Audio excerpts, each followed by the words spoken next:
This realm is...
If you ever...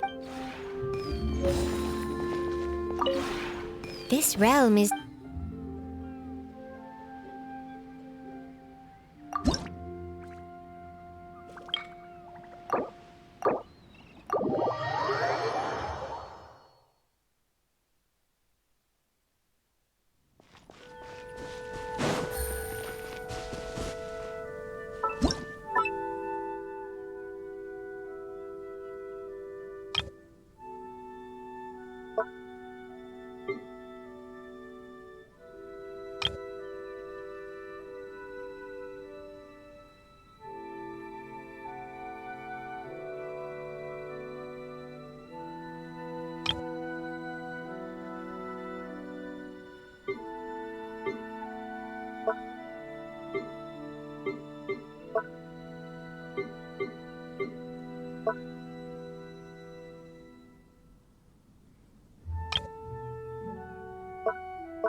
Take it easy.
This realm...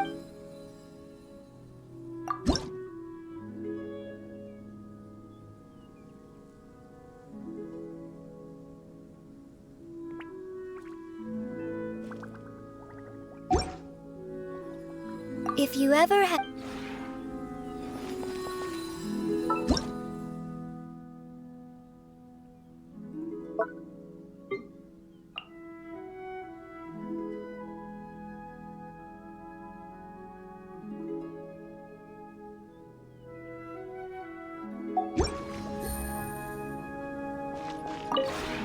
This realm is...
We've been to so many places lately. What do you say we take a day off from adventuring and just find somewhere nice to relax? Let Paimon think. Where are some nice places we could go? Oh, why don't we pay Cloud Retainer a visit at Mount Outsong? It's been a while since we last saw that illuminated bird. She's always the one popping up out of nowhere and scaring us half to death. So let's surprise her this time.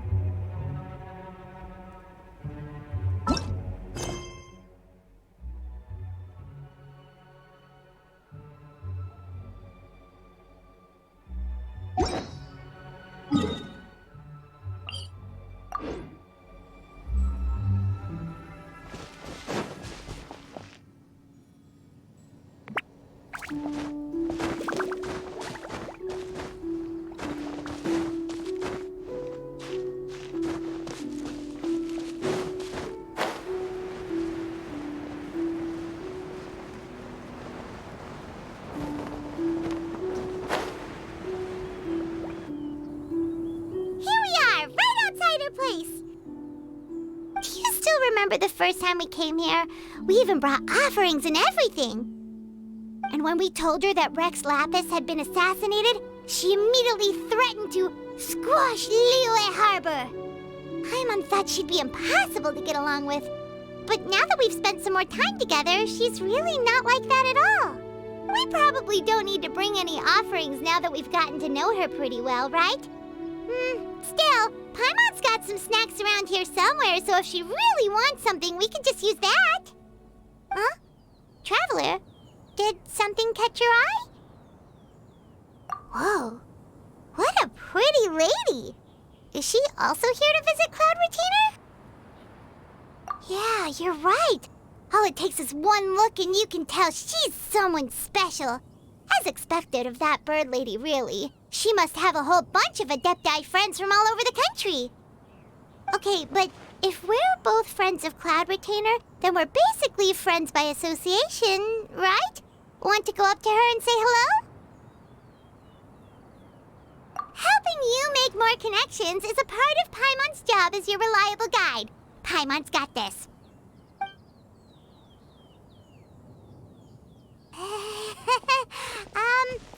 Hello.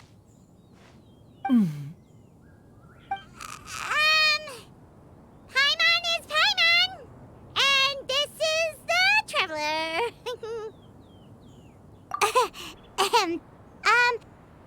Paimon doesn't think we've met, but we're also friends of Cloud Retainer.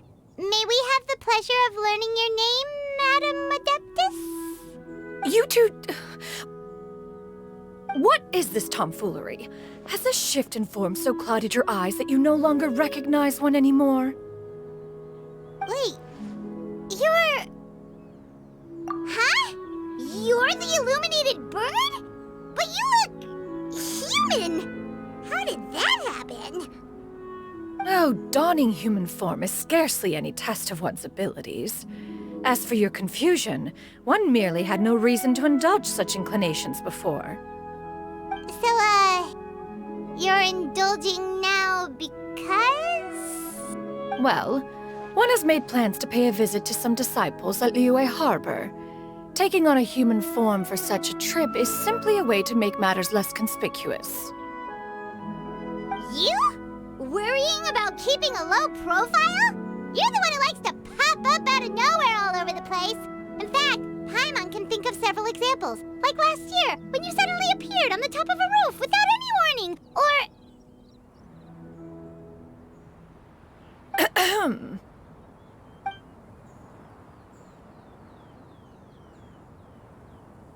Hey, didn't we agree not to bring that up unless she asked? Oh? So you have taken care to follow the proper rules of etiquette after all. Most commendable.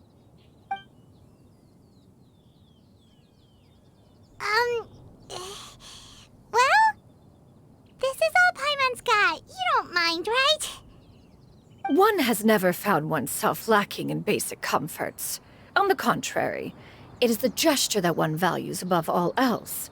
So long as you've shown proper respect and consideration, the quantity or quality of the gift is but a trivial matter.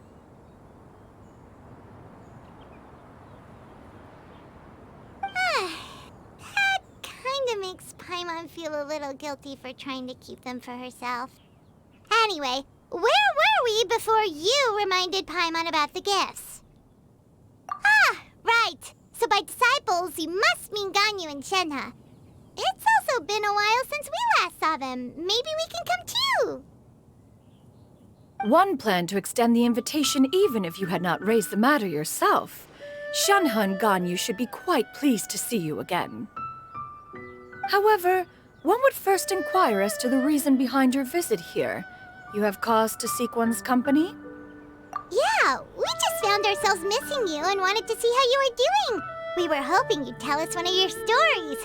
Who knew we'd run into your human form while we were at it? Is that so? If there are no urgent matters at hand, then let us make haste for Liyue Harbor. Ganyu is likely still working at Yuehai Pavilion, so that shall be our first stop. Sounds great! Then let's all go to Liyue Harbor!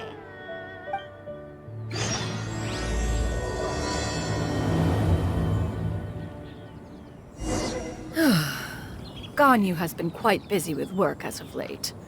One can count on one talon the number of times she returns to Mount Outsong each year. Shenhe has also secured employment recently. In her correspondence with me, she wrote that she shall have no need to return for the foreseeable future. Did they think one was so easily mollified? One shall investigate everything with one's own eyes and decide for oneself if their living conditions are satisfactory.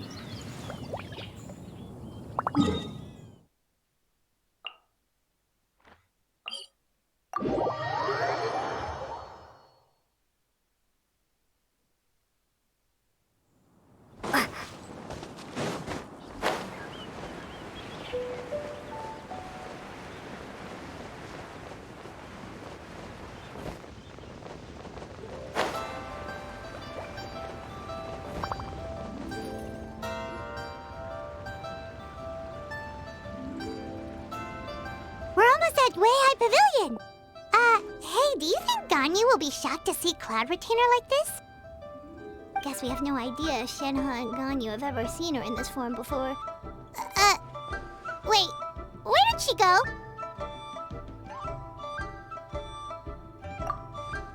Why are you just standing there, Cloud Retainer? Quietly now. One shall stay here. You two can go and meet with her. But why? Isn't it better if we all go together? If one were to proudly proclaim one's presence, Ganyu would surely profess herself otherwise unoccupied and drop everything to attend to one's visit. One fears that would only result in her staying up all night to make up for lost time. One does not wish to trouble her. Conversing vicariously via you two shall suffice. Do remember to inquire as to her recent well-being. Again, do not mention one's presence here. Fair enough, makes sense. All right then, we'll just pass on your regards and... Cloud Retainer? Oh, Oh, busted. Is that lady someone you know, Miss Ganyu? She is indeed. I'm sorry, Huixin, but could we delay the upcoming meeting for a little bit? I believe my schedule today is quite full. Although, perhaps I could move some work to later in the evening. Oh, not to worry, Miss Ganyu. I'll make the necessary arrangements right away. Thank you, Huixin.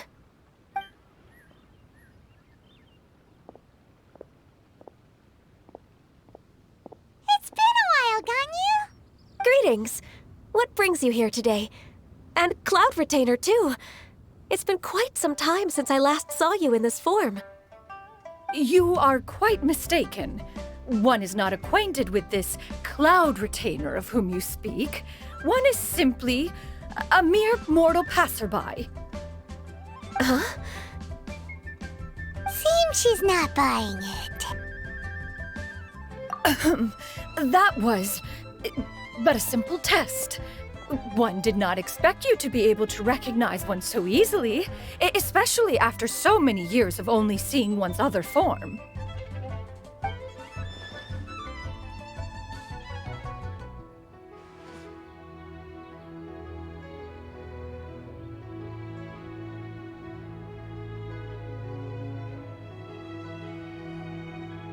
But recognizing you is, my responsibility as your disciple.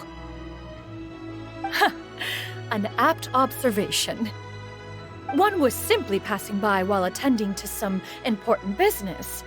One thought it would only be fitting to pay you a visit while in the area. Wait, Paimon wasn't aware of any important... Cloud Retainer's right! We've still got something super important to do, so we can't stay here for too long today. Oh, is that so? But it's been so long since we last saw each other. One simply desired to see you and had no intention of interrupting your work. A quick conversation should suffice for today. A more involved reunion should wait until you find yourself less occupied. I understand. That should be fine. While one acknowledges the amount of work that you have to deal with every day, one must also remind you to rest. Though Adepti blood flows through your veins, excessive exhaustion will still cause grave harm to your body. It still makes one nostalgic to see you as you are now, respected and independent. When you were young, you oft begged one to cuddle you to sleep when you suffered from nightmares.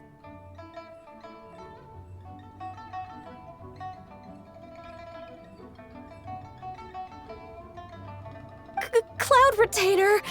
Stop! If you insist. We are running short on time regardless, so one will refrain from going into each and every story. Why don't you continue your conversation?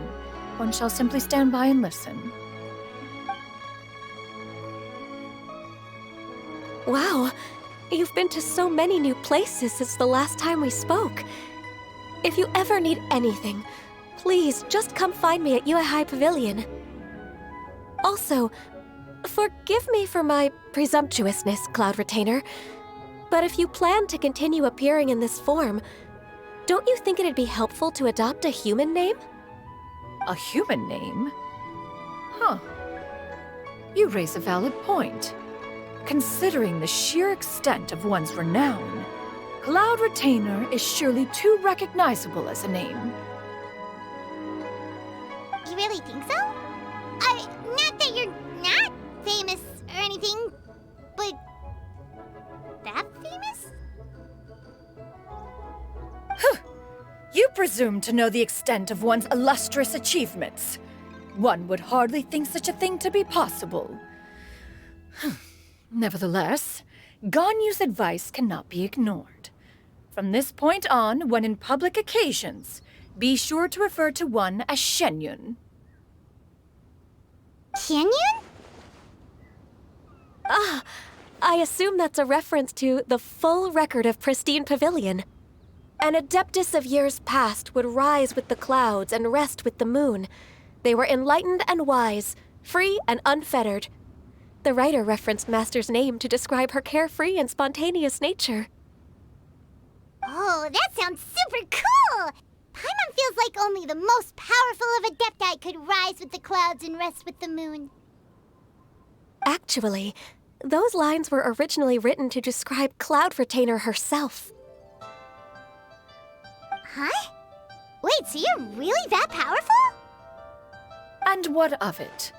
Did you truly take one to be nothing more than a bird of bigger than average size? Not exactly. To be fair, Cloud Retainer rarely speaks of her past accomplishments. The tales of her past can only be found in ancient texts. It is said that once, a long, long time ago, there was a severe drought in Liyue. Left with no choice, many people left their homes, while others spent day and night praying to the Adepti. Although I did not live through such tragedy, simply reading about it is enough to gain a visceral understanding of all the pain and desperation during that time. On top of the drought, a noxious gas also began to spread through the land. If not for Cloud Retainer's efforts, much of Liyue would be nothing more than a barren wasteland today. The books had this to say about what happened. Upon arrival, the Adeptus borrowed the wind to retain the clouds. Immediately, the clouds gathered together, and abundant rain burst forth from the heavens. Drought and plague were both driven away, and the people were saved. Wow, that's incredible! Mortal records add embellishments to dramatize past events. One did merely what one ought, and even if one had not interceded, the other Adepti would surely have stepped in to help.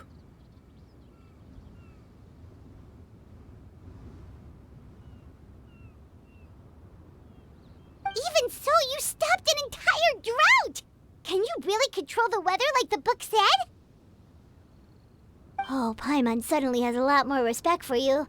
So it was Paimon's bad for calling you Illuminated Bird before. You're not too mad, are you? How laughable. A name is but a simple label we carry with us on our journey through the world. Why would one be offended by such a trivial matter? That's a relief. In that case, Paimon will continue to call you whatever feels right in the moment. Well, that is quite enough ancient history for now. Ganyu, have you had word from Shenhe? One has heard that she procured a job recently. Have you any thoughts on her workplace? And what, pray tell, of her monthly remuneration? Moreover, does she find herself overly inundated with work? Is she allowed time off during Lantern Rite? That is a lot of questions. There is no cause for concern, Cloud Retainer.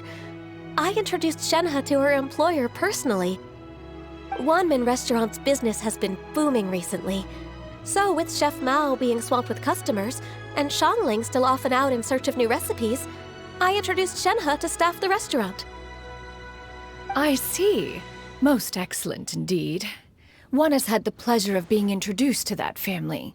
Xiangling is kind and astute, while her father is loyal and reliable. One has no cause to believe that they will make Shenhe's work difficult. Now, it is almost time to partake in the victuals of noon. One shall visit Wanmin Restaurant in person and see how Shenhe is doing. Huh? But didn't you just say that you had something important to do? Can that wait until after we've eaten? You may return to your work, Ganyu. One shall see to this matter on one's own. There will be many an occasion to dine together in the future. One is certain the opportunity shall present itself most readily. Of course, Cloud Retainer. Please take care. Traveler, Paimon, I'll see you some other time. See you around, Ganyu! Whew. Paimon was pretty quick on the uptake there, don't you think? As soon as you mentioned important business to attend to, Paimon realized that you were just looking to cut the conversation short and not take too much of Ganyu's time. Is Paimon right? No, in fact, it was not an excuse. One is indeed visiting Liyue Harbor for an important purpose. Wait, for real? The moment is not yet upon us. Still, the truth will be revealed to you in time. Huh. She really seems to be playing up the whole mysterious Adeptus thing right now. Is it because we just heard that cool story about her powers?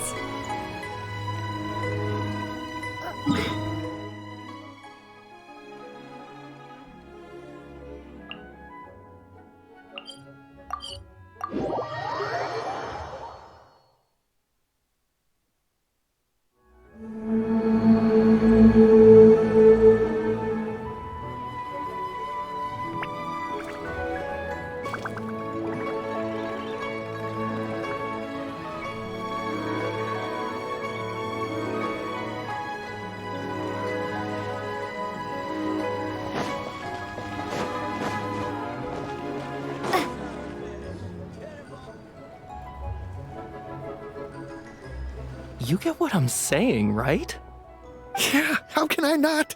Not even fine food is enough to distract from the presence of a fine lady, huh? Oh, I'm far more interested in getting her details than ordering any dishes. Hey, how about you ask her? You do it. No. I think you should. Wait, she's coming. What can I get for you today? Greetings, miss. I was just wondering if you'd be willing to... What would you like to order?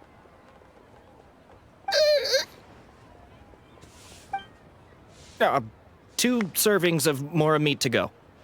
Good chat. Bye.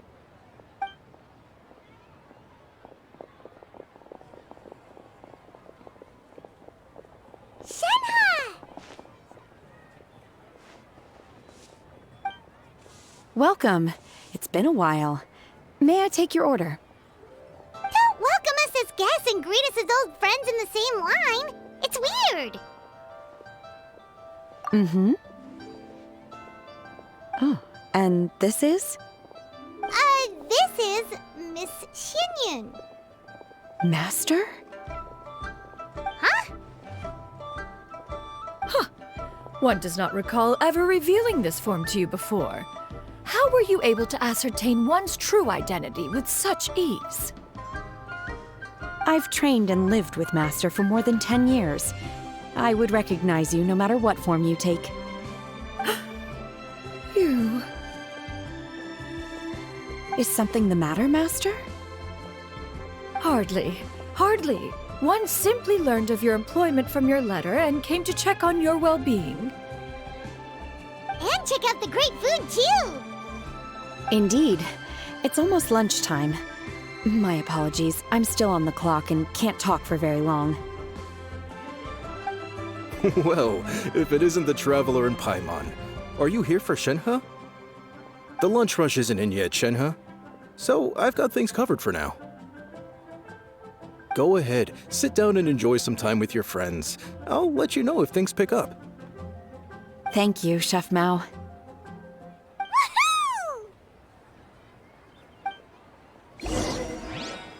Wow. Really got a lot going for it.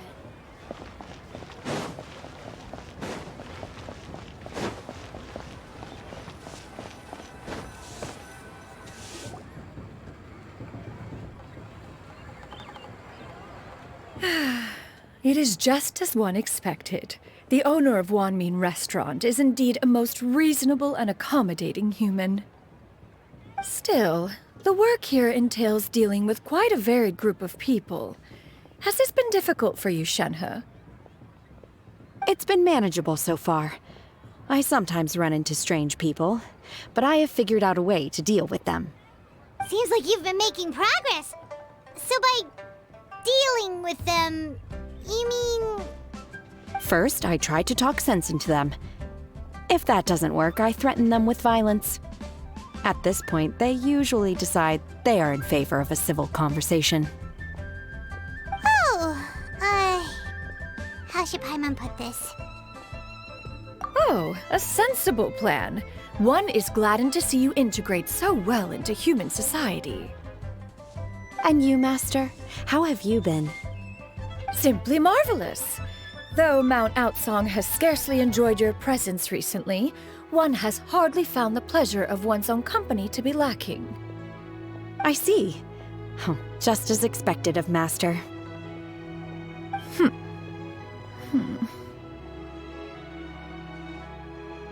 I have missed Master quite a bit too. Even though work has been busy lately, I've already had a conversation with Chef Mao about taking some time off soon to visit Master. Oh, you did? Do make note of such matters in your letters in the future. There's hardly a need to keep one in suspense. Whoa, her mood shot up just like that. By the way, Master, since you are in Liyue Harbor, have you had the chance to visit Ganyu? Indeed. She is similarly preoccupied with her work. There was time only to exchange a few simple pleasantries. Ganyu told us the story of Cloud Retainer's name. It was amazing. We never knew how powerful she was before. I see. In that case, allow me to also share a story about Master's past. Oh? Is that a problem, Master? I believe this to be a good topic of conversation. No, not a problem. One was simply caught off guard. But no matter, please, proceed. One is most curious to see how much of one's own conversational prowess you possess. Master once participated in a race against Mooncarver. After Mooncarver lost, he insisted that Master's ability to fly gave her a natural edge in such a contest. In response, Master agreed to forego flying in return for being able to use one of her devices in the race. Mooncarver accepted, only to find Master with a brand new device on the day of the contest. Huh. What kind of device was it? It was a mechanical vehicle made out of iron. What was it called again? Oh, an electro-powered bicycle? Oh, you refer to the bicyclical Thunder Flashmobile. One spent 49 days conceptualizing and crafting it. It need only be infused with adeptal energy, and it can cover thousands of miles in one day. Oh, it boggles the mind why Mooncarver ever supposed he might best me in a contest of locomotion. Though he sprinted with all his might, he could barely keep up. Alas, the one flaw of my mechanism lay in its weakness against mountainous terrain. One was thwarted mere seconds from victory when it was thrown off course and failed to make it across the final stretch. Truly a most unfortunate turn of events. Anyway, do go on, Shenhe. Master, that was the end of that story. Is that so? Huh. With you gone, one has seldom felt the desire to call upon those old fossils for another contest. What is a race without spectators, after all? Have you been lonely, Master? Lonely? Huh. At one's age, entire human generations come and go in the blink of an eye. Even one's own self-directed musings can span several days and nights. 'Tis a most foreign sentiment. The mere mention of it is preposterous. Mm-hmm.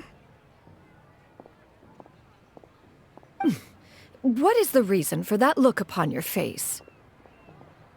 It's nothing. It's just... Well, Paimon gained a lot of respect for you after listening to that story of you summoning the rain and everything.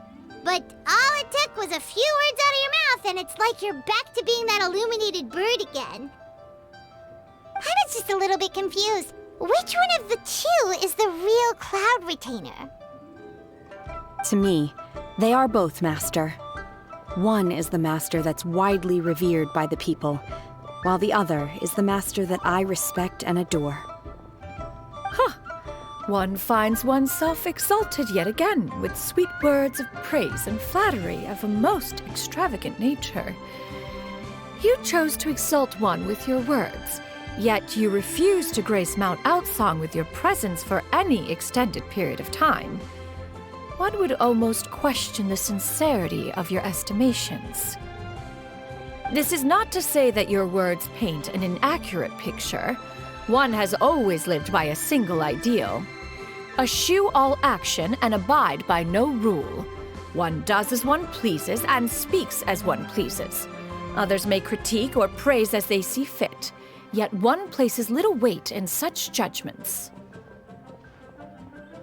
She got like, what, 2 sentences of flattery from her disciple, and it's as if her ego is about to burst. Do you have any empty tables?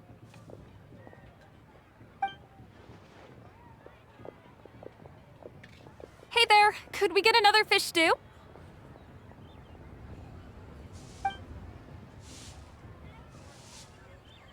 I'm hearing more guests come in. I should get back to work. All right, good luck with the lunchtime rush, Shenhe. Mm-hmm. I'll try my best.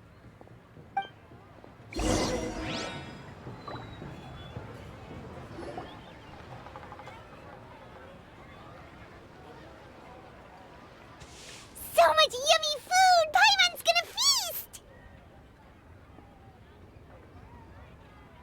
One is fond of all kinds of delicacies and delights in a multitude of flavors. The dishes here demonstrate no shortage of culinary skill. Their unique flavor profile has left one more than satisfied. In fact, one has been struck by quite the fit of inspiration. One has already begun to conceptualize the next generation of supreme cuisine machines. Everything's so tasty. A bit too hot at times, but still super tasty. I'm sorry, miss, but our tables are full. Shall we try somewhere else, Granny? But it smells so delightful. Can we really not eat here? My poor legs can't go on for much longer. Well, you could always check with some of the other guests and see if anyone's happy to share a table. Okay, I'll ask around.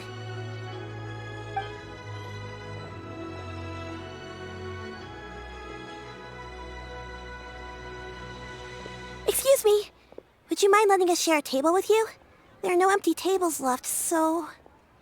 Ah, well, Paimon doesn't mind. What about you guys?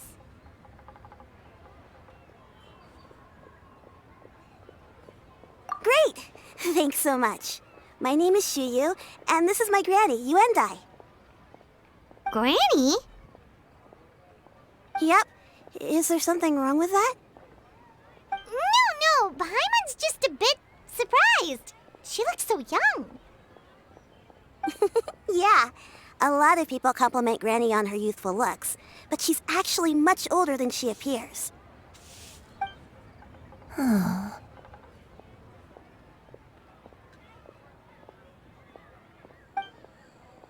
Granny, why don't you take a seat? Come on, it's not polite to stare. Huh. Have we met before?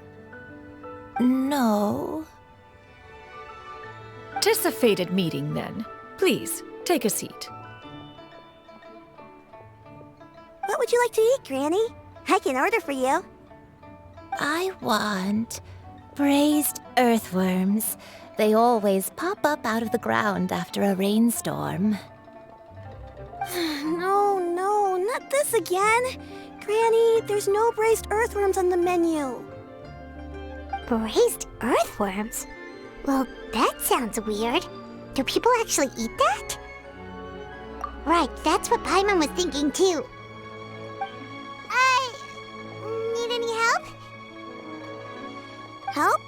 Oh, do you mean with Granny? Thanks, that's nice of you to offer. Granny has pretty bad dementia, so her memory's getting worse all the time. She's always saying things that sound kinda confusing. Actually, her memory's been bad ever since I was little. But it's gotten so bad lately that I even have to remind her who I am every morning. They died young. It's just me and Granny now.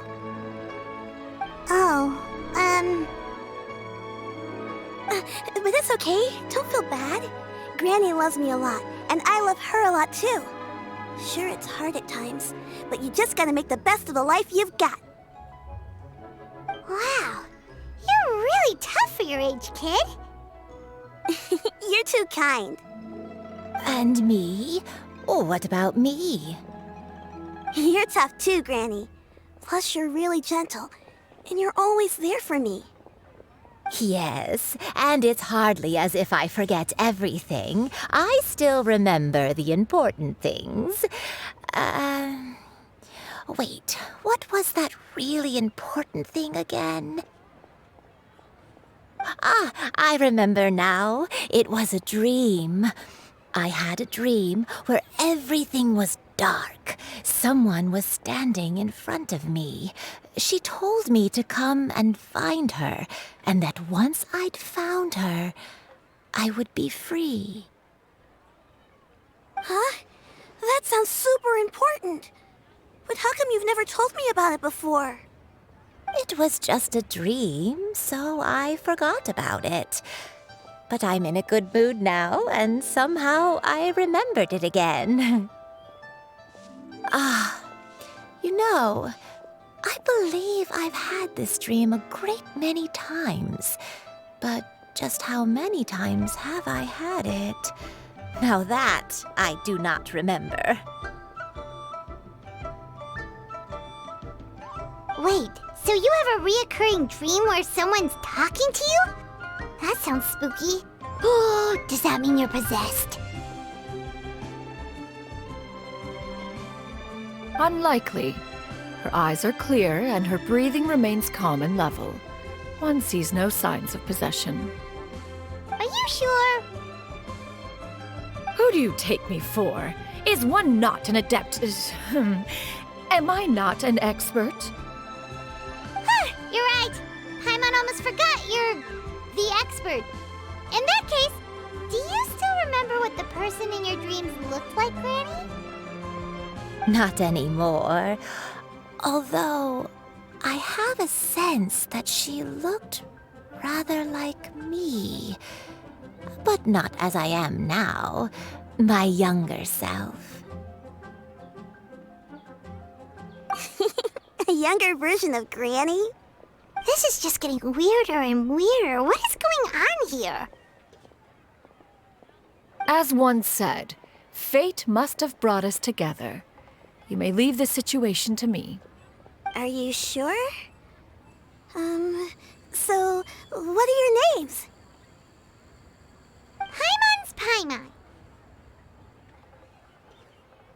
Just Shenyun is fine. Thank you all so much for offering to help. But first, I'm sorry for asking, but, how do you want us to pay you back? Oh, we don't need any payment for this.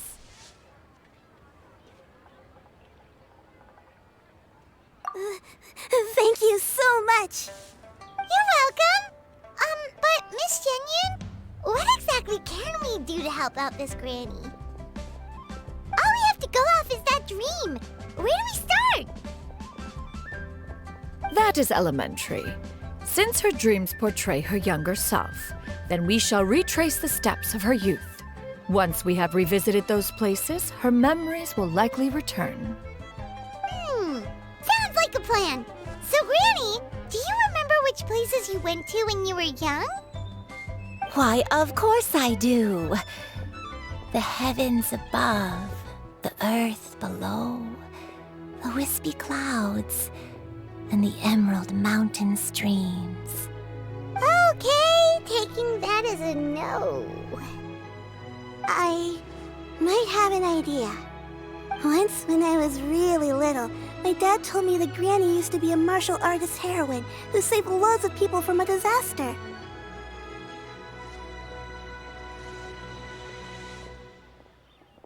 If it's true, then maybe they wrote about it in the history books or something. A martial arts heroine? Oh, Shincho knows tons about Liyue's chivalric traditions. If anyone knows about the heroes of the past, it's him. Let's go find him at the Feiyun Commerce Guild. Are you leaving already? But I'm still hungry. I'll go order some food, Granny. If there's nothing on the menu you especially want, I'll just get a few different things. It seems we must part ways for now. The Traveler and Paimon are bound for the Feiyun Commerce Guild, while Yuendai and Shuyu shall remain here and partake of their lunch. As for myself, I have matters to discuss with Streetward Rambler. Streetward Rambler? Oh, you mean Madam Ping! Precisely. Let us meet at Yujing Terrace once you are ready.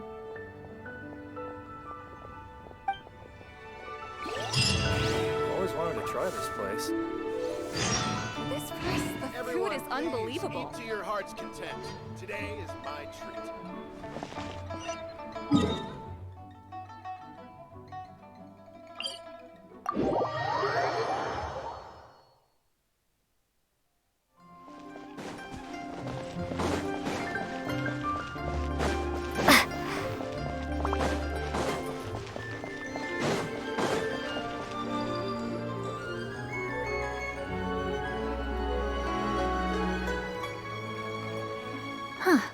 It's you two.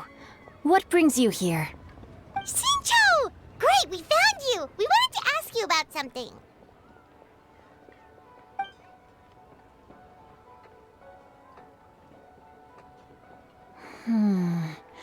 That's not a whole lot of information to go off of. I don't know if I can say for sure. I can't pinpoint her identity from your description alone, but considering her age, I am reminded of a nameless heroine who's been featured in various chivalric novels. Nameless heroine? That's right. The novels often speak of a great drought from 50 years ago. As the people suffered, a nameless heroine appeared and began to clear away evil spirits and bandit camps. The people idolized her, but never learned her name. All they knew was that she always acted alone. Later, though, she supposedly fell in love with a similarly noble-minded exorcist from Mount Tianheng. They were well matched in more ways than one, often fighting together as a fearsome duo of otherworldly strength. After the drought ended, the heroine and the exorcist left the public eye and began living a reclusive life in the mountains. All that remained were tales of her incredible accomplishments. The way this nameless heroine faded from fame into obscurity later in life is not too dissimilar from Miss Yuendai. I hope that's somewhat helpful. Thanks a lot, Xingqiu. We knew it'd be worth talking to you. It's nothing at all. Just something I came across while reading. I did do a bit of extra research on her story, but it was just out of personal curiosity. Well, Paimon still thinks that's super cool. Oh, wait, Xingqiu, if you've read up on her, do you know of any places often associated with her? Let me think. In the novels, the nameless heroine always appeared near one of 3 places. Wangshu Inn, the area just north of Jueyun Karst, and Qingyun Peak. Perhaps the real-life heroine who inspired the character was also often seen near those 3 places. That would explain why those locations appear in the various novels written about her. You're welcome. To be honest, I found some parts of the story confusing when I first came across it. If Miss Yuendai was indeed the original inspiration for the character, she may just be able to help me put the pieces together. It's rare for a chivalric hero to fade into obscurity during their lifetime, even after retiring from the public eye. But no one ever saw or heard from the nameless heroine again. There were even rumors that she became extremely ill. I've never understood why someone would go to such lengths to erase themselves from public memory. It's almost as if she was trying to hide from something. There's probably far more to the story than what's been written. We'll be sure to tell you if we manage to uncover the truth. That's a deal. Perhaps, behind the truth of it all, there lies a story more fantastical than any work of fiction. Paimon feels like we just learned so much from Xingqiu. A drought, a nameless heroine, a life of seclusion. Wait, why does the story sound super familiar? Oh, right! There's a drought in this story, too! Xingqiu, are droughts super common in Liyue or something? Well, they used to be. But people have long since developed methods to prevent them, like by cultivating the soil or digging canals. So while droughts do happen from time to time, they are rarely regarded as true disasters. The drought 50 years ago is probably one of the worst we've had in the last several centuries. The crops withered, the streams ran dry, and the monsters in the mountains became rabid and agitated. Countless caravans were attacked, and people who lost their homes came together to form bandit groups. What started as a natural disaster soon became a human tragedy as well. That sounds awful. Yeah, and that's exactly why the nameless heroine was so beloved. She must have been someone of true integrity, to do so much for the people while asking nothing in return. Still, as terrible as that drought was, it was nothing compared to the truly calamitous disasters that befell this land in ancient times. They say that back in those days, disasters were both more severe and more common. Only the strongest of Adepti could hope to dispel the ruin and devastation. Do you have any other questions? We're good for now. We're just going to head back back and meet up with Miss Xianyun and the others again. Paimon hopes that Granny Yuendai will be able to remember more of her past. She used to be a great hero who saved many people. So sad that she can't recall any of it. Anyway, we'll be off now. See you some other time, Xingqiu. Thank you so much for your help. It's no problem at all. Safe travels.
I have recorded the tune that you requested. I hope it will be of help to you. Oh, thank you. Straight word, Ping. What has amused you so? Oh, it's no serious matter. I was just reminiscing about the last time I saw you in this form. Time has wrought such change in this world, and yet you appear just the same as ever. Time has little bearing on one's existence, nor has one keenly felt its effects whilst dwelling at Mount Outsong. Nevertheless, Ping, one would like to seek your counsel on a personal matter. Oh, why so formal all of a sudden? I must say, you're making me a little nervous. What is it? Well, the inquiry is as such. Approximately how much more would one need to afford a comfortable life in the harbor, not unlike the one that you yourself lead? It does not require as much as you may think. Still, do you mean that... Cloud Retainer, Madam Ping! What are you two talking about? Nothing save for some trivial matters. Have you unearthed any useful details? Xingqiu has a theory, but let's save it for when Chuyu and Miss Yuendai have joined up with us again.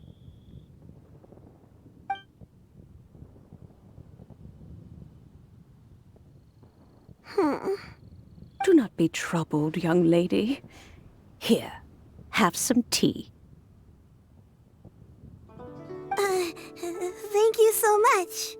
What do you think, Chuyu? Does it match up with what you know of your granny? According to the story, the nameless heroine eventually fell in love with an exorcist from Mount Tianheng. Maybe that's my grandpa. I don't have many memories of him, but there was this one time I found a box in our attic full of a bunch of weird sigils.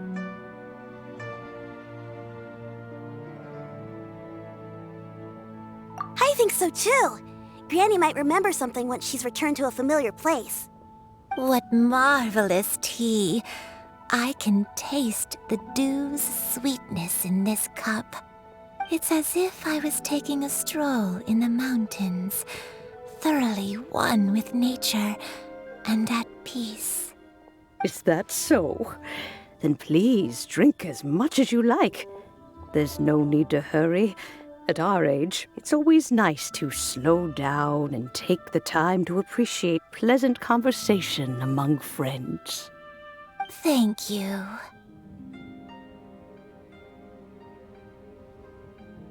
Okay, since we have the time, can I ask you something? Sure thing. What would you like to know? I have a secret I want to tell you. Let's go talk over there.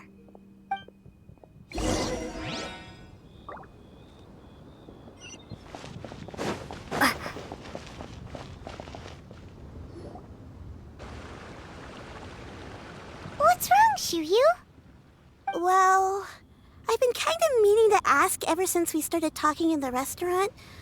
But are you guys all adepti in disguise? Oh! How about that? Well, you guys just seem super special. Plus, I think I might have heard Miss Shen Yun call herself an Adeptus. Oh, must have been a slip of the tongue. Shen Yun, since you were the one who, misspoke, maybe you can explain to Chuyu here what you really meant by that. One is indeed an Adeptus. Is that of some concern to you? Huh? I knew it. Well, one time when I was a little kid, I saw a pure white illuminated crane. I had this super high fever, and Granny wasn't around. I was feeling all icky and gross. But then this snowy white crane flew down from the sky. She put me on her back and flew me to her cool Adeptus house and fed me some sort of magic potion. When I woke up, I was already back in my bed and my fever was gone. I really wanted to thank her, but I was too sleepy to stay awake, so I never got the chance. So I just kind of wanted to ask if maybe any of you have ever met an Adeptus like that? A pure white illuminated crane? The only two we've ever met are blue and white and black and brown. Have you ever met one that's pure white, Cloud Retainer? Never has one met an Adeptus with such features. One surmises such a description is but a hyperbolic embellishment that oft results from narrative accounts. That's weird. Was it really just a dream then? Well, even if it was just in my head, it doesn't matter that much anyway. All I really want is to help Granny recover her memories. I'm really grateful for all your help. Leave it to us! Now that we know the 3 locations, we just need to visit them one by one. Let's go to Wangshu Inn first. Okay, I'll go get Granny.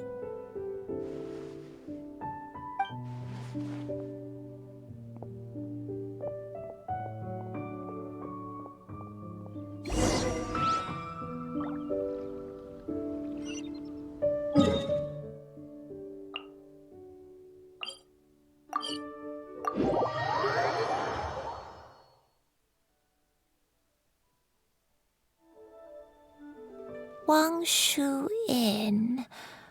Wangshu Inn. Do you remember this place, Granny? Yes. The fish here is very delicious. And if you look out into the distance, you can always spot a bird that's been left behind by its flock. I believe I used to have a room here. It had a window. Yes, I spent a lot of time looking out that window. Which room was it again? Let me look. I'll come with.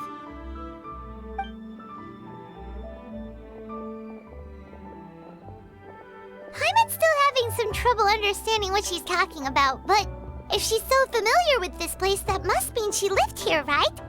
Wait, huh? Whoa!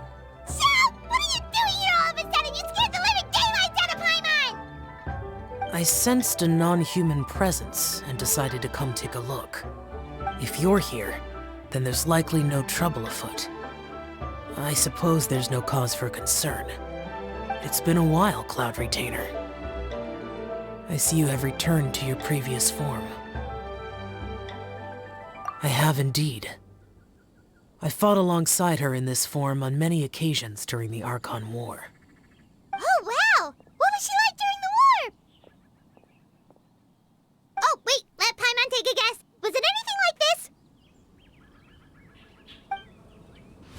Behold, the glory of one's newest invention, the Bang Bang Continuous Fire Mechanism. Hands up and surrender, or be prepared to face the full might of the Adepti. An impressive imitation.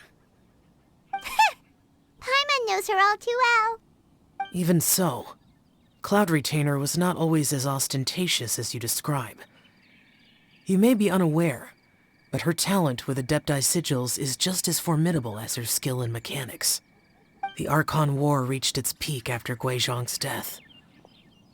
The Cloud Retainer who fought beside me in those devastating battles was taciturn and solemn, only speaking when she had to activate her sigils. A Cloud Retainer who barely talks? Paimon can't picture it. But what happened after that? If you were so powerful in your human form, why did you decide to take up your bird form again? Once one had bid farewell to the world of mortals, what use would one still have for such a shape? When dwelling between mountain and forest, away from the struggles and troubles of the mortal world, a mortal form is hardly the most fitting of choices.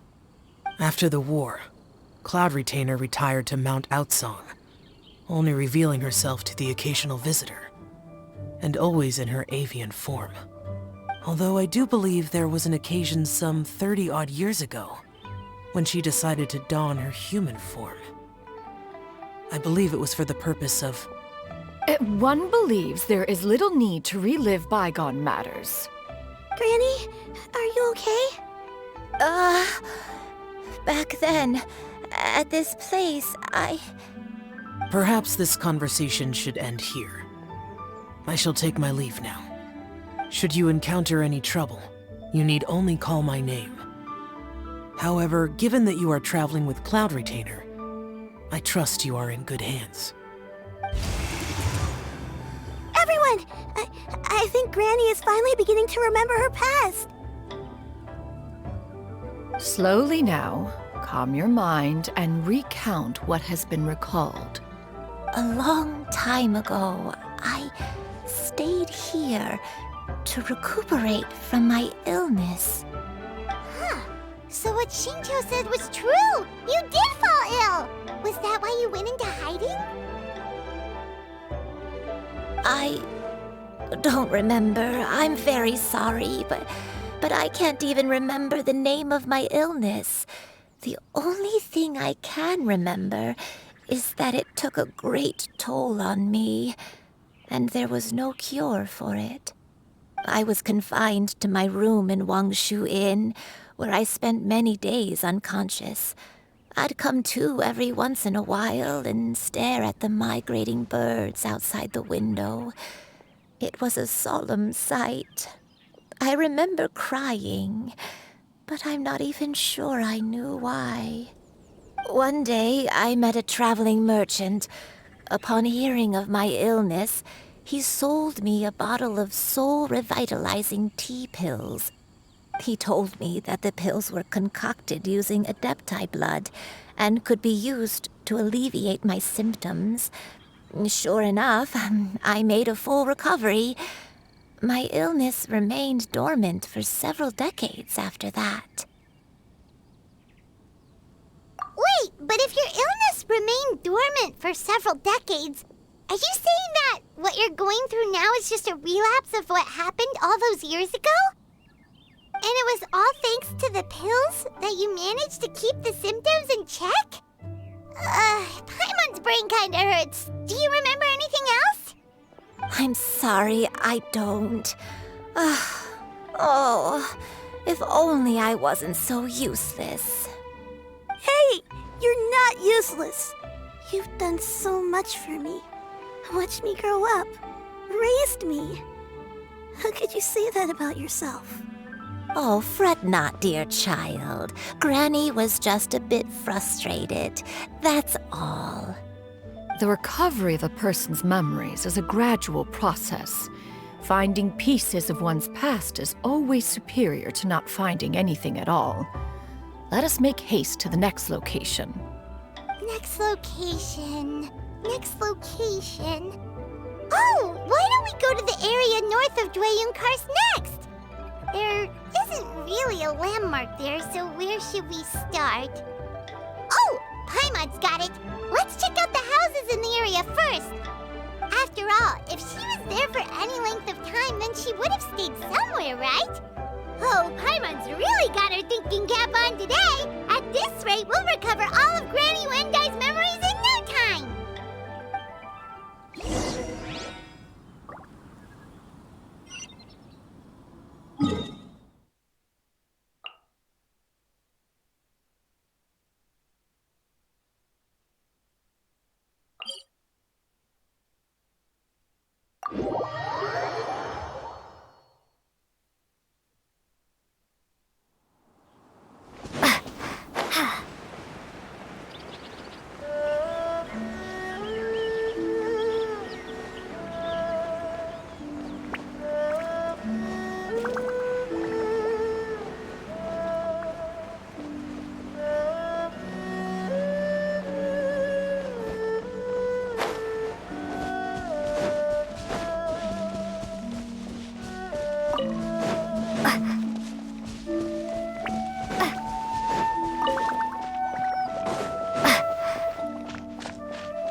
Did you remember something, Granny?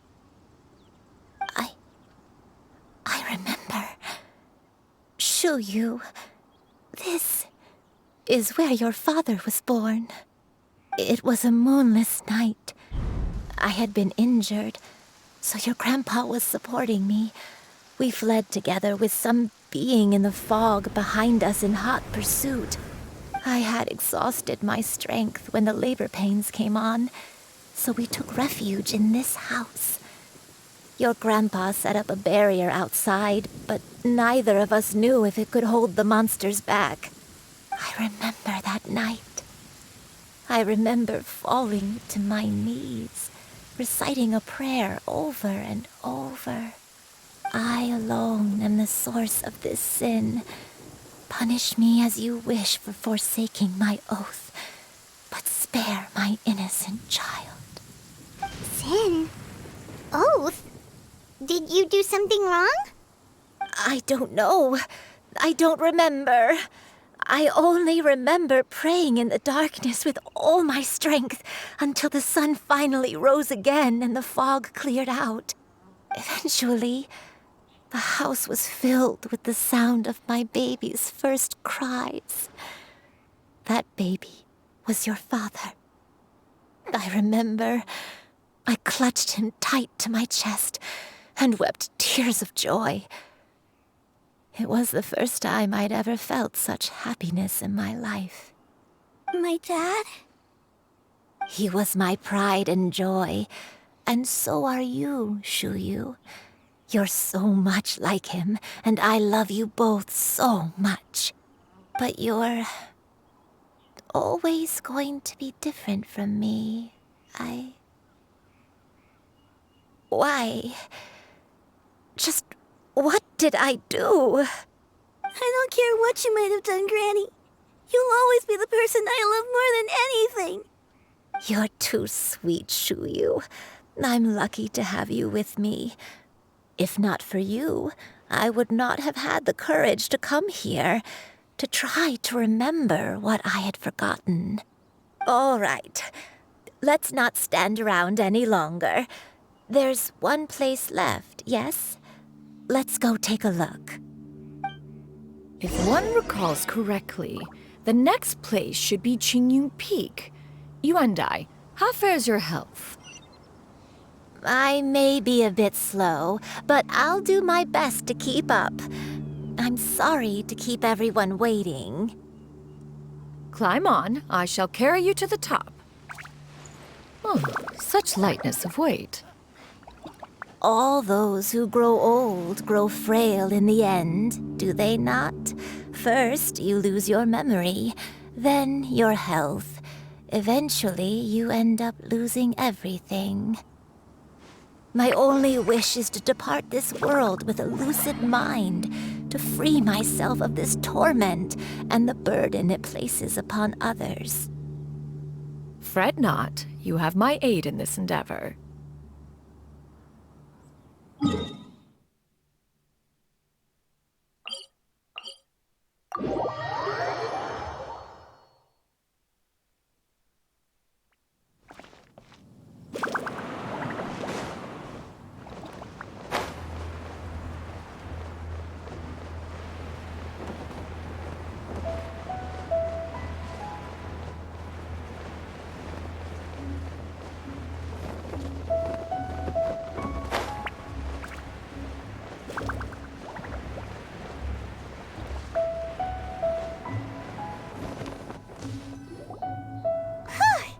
We're finally here.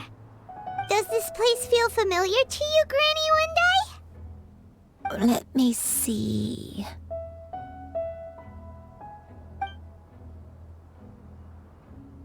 How strange. Have I lived here before? When we were at Wangshu Inn and the abandoned house earlier, though I couldn't remember everything, I still felt a sense of familiarity. I could easily picture myself in those places. But here, I don't have that feeling. Perhaps I did come here in the past, but it just didn't leave a strong impression on me. But did the stories get it wrong then? Yeah, that's true. But they're also the only thing we have to go off of. Paimon was hoping this place would jog Granny Yuendai's memory just like the others. I'm sorry to disappoint you two. It's all right. We're not going to give up yet. We'll figure something else out. Just you wait. Thank you. If only I could remember. Huh? That way. What's that mountain? Oh, let Paimon look! Huh? Isn't that Mount Outsang? Looks like we've come full circle. Mount Outsang. Mount Outsang.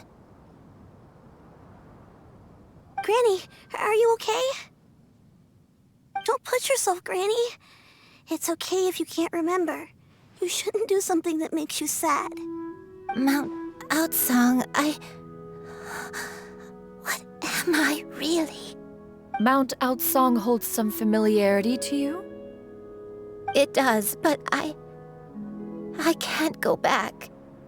Are you feeling unwell?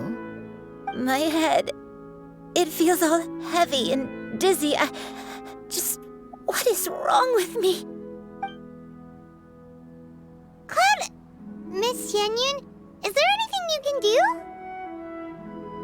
Let us go to Mount Outsang. But... Fret not, all will be well. You and I, you have already given more than enough to the pursuit of this endeavor. You may leave the rest to me. I've prepared something that can aid you in suppressing the fear in your heart and restoring your lost memories. It currently resides at Mount Outsang. Wait, really? When did you do that? I never leave anything to chance. All will reveal itself when we arrive.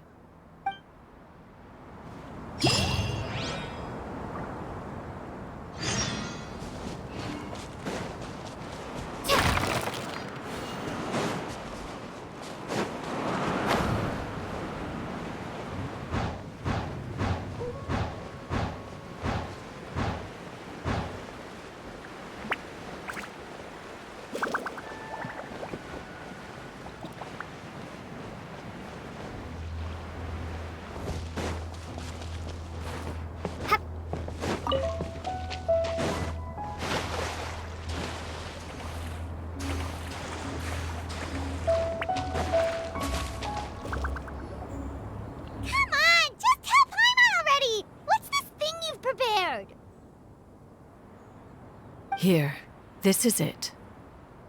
Huh? But isn't this the mechanism that you were tinkering with when we first got here? Oh, is it another invention of yours? Precisely. A recent one at that. I am most pleased with the result. I call it the Suspensus Somnium mechanism. It periodically releases a soft breeze, which when paired with a gentle adeptal tune, can help the listener subconsciously relax and even enter a semi-hypnotic state. Soothing agitation and anxiety, relieving exhaustion and insomnia, its potential uses are numerous indeed. And of course, it can also aid in the recovery of lost memories. Whoa, what a cool gadget! But if you had it all along, why did you keep it to yourself until just now? We could have come to Mount Outsang right off the bat and saved time on a lot of floating. How preposterous. Had Yuendai not recalled much of her past through her own efforts, the device would have nothing to draw upon. We Adepti can only help those who first resolve to help themselves. Had she lacked such determination and strength of character, one would have little to offer in way of assistance. Paimon thinks she gets it now. Hey, what's that other thing? As previously mentioned, a gentle adeptal tune is required to take full advantage of the mechanism. One secured such a tune from Streetward Rambler. Only with her melodies can the mechanism reach its peak power. Whoa, Paimon can feel what you mean. Paimon's body feels light as a feather. It's as if she's lying down on a warm patch of grass after a super satisfying meal. And you and I. Is the mechanism helping you to relax? It appears she has already succumbed to the depths of reverie. Come, join one on this side. We shall give her some time to herself.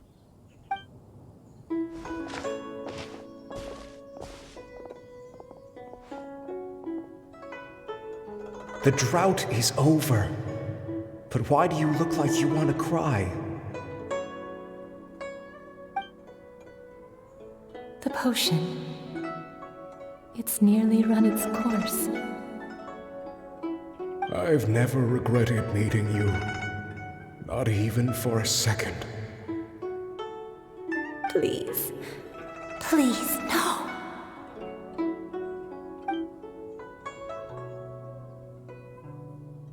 Have you forgotten?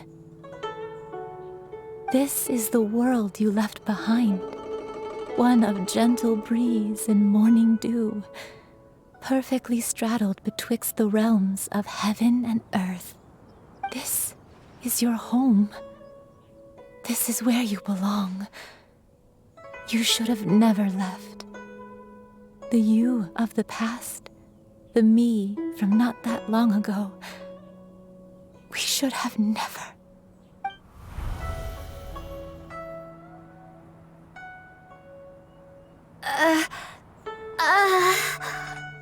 So that is the truth. No wonder this place is so familiar. Granny!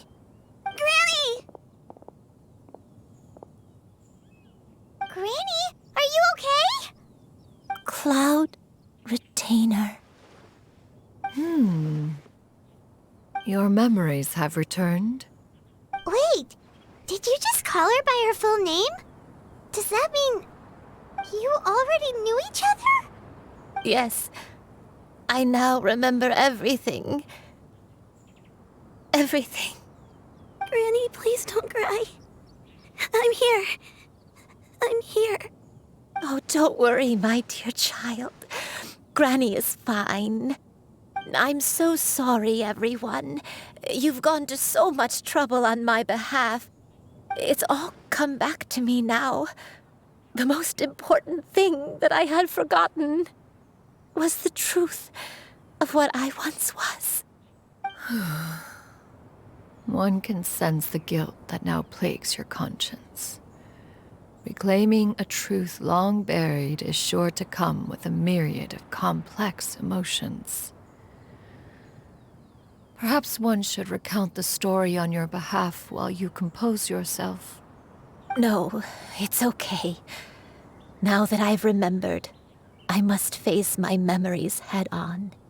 Shuyu, everyone, I cannot thank you enough for all your help. I'm ready to tell you my story, if you're willing to listen. Please, Granny, don't force yourself. What happened in the past doesn't matter. I love you more than anything. Nothing you say can change that. I know, dear child. My feelings for you are exactly the same. It is for this reason that you deserve to know the truth. Some time ago, I made a terrible mistake. One for which I could never atone. Is this the sin that you mentioned in Dwayun Karst? What happened? I am, in truth, not a human being. My real form, one that I held for centuries, was that of a wild crane. I spent many, many years living on Mount Outsong, bathing in the soft breeze and drinking the sweet dew of the mountains. At some point, I somehow gained wisdom and sentience. The Lord of the Mountain, Cloud Retainer, became aware of my existence and began to share many stories with me. She even passed on the secret of cultivation to me. Though she never took me on as a formal disciple, I always saw her as my master. Whenever she took out her tools to work on mechanisms or new inventions, I would also stand next to her and watch. I even contemplated completing my training and becoming an adeptus in my own right. I followed her teachings, and time gradually passed us by. Until that fateful day 50 years ago. 50 years ago? That's right. Master regaled me with many stories of her past deeds. From them, I learned how she had saved people from a similar crisis in the past. She was the one I looked up to the most. More than anything, I dreamt of becoming an adeptus like her. I wanted to travel the land like she had, relieving suffering wherever I went. But I was still far from being a real adeptus. I possessed no ability to take on human form and fit in with the crowd. Once she learned of my desires, Master prepared a special dose of human mimicry potion for me. She warned me that the potion's effects would only last 10 years, and if I were to fail to return to my original form at the end of that time, I would forever forget my past as a crane and become something neither human, beast, nor adeptus. Oh no. So that was the source of your dementia all along. Was it because of Grandpa? Indeed, I fell in love. Though he was human, he had spent his entire life training on Mount Tianheng. When we met, it was not only my first foray into the world below, but his as well. Although clumsy and impulsive as he was, you'd think he was the real strange bird among the two of us. But still, just like me, he cared deeply about the world and wanted, more than anything, to cleanse it of all pain and suffering. I could not help but fall for him. But my time continued to tick away. Those 10 years passed by in a flash. Yet I did not want to leave his side, so I... Oh no, what happened next? I committed an offense. I wanted to stay with him, even if it meant living a life full of pain and suffering, even if it meant that I would eventually turn into a monstrosity.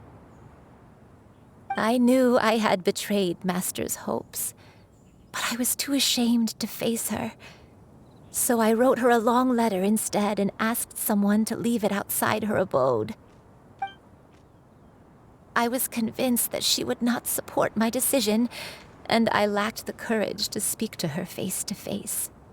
In my shame, I fled and tried to hide from the world, such that no one would be able to find me again. But that was only the beginning of my troubles. I began to suffer from a strange illness. My memories became hazy and confused, and I could no longer keep myself awake. I understood that my pain was caused by my refusal to return to the life I was fated to lead. Along with my memories as a crane, I soon forgot the true cause of my suffering as well. I knew only that I had committed a sin. All I could do was pray for forgiveness, even if I had long forgotten what needed to be forgiven. Looking back, I was beyond lucky to have come across that traveling merchant at Wangshu Inn. It was such a fortunate coincidence that we were there at the same time.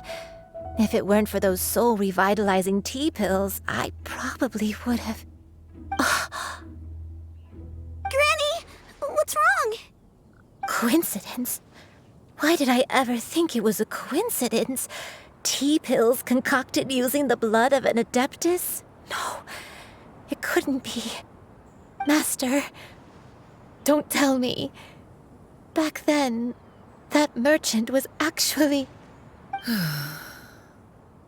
Human custom would dictate the conferral of gifts to be in order when one's progeny is wedded, would it not?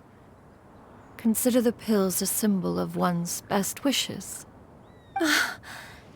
So when I tried to conceal my name and mistakes from the world and hide myself away in perpetuity, the only person I managed to deceive was myself. You knew where I was all along. One still remembers when you were but a fledgling. You possessed a certain fondness for a particular game. You would hide yourself among a group of wild cranes and ask one to pick you out from among the flock. One found you with such ease every time. 'Tis a truth most evident. One always recognizes one's own, no matter what form they may take. Wait! Paimon's confused! So, Cloud Retainer, you found Yuendai again? But how? When?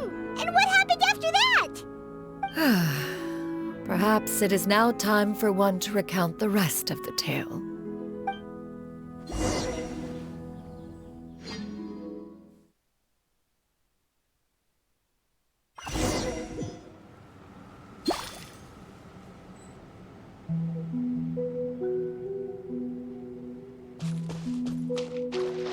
One was furious upon receiving your letter.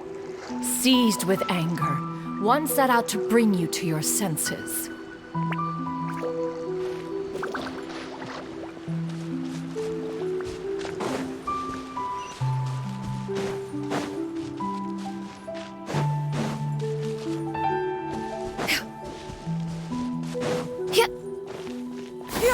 Skyward! Scatter!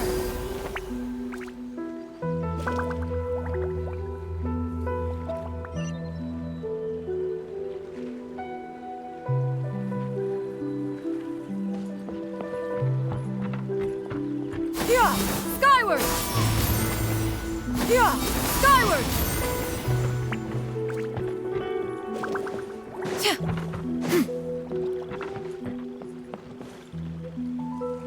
In truth, one had more than a few misgivings about your chosen partner. As an exorcist, his talent was lacking. One could hardly say his skill with sigils was any better.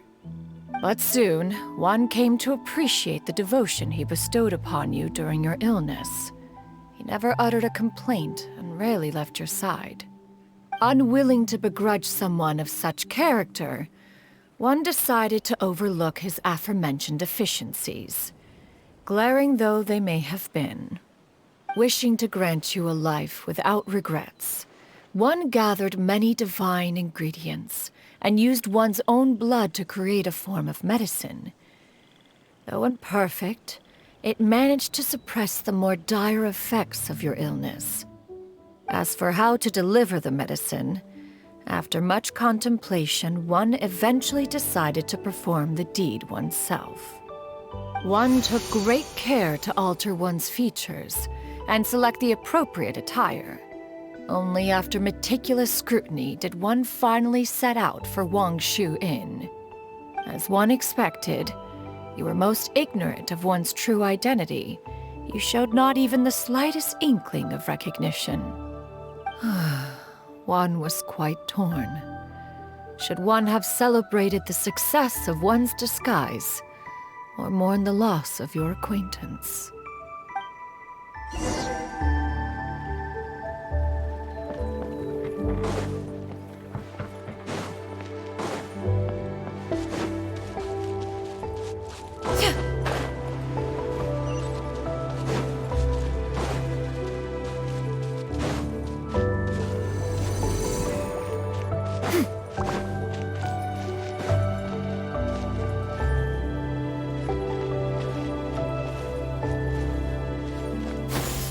Nevertheless, one would speak to you about another matter, if you are amenable. Even considering your loss of memory, one was simply flabbergasted that you could so easily forget the consequences of consuming medicine infused with adeptal blood. Its proclivity to attract monsters is hardly that complicated of a concept to remember. To think that you tried to travel while weak from sickness and heavy with child. Had one not intervened to clear the fog, all of you would have been lost during the night.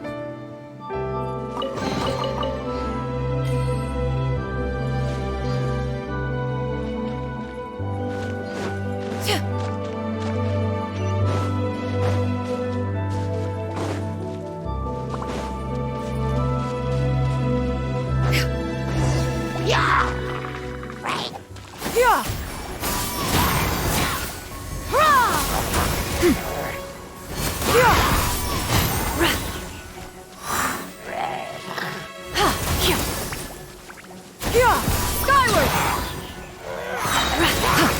Stray clouds converge!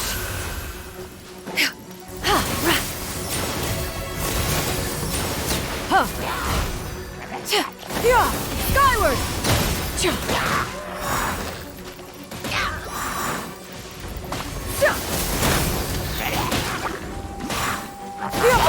Ho!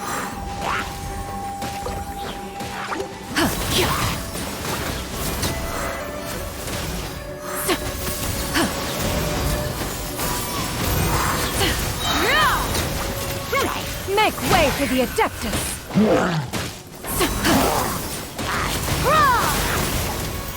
Skyward! Scatter!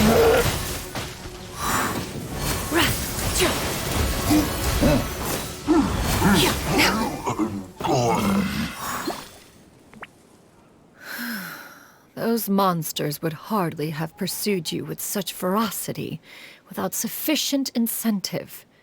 They were likely incited by the presence of godly remains. Said godly remains, in turn, were likely drawn to the trace of one scent on your body. One was, after all, an active participant in the Archon War. Some of the gods were likely shattered by contraptions of one's very making. In the end, one was relieved to see you endure through the night. At the break of dawn, one heard an infant's cry pierce through the air, and one saw you carefully cradle the child to your chest. Although certain mortal matters remain foreign to me, one could not help but be moved by your joy. To see you happy, that was more than enough.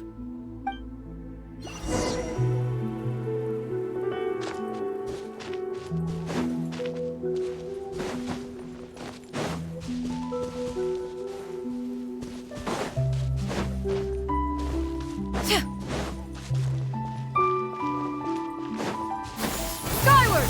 Scatter!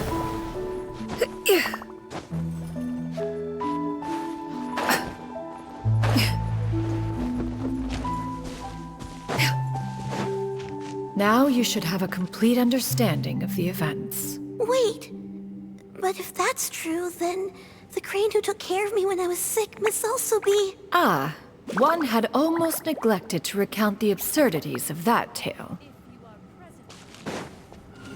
Perhaps we could stop a while at one's abode for some repose and conversation.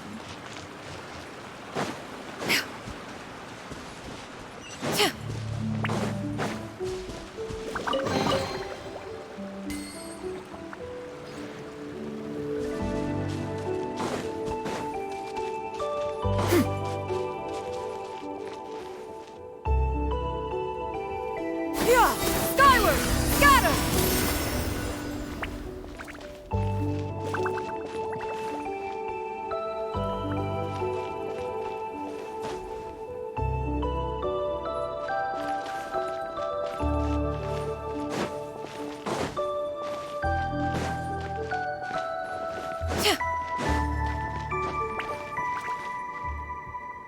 Just as you and I troubled one with her antics, so did you give one many a headache.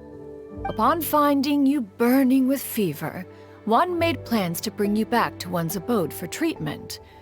However, upon seeing one's form, you began to cry, refusing to get on one's back. When one asked you why, apparently you believed that one could not possibly be a true Adeptus, because all illuminated cranes are white from tip to toe. One had no choice but to apply powder to one's body to conceal the variegated nature of one's appearance.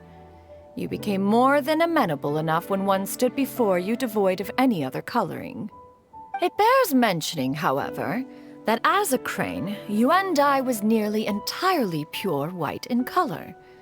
Though you had never encountered her in that form, you still recognize the essence of her being.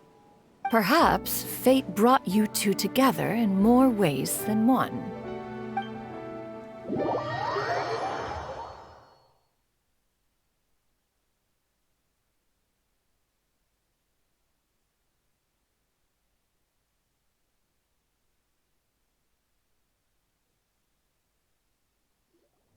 Now all has been revealed. One owes you an apology, Yuandai. One recognized you upon your very entrance into Wanmin restaurant. One has always viewed you as a disciple of equal standing with Ganyu and Shenhe. Indeed, one wished to bring your story to a satisfactory end with this visit to Liyue Harbor. Still, one could not reveal your identity right away.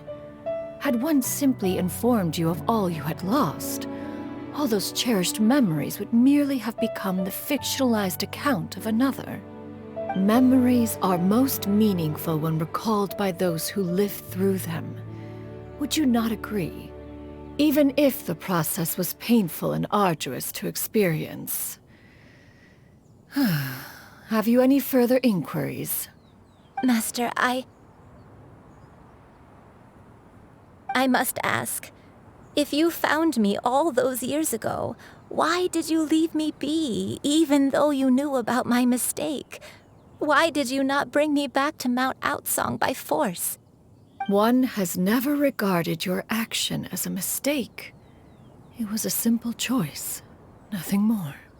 When it is time for one's progeny to leave the nest, it is the responsibility of an elder to let them fly free. Yet, when your wings grow weary and the night grows dark, just know that you always have a place to which to return. 'Tis a refuge referred to by many a name in mortal writing. Home, nest, haven. Whatever its denomination may be, its essence remains quite unchanged.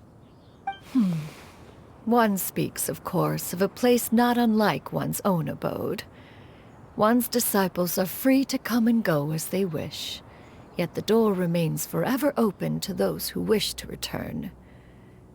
One rather hopes you count yourself among them. Thank you. Thank you so much. You and I. One expects you too have sensed the rapid deterioration of your condition as of late. Have you not? 40 years ago, you chose a path without a future. Though one used one's own blood to provide you with a few decades of extra time, it merely delayed the inevitable. One may have extended the path, yet one was unable to alter its final destination. Even the power of an adeptus has its limits. Had your condition continued to deteriorate, you would have forgotten your life as a human entirely. In the end, you would have turned into a creature lacking in the ability to even comprehend its own monstrousness. Fortunately, you were able to avoid that scenario by reclaiming your memories. Though one sped the process along by providing some guidance, the result is entirely a reflection of your own effort. So, what's gonna happen to Granny? One will help her reclaim her original form as a wild crane. If it be fated, she may recover her sentience one day. She's gotta go back to being a regular crane, huh? Master, you've already done more than enough for me. I don't know how I could possibly repay your kindness. This is a better result than I could have ever hoped for. How much time do I have left? Not long. The transformation is imminent. Granny? Please don't leave, okay? You're all I have left. Please. Don't be sad, dear child. Granny has led a wonderful life. My only regret is having to leave you behind. Don't forget to eat well, okay? A growing young lady like yourself needs lots of good food to grow big and strong.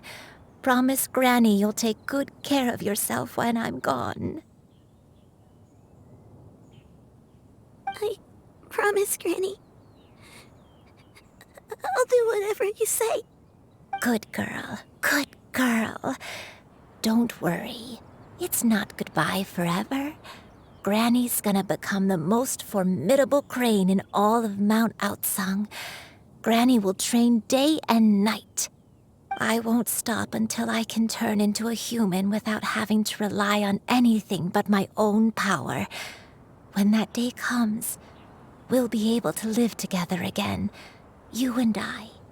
How's that sound? Good. That's a good girl. Even though we won't see each other for a little while, as long as we both work hard, we're sure to meet again someday. I'll eat well, Granny. I promise. And I'll wait for you, no matter how long it takes. I'll wait for you to come back. That's a good girl. Then Granny really has no more regrets. I'm so sorry, Master. Thank you for everything.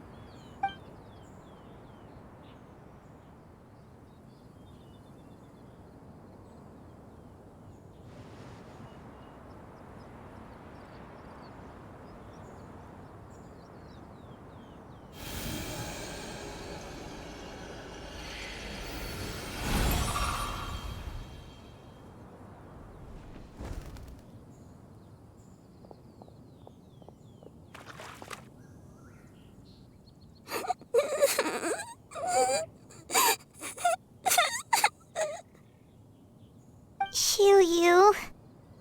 Let her be. At her age, crying is a natural, if not fitting, response to such an event.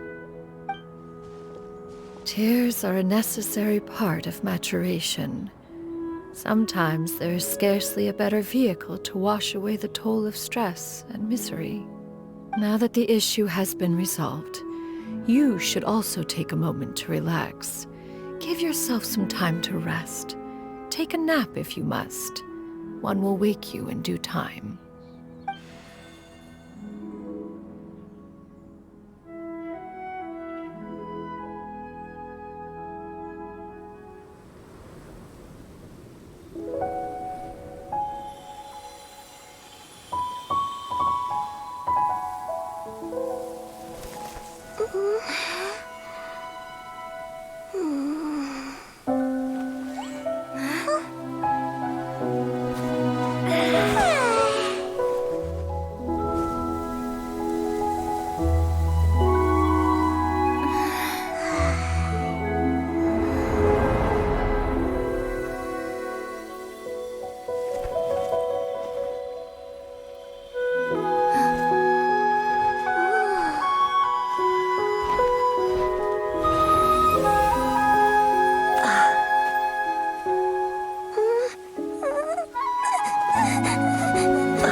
We would see each other again, that our days of separation would finally end, and all my troubles would be behind me.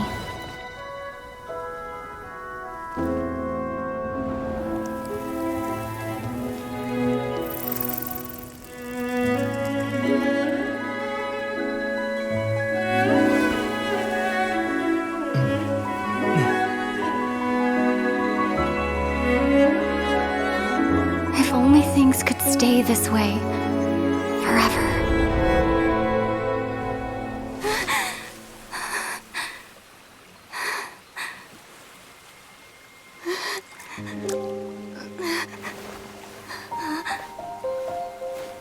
A nightmare?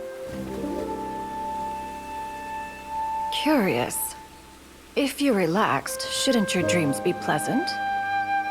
It was a good dream. It's just... You weren't ready to wake up.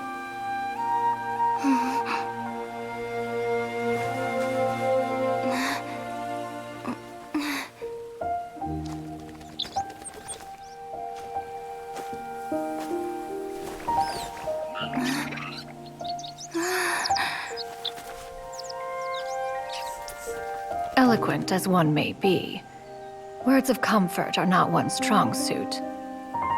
You are doing all you can. One can see your strength of will, your fearlessness in the face of danger. And so, whatever your dream may be, one believes that you shall achieve it. Of course, whenever the perils you face overwhelm you, or you become weary, one is always here for you. After all, as an elder, it is only right to look out for the young ones.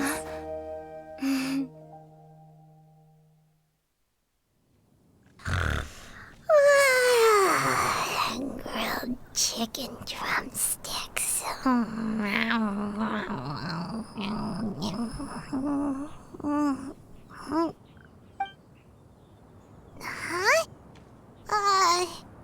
Was Paimon sleeping just now?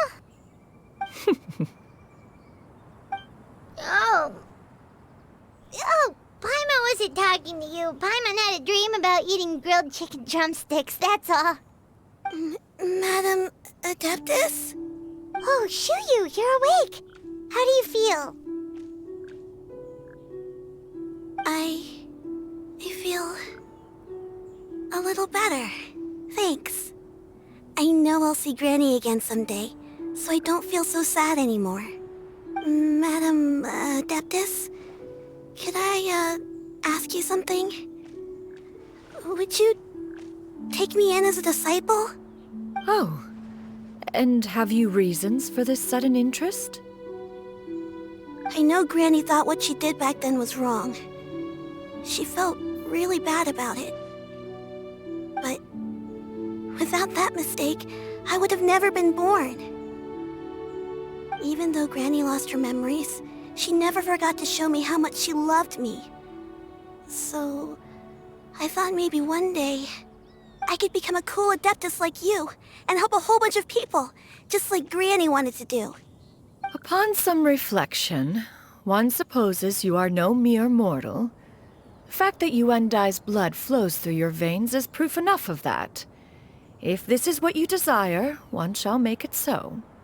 Thank you so much, Madam Adeptus. No, I mean...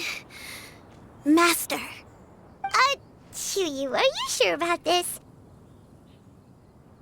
Paimon's gonna let you in on a little secret. We've seen Cloud Retainer's 2 other disciples, and they pretty much eat nothing but bitter herbs like chin-chin and violet grass.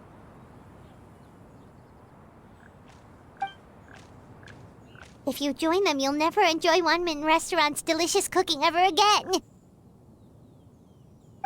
How utterly preposterous. One has never enforced such a rule. Every individual must find their own path to enlightenment. So long as one retains a pureness of spirit, one's dietary proclivities are quite irrelevant.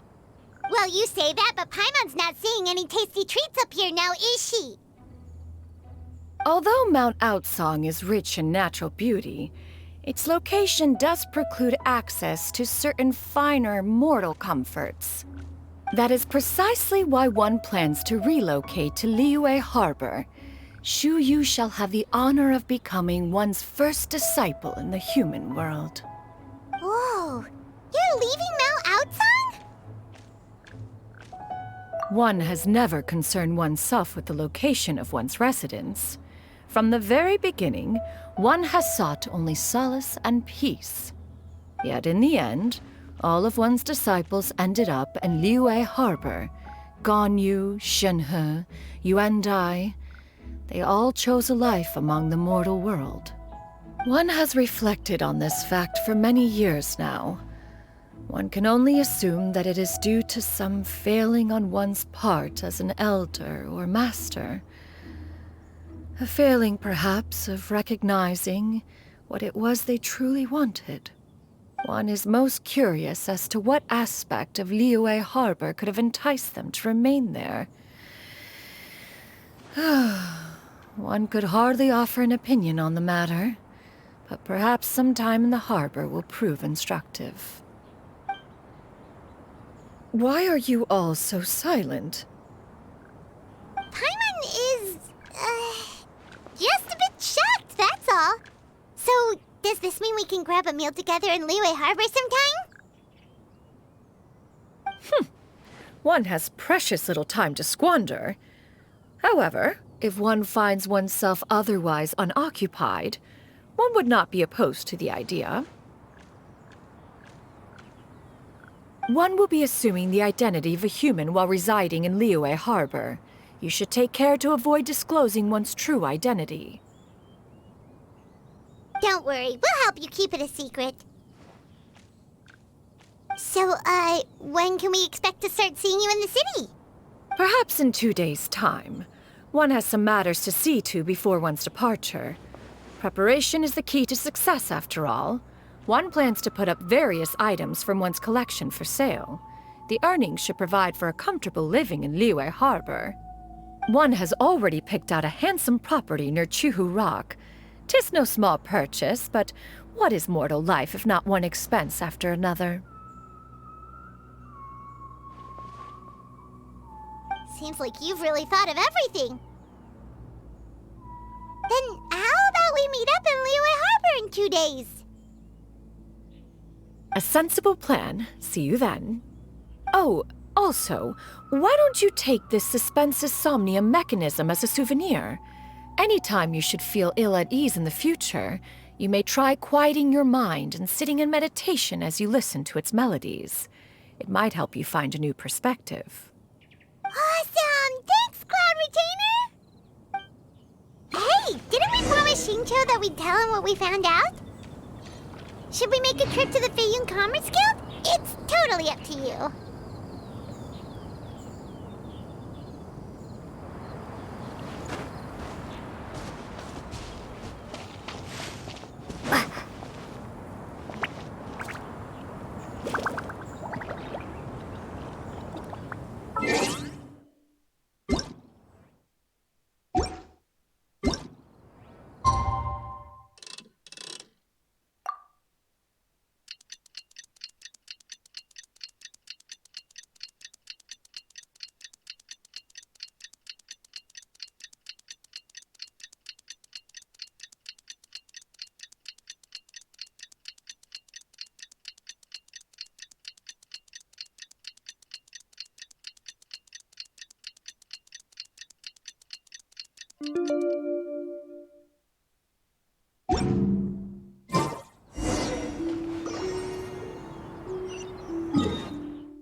Your concerns are excessive and unfounded. This is but a simple collection of ordinary valuables. Such intense scrutiny is hardly necessary. To be quite honest, your insistence on that fact is my primary cause for concern. In what way are any of these ordinary? Every single item here could be worth more than everything I own combined. I simply can't risk shelling out that kind of mora without proper scrutiny. If I'm wrong, I would never be able to earn it back, not even if I worked every single day for the rest of my life. I have to be careful. Yes, you can never be too careful. We're here, Cloud. Miss Shenyan, what are you guys arguing about? Ah, perfect timing. This ignoramus is questioning the authenticity of my wares. I'll have you know, these items have remained untouched in my personal collection for several hundred years. To question their legitimacy is pure folly. Several hundred years? Indeed. They're family heirlooms, you see. passed down over many generations, as families are wont to do. Yep, they've definitely been around a while. We can vouch for her on that one. Hear that? Had I not found myself in need of Mora, I would scarcely have had the heart to part with them. Indeed, you should consider it an honor to even have the opportunity to behold them with your own eyes. Doubt their authenticity any further, and I may just decide to take them to another buyer. Whoa! Please don't go! I apologize for any insult, miss. You see, I know full well that I lack the knowledge to judge the true worth of these items. If you could wait but a moment, I've hired an expert to appraise them for me. He should be here shortly. An expert, you say? Very well. I will wait for a little while longer, then. Traveler, Paimon, this is my new residence. If you have cause to seek my company in the future, this is where you can find me. Master! Oh, it's you two again. Hello. Shuyu! You got a new outfit! It looks great on you. Mm-hmm. Master made it for me. I like it too. Huh? You know how to make clothes? Do I know how to make clothes? With the support of the proper mechanism, sewing is hardly a challenge. Master, I brought in most of my stuff.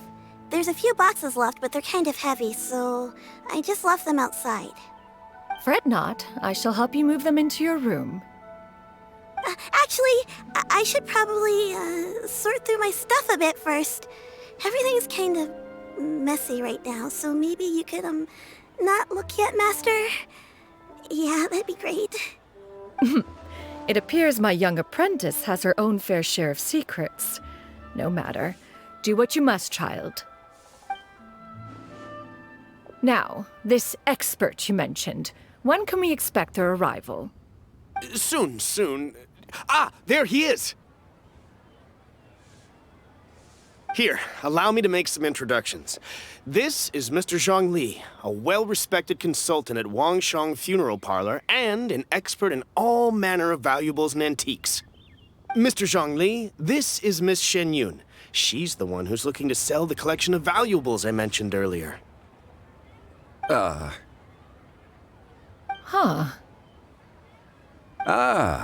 If it isn't Miss Shen Yun.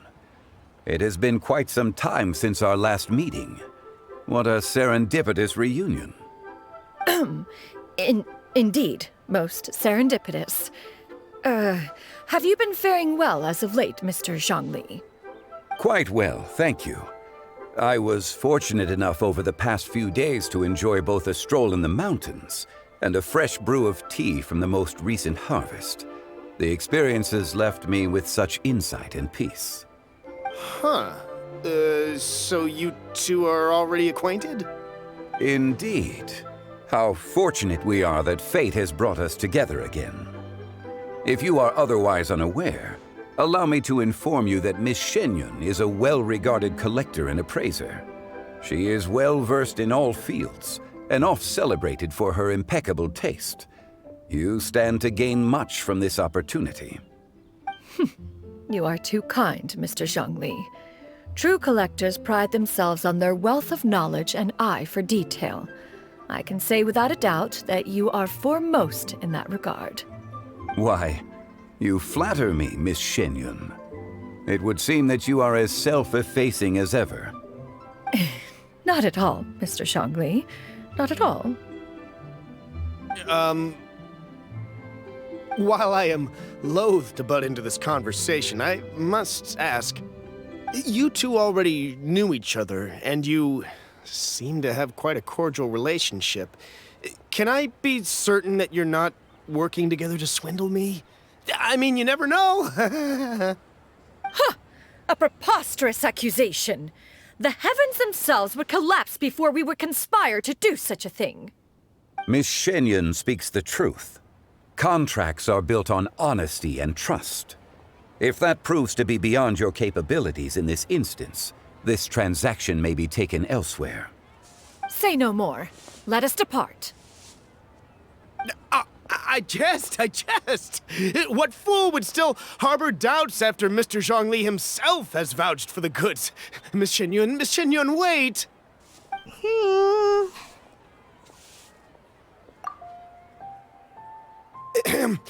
I deeply apologize for doubting you. So, Mr. Zhongli, could you please give me a final verdict on the value of these items? There is no cause for concern. They are indeed rare and precious valuables. Take this mechanism, for instance. Though one may not immediately perceive its purpose, its structure and appearance are exquisite enough to merit it a place in any fine home. The same can be said for this one here. Few could hope to possess an item that so perfectly blends mechanical wonder with geometric grace. I am sure you have heard from your travels that the study of mechanisms is among the most wondrous arts in this world. With that in mind, I earnestly recommend procuring every last item in this collection. All right. Since I hired you as my consultant, Mr. Zhongli, I shall, of course, trust your good opinion. Then, in that case, Miss Shenyun, I'll take the lot.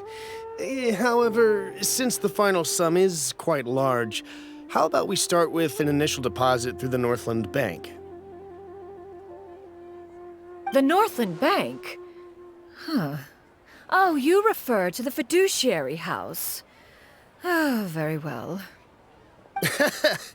I fear people only use the term bank nowadays. In that case, I'll be off for now. I'll return to collect the goods once you've received the funds.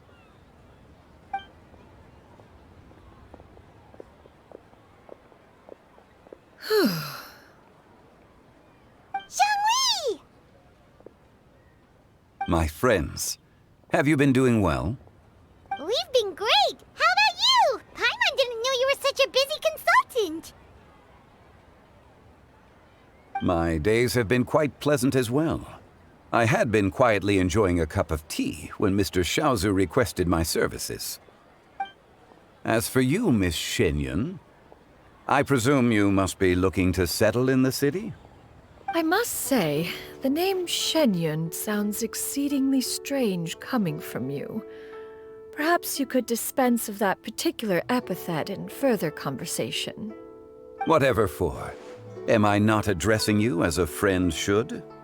Well, that is true, but... Alas, refer to me however you will. After all, a name exists such that others may address you with it. One is hardly ignorant of that fact.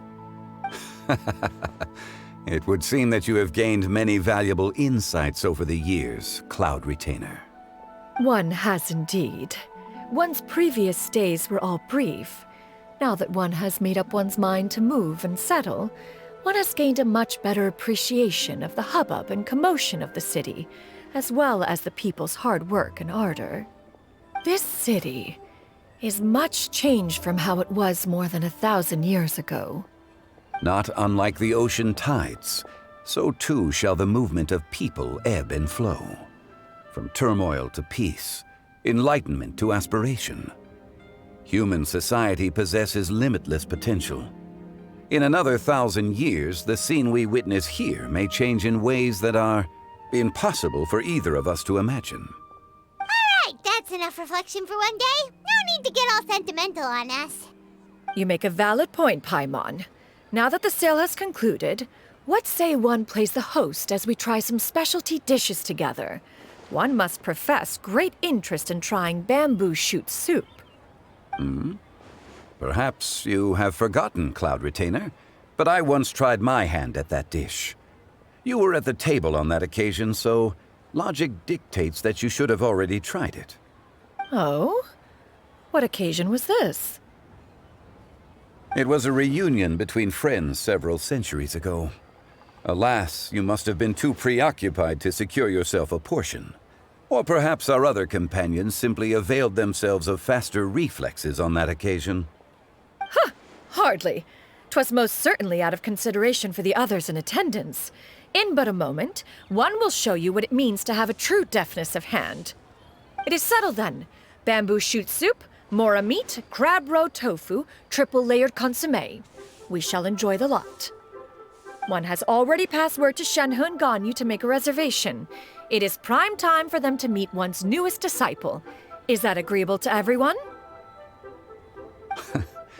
It should be a most splendid occasion. Shu Yu, come now, it is time to dine. Ah, this gentleman over here is Mr. Zhang Li. He is, A humble employee of Wangsheng Funeral Parlor.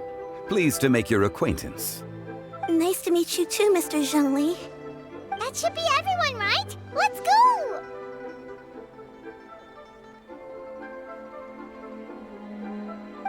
Sounds good. Actually, Master, have you ever tried Adeptus' temptation? I heard it's impossible to stop eating after even just one bite. You know, 'cause it's super tempting and stuff. Is that true? That sounds rather implausible. Although with the right preparation, certain dishes can be too delicious to resist. Huh? Why are you all walking so fast? Hey, wait for Paimon! Hey, wait up!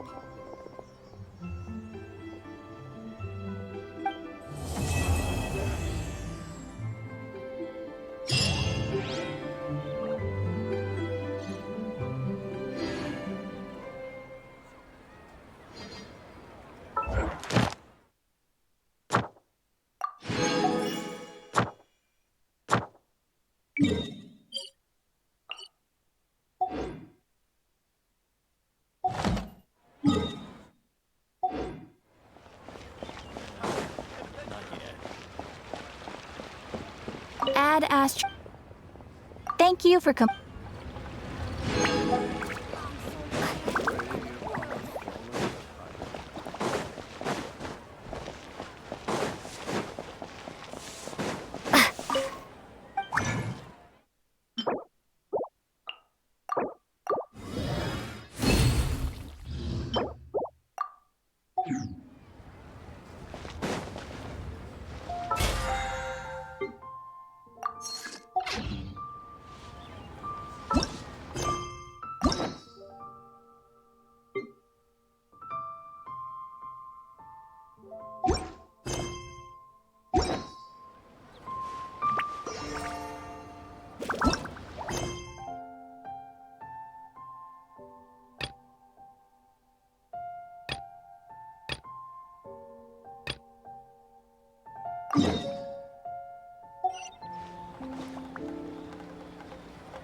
Charlotte!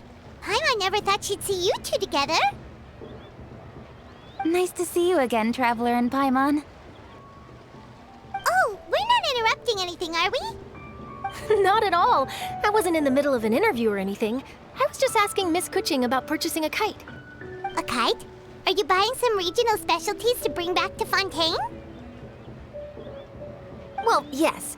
And... It seems you haven't heard yet.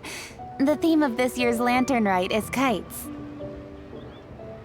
Oh, so that's why Paimon has seen so many floating in the sky.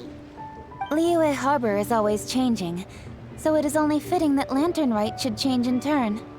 The Qixing believes it would benefit Liyue to build on our own cultural foundation by embracing the technologies of other nations.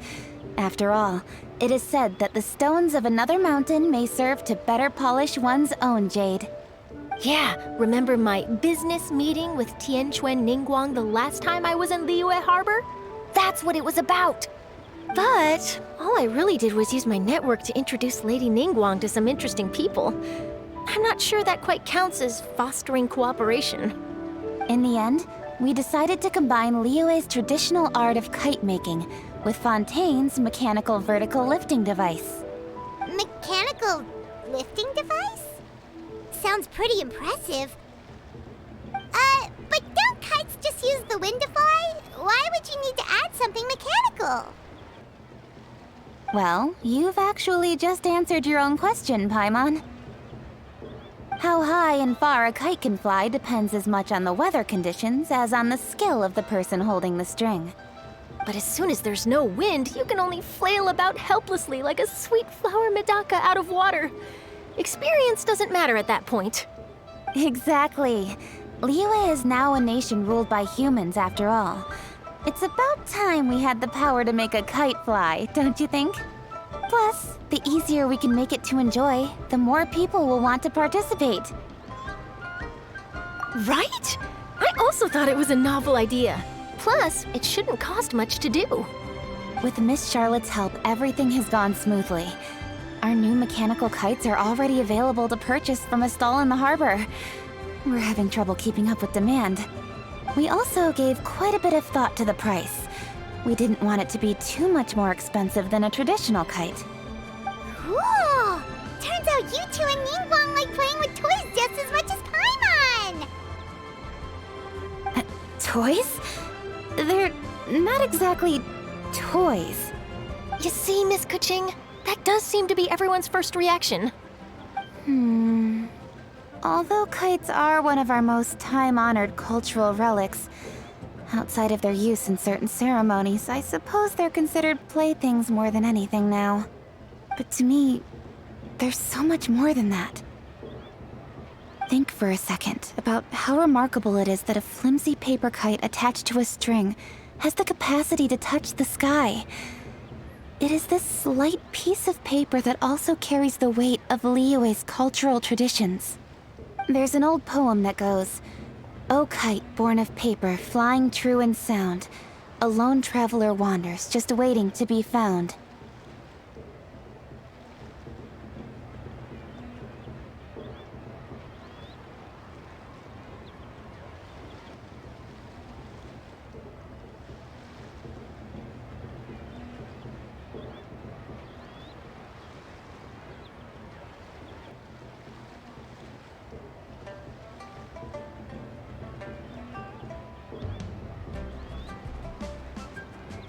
In the past, poets from Liyue used kites to symbolize a feeling of longing, or evoke the peacefulness of idyllic rural scenery. If the people of today can derive enjoyment from this activity, they will not only be more likely to better appreciate the tradition, but also to pass it down to the people of tomorrow. That's the Kuching we know, always thinking 5 steps ahead of anyone else. Well said, Miss Kuching. I've learned quite a bit myself. As long as you're willing to listen, I'm happy to share. I also know quite a lot about the various folk traditions related to kites. For example, whenever a kite blew away, people would say it was the Adepti that summoned the wind to take it away as an offering. That way, you can turn an unfortunate event into an auspicious one. What about something more fun? Do you know anything like that? More fun. Let me think. Oh, I suppose we should first talk about how kites are made. It's another one of our precious forms of traditional craftsmanship. My grandfather told me that, back when he was a boy, children learned the art of kite making step by step from their elders. First, you use the thin strips of bamboo to construct the frame. Then, you draw a design of your choice on a piece of paper, paste it onto the frame, and tie on the string. Then, you look towards the sky and release the kite to soar among the clouds. Some people write down certain names or desires on their kites, cut the string, and let them fly free. Others may place particular thoughts or meaning into the design itself. Are certain designs associated with certain meanings? I'm gonna jot all of this down. Well, for example, kites in the shape of a butterfly typically symbolize freedom, happiness, or the desire to break free. Fascinating. What else can you tell me? The scissored-tailed swallow is the most classic design. It symbolizes good fortune and joyful tidings. Different colors also have small variations in meaning. Are these commonly understood meanings and symbols in Liyue? Kind of like the language of flowers in Fontaine. I believe so. Most have probably heard something about it from their elders at some point. If you're interested, Miss Charlotte, I have several books on the topic that I could lend you. They could be a useful reference. That would be a huge help!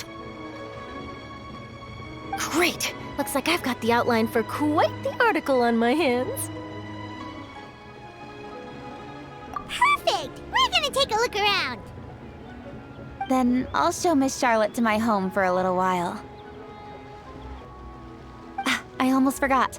The Ministry of Civil Affairs is hosting a kite flying contest on the night of Lantern Rite. If you're interested, you're more than welcome to bring a kite and participate. The rules are simple. Whoever flies their kite the highest and furthest within the time limit will receive a special honor along with a secret prize. I've already prepared more than enough empty film for the event. I can see the spectacle already. Oh, Paimon was on board the moment you said secret prize. Then I'll look forward to seeing your performance. You bet! See you then!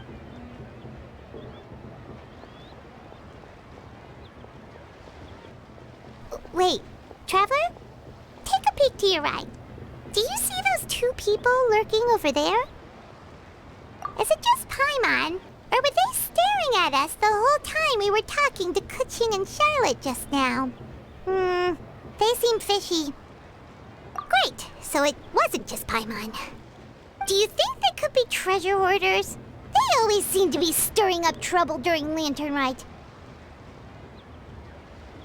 Oh, Paimon's sick of waiting around for something bad to happen. We should strike first, you know. Foil their plans before they even begin. You go right, Paimon will go left.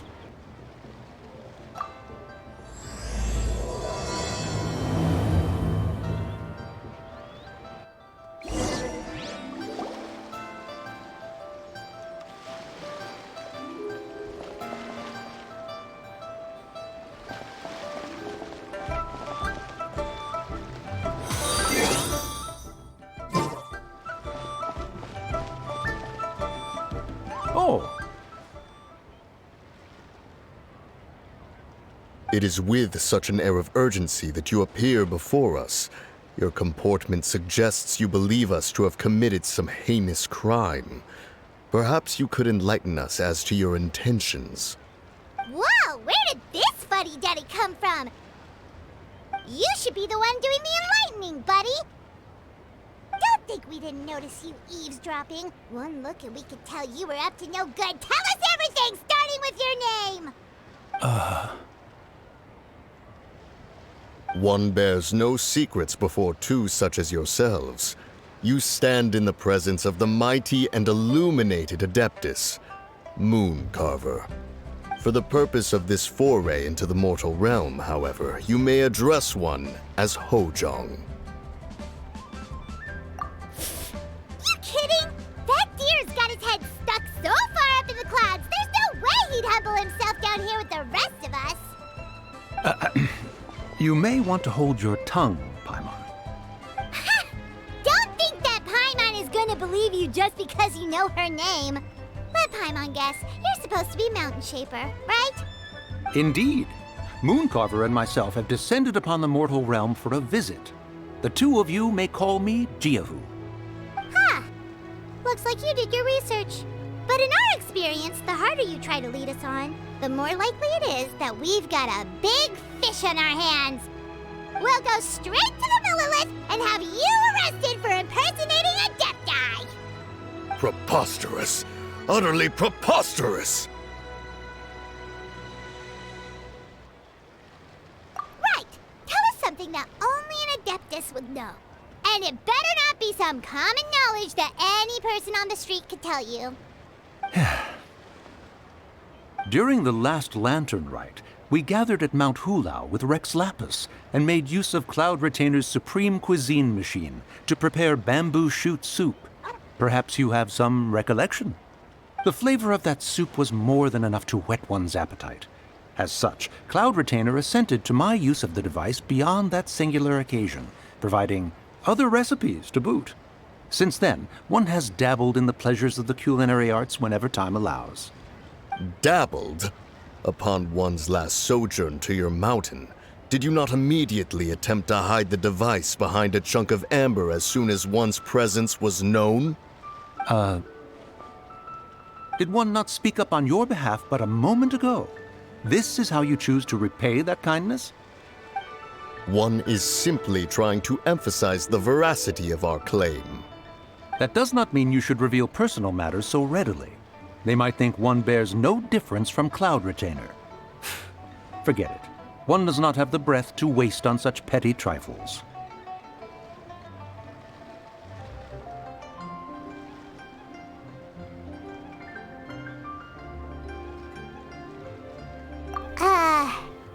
That might have been more detail than we needed. Seems like you two are the real deal, and Paimon's sorry for suspecting you. But, for beings as forgiving as yourselves, this is just water under the bridge, right?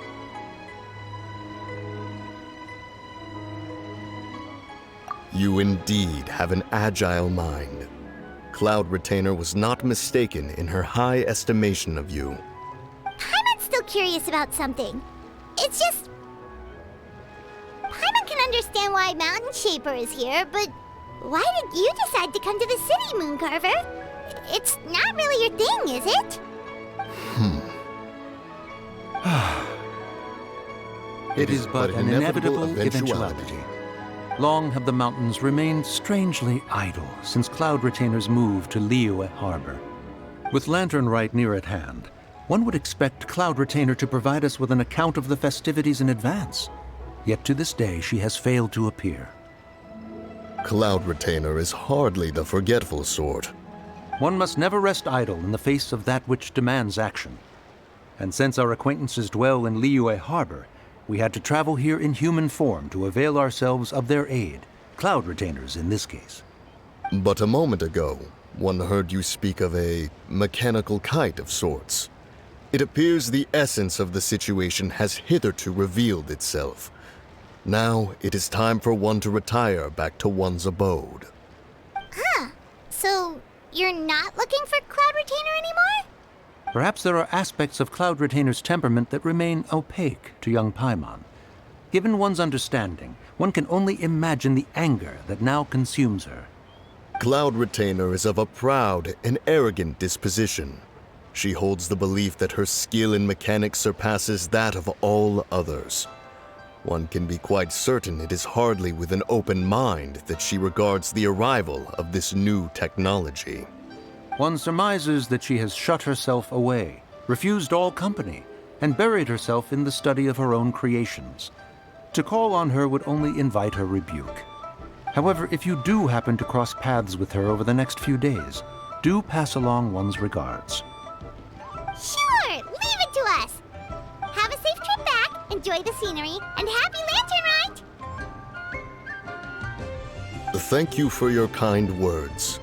We shall now depart. We got all worked up for nothing, huh? All that trouble and it turned out to be people we knew all along. Well, it's still pretty early. Let's head over and check out the kite stalls. Paimon wants to see what kinds of kites we can buy to use in the competition. The bigger and prettier, the better.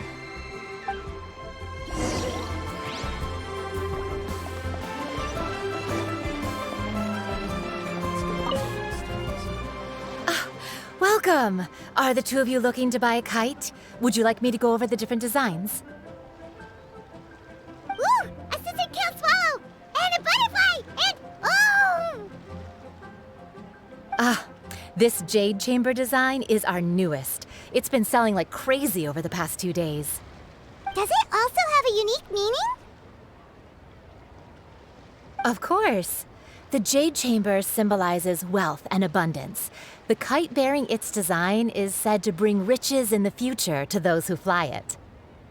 Oh, now that's Paimon's kind of kite! I apologize for the interruption, but are all your wares in order, Miss Genuine? Yes, they're just over there. The paper, bamboo, and dyes. All the necessary kite-making materials. Wonderful. I'll pack them up and get a guard to deliver the goods to Yilong Wharf for you. Yilong Wharf? Oh, wonder what that place is like during Lantern Rite. Paimon would love to go take a look. Well, if the two of you are interested in going to Yilong Wharf, then could I trouble you to find Gaming and deliver these goods together? Is Gaming the guard you just mentioned? Yes. The communications office handles shipments and transports around Liyue. He works for the Secure Transport Agency, one of our sub-organizations. The problem is, many of my colleagues have taken leave during Lantern Rite to spend time with their families. So, our available workforce has seen a dramatic decrease recently. If you were willing to help out, then I could get a head start on my next appointment. You do seem really pressed for time. Oh, wonderful! You will, of course, be compensated for your efforts. Now, at this time of day, Gaming should be somewhere in the vicinity. Just follow the main road until you see the head of a Wushu dance costume. Should be on your right. Be sure to come back if you'd like to buy a kite. I'll even give you a discount. By the way, do you know my aunt? Everyone calls her Granny Shan. I've heard her mention Gaming before. Apparently he's a nice, outgoing fellow and all-around good guy.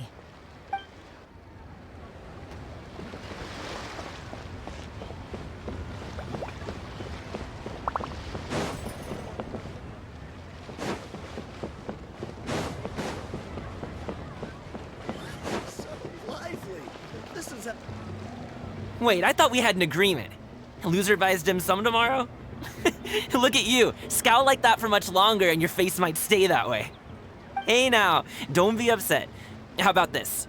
You extend the invitation, and I'll pay. No way, Gaming. You're always the one picking up the tab. I'm not trying to be a sore loser. I just didn't expect you to come from behind to win like that. That was nothing. All in a day's work, friend. Perfect! Gaming is here! Sorry to interrupt, Gaming. We just spoke to a guy from the communications office who needs you to deliver some goods to Yilong Wharf. Oh, that must have been Longzhou. Looks like I've got work. Gotta go. Sure, go do your thing. Let's have a rematch when you get back. I won't let you win so easily next time.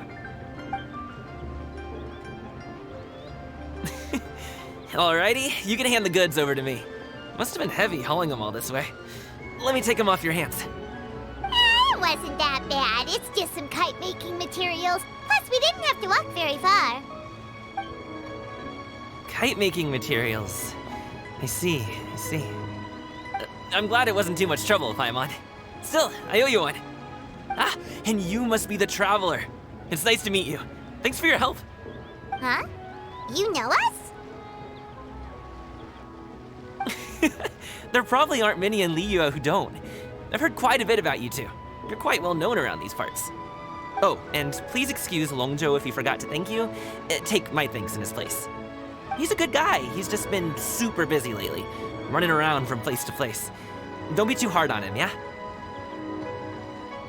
So, you here for Lantern Rite? Yep. It's always so lively this time of year. We were actually hoping we could tag along to Yilong Wharf and have a look around. Perfect! We'll go together then. I'm good with directions, so just follow me. Trust me, I know my way around. We can exchange stories, tell jokes, or just chat along the way. Oh, and there are a couple of good places to eat along our route. We can stop and grab a bite when it's time. The ingredients are fresh, the portions are generous, and the prices won't break the bank. You can order anything, and I promise, you won't be disappointed. Order anything? Hey, did you really have to call Paimon out like that in front of our new friend? Don't worry, I understand. I joke around like that with my friends, too.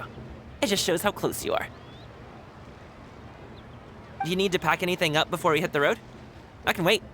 Nope, our things are always packed and ready. We're pretty much travel experts at this point. Oh, that's right. Then let's get going. If we run into any trouble, you can count on me to protect you. I am a guard, after all.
Ooh, the docks are just a bit further. One step at a time. Hang in there.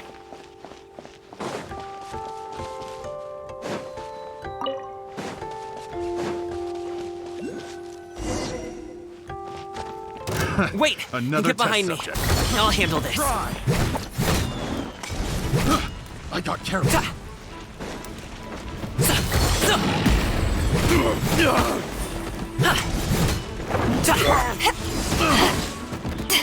Propagate!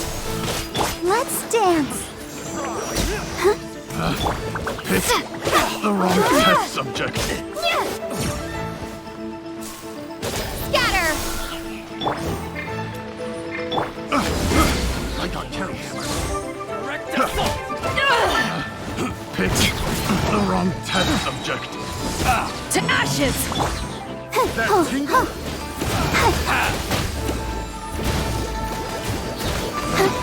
Picked the wrong test subject.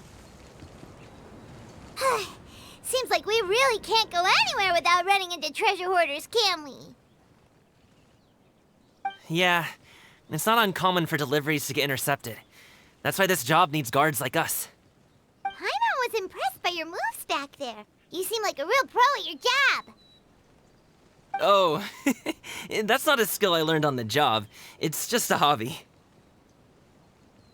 Have you ever heard of wushu dancing? Really? Wushu dancing is famous in Chunyu Vale. Performers might be invited to promote the opening of a business or to spread good fortune during a holiday season. But I must admit, it has nothing on the popularity of the Liyue Opera. I'm also well aware that people in Liyue Harbor aren't exactly jumping at the chance to watch wushu dancing, so it's not something I do full-time. Huh? You have 2 jobs? How do you have the energy to do all that? It's not that tiring. You just have to take a rest. Ah, Paimon gets it, so you must sleep a lot then. Not really. Just yesterday, I stayed up all night playing cards. Oh. Let's go. The docks are just up ahead.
can rest. Ooh, Paimon's shoulders are so stiff. And her stomach's so empty. Sorry. Did I push the pace a bit too much? I mean, you were the ones who said you were travel experts. Liyue is just too hilly. Floating up and down so much. Where's Paimon out? Oh, Paimon was finally satisfied and now her poor stomach's empty again. Aw, would you like some winter melon cake? I have some on me that I bought from a store. Yes, Paimon will take all you got. You might want to pace yourself there, or you'll be too full to eat a proper meal later. Paimon never gets too full. Just like you apparently never get tired, no matter how far you walk or how many jobs you work. Ah, I see. Then here you go, Paimon. And for you, traveler. Enjoy. And here's some for you too, Uncle Bosu. Don't think I forgot about you, my friend. I'll just set it to the side here for you.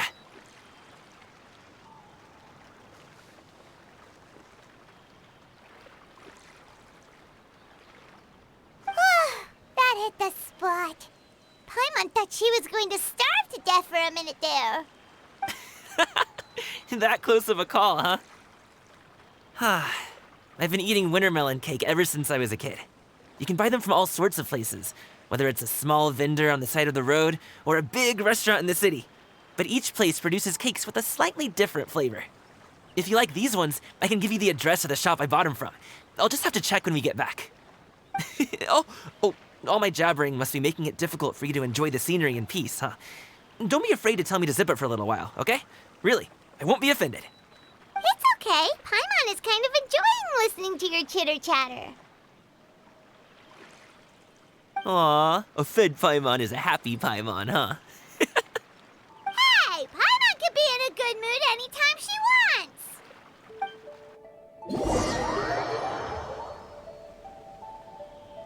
Need some fresh bamboo for this.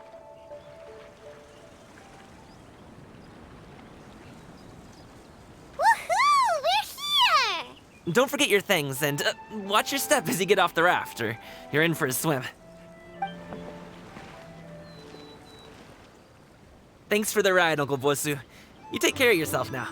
I'll see you some other time. Okay, follow me. This way is fastest. We'll have to take the elevator up to the secure transport agency.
This group of fools doesn't do what they're told.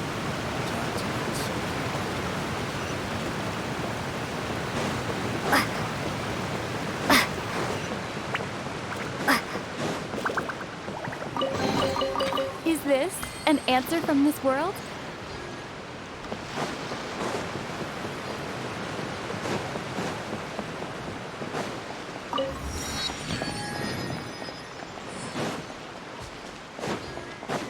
Hey! Slow down. I'm begging you. What is it? No one's gonna try any funny business when the street is this packed, right? Please, take a seat and enjoy my sleep. When drinking tea, one should think to Oh, well... how should I put it? Come on, spit it out! Do you see that group of people over there? Those are my relatives. Wow, you sure have a big family. Once they start buying things, they won't stop perusing till it gets dark.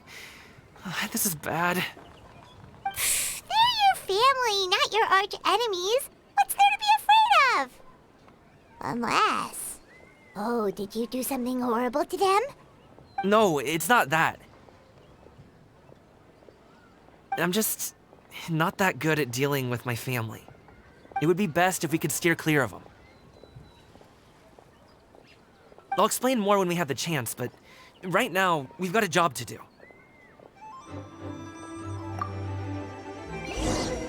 The left side looks pretty packed. Let's go straight. Slow and steady wins the race.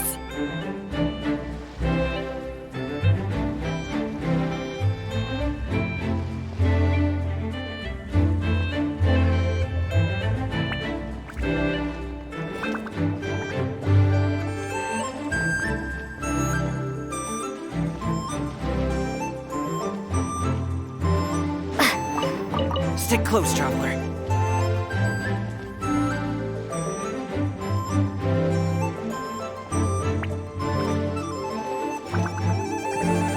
Let's wait here for a second. Maybe my aunt will leave.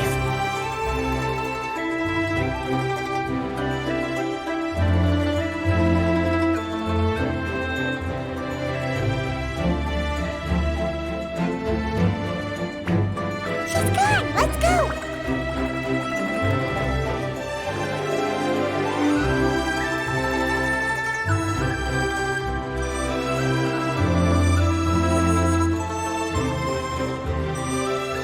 Turn left! Run!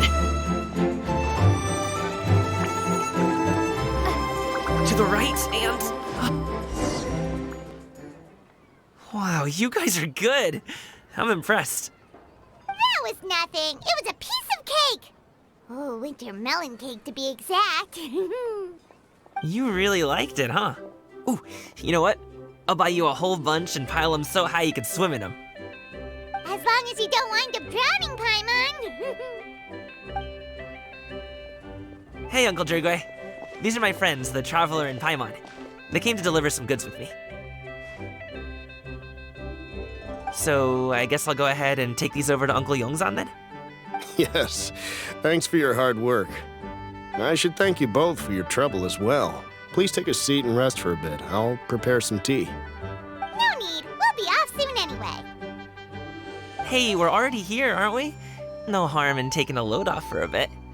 Plus, I know the Secure Transport Agency has some great Songhua tea stashed around here somewhere. I promise you, one sip and you'll be hooked. Anyway, you just sit down and relax, Uncle Drugway. Who would I be if I just sat here and let you go through all this trouble? Leave this to me. I have to be up and about to drop these goods off anyway. What's a little extra time on my feet? Oh, you aren't too picky, right, Traveler? I know Paimon prefers things on the sweeter side, so I won't steep the tea too long. And I'll add some dim sum pastries on the side. Aw, you noticed what Paimon likes? How long have you two known Gaming? Oh, not long at all. We just kind of tagged along on his trip to Ylang Wharf. He's just a super welcoming guy. We became friends, you know, just like that. That's just how he is. He's the attentive sort, really knows how to look after his own. A while ago, one of our guards had to take off work, said his joints were hurting due to the rain. Gaming personally went all the way to Boo Boo Pharmacy to get some medicine for him from Dr. Baiju, then traveled through the night to deliver it back to him. That young man has such a good head on his shoulders. How can anyone not love him? I mean, there is his dad, but, well, ask anyone else. And Uncle Yongsan says he doesn't have the personnel to spare for this delivery right now. So what do you think, Uncle Jergway? Should I go ahead and deliver it instead? It feels like we've troubled you enough already. It's kite-making materials, though. Could be for a kid. I'm sure the sender wants it delivered before Laternenrite. Oh, by the way, here, have some tea. All right, then. Deliver it if you want to. Ooh, are you free in 2 days?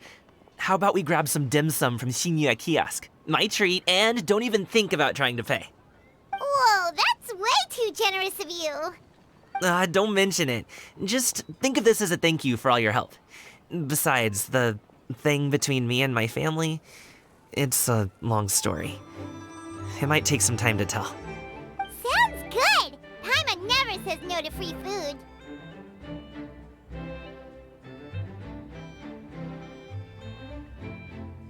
All right, then I'm off. See you in 2 days. Oh, and Paimon, make sure not to eat too much before then.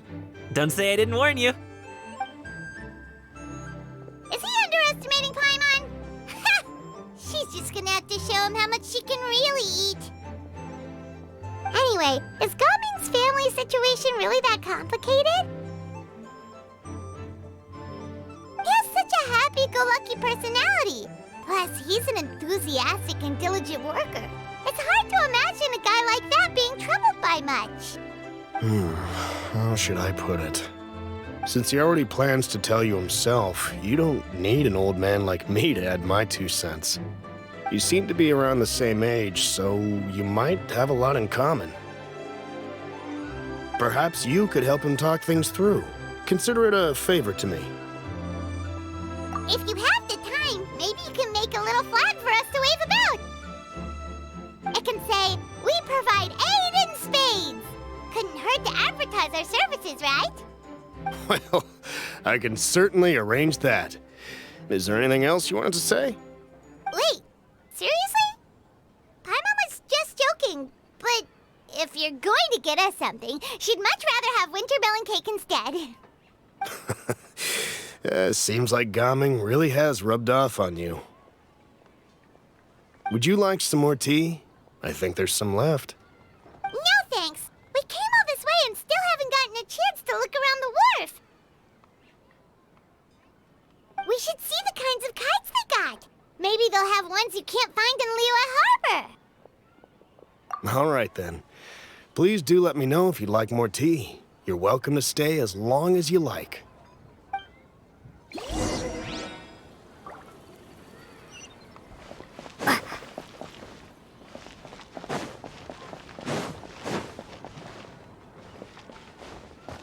Only with solid practical training can you unleash real punches.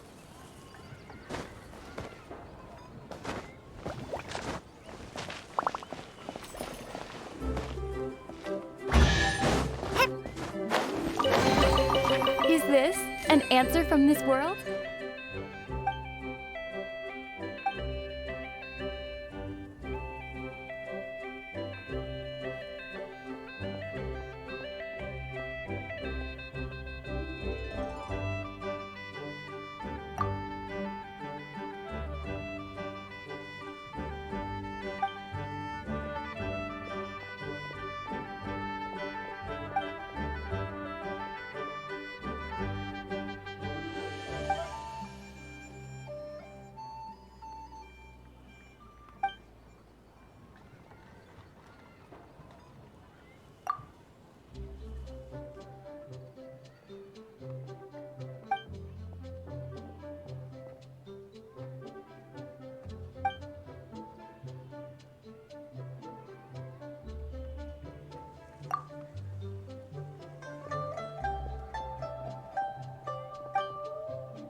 I'll keep this close.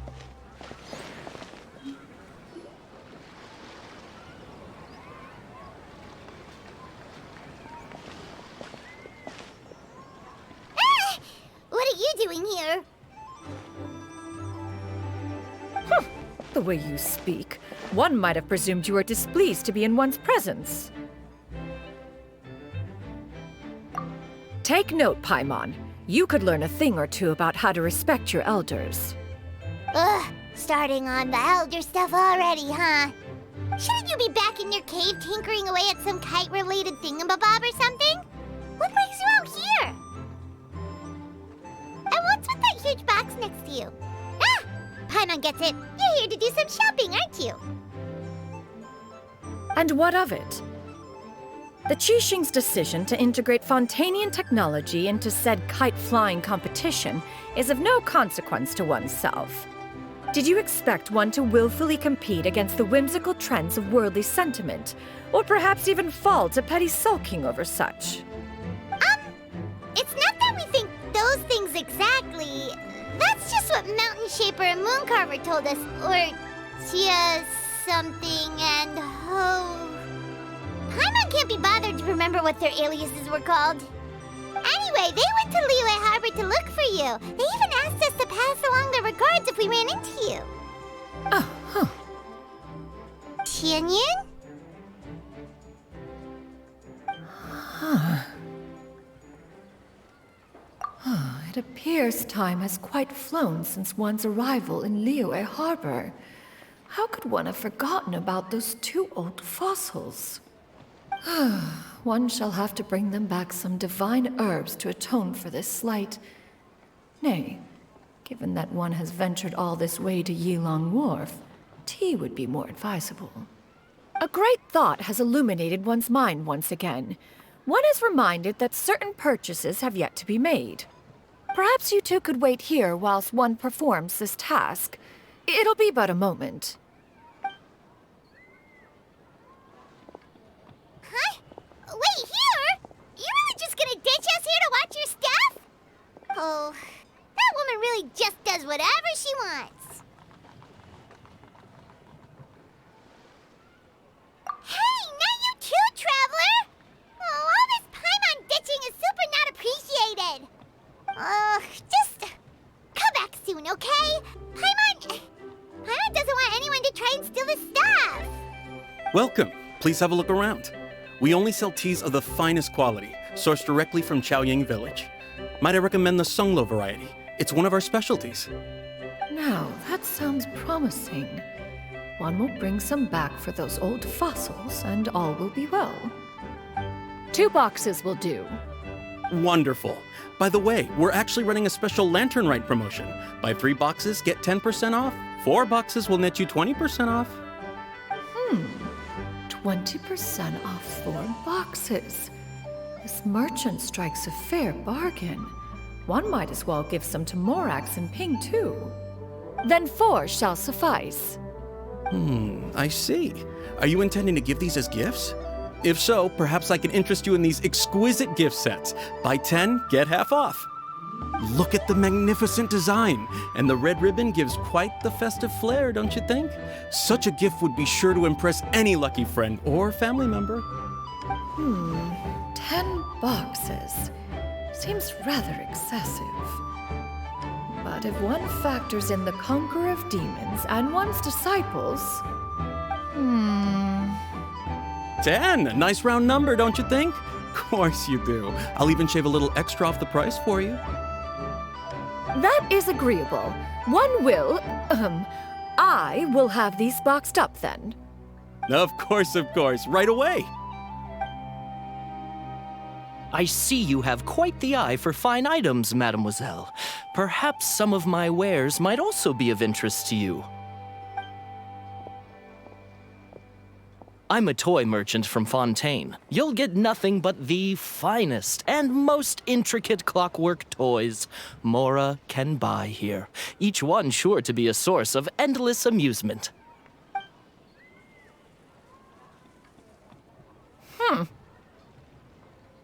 Perhaps you could enlighten me then. When should said amusement be derived? Well, that is, of course, best understood by playing with them yourself. If you could wait just a moment, I can bring one out and give you a demonstration.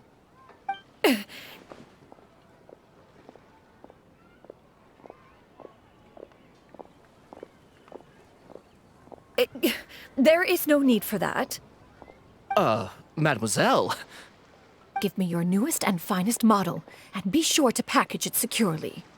Ah, of course. Here you go. The instruction manual is... I can do without, thank you. Many watchful eyes surround this place. If one were to be spotted purchasing a mechanical toy such as this, a child's plaything no less, it would only invite scandal. There is no harm in bringing it back to study in secret.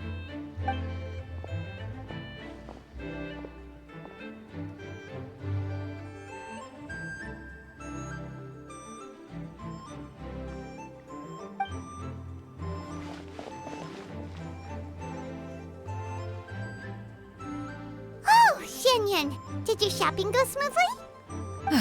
Naturally. One may not delight in social interactions, but that does not mean one lacks said faculties.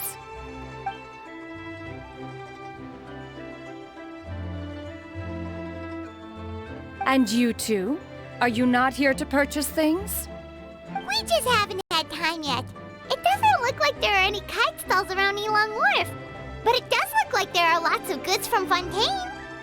You are also planning to participate in the kite flying competition, then?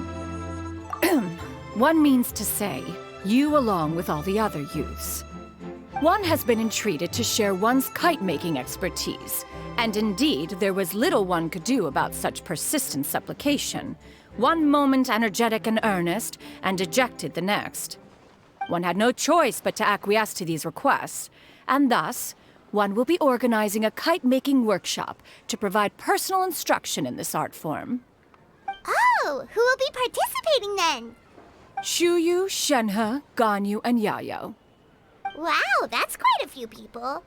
Also, this is all pretty well, Xinyun, but it's not like you have to make your own kite to participate in the competition. You can just buy one ready-made and call it a day. Ha! You speak of those equipped with the mechanical lifting device, do you not? 'Tis nothing but a crude piece of mortal machinery. The mechanism that one has developed was the fruit of millennia, of meticulous study. Let us not speak of the source of the mechanism's power, but rather its structure. It is composed of materials as light as bamboo and as strong as iron. This composition grants it the lightness of weight to ascend into the sky and the durability to follow the wind for many a mile. It is built with a series of intersecting rods that... Never mind. It is unlikely the two of you will understand, even should one expend the effort to explain. One is better off saving one's breath. It sure seems like you want to talk about it, though. So, will you be attending the workshop or not? Huh? Wait, you've been trying to invite us this entire time? All right then. No need to prepare the materials in any case. One has it all sorted. Arrive at Mount Outsong in 2 days. I shall be expecting you around midday. Are you leaving? Don't you want a guard to help you with that big box of yours? Surely you jest. One goes as one pleases. For what reason would one need to rely on another?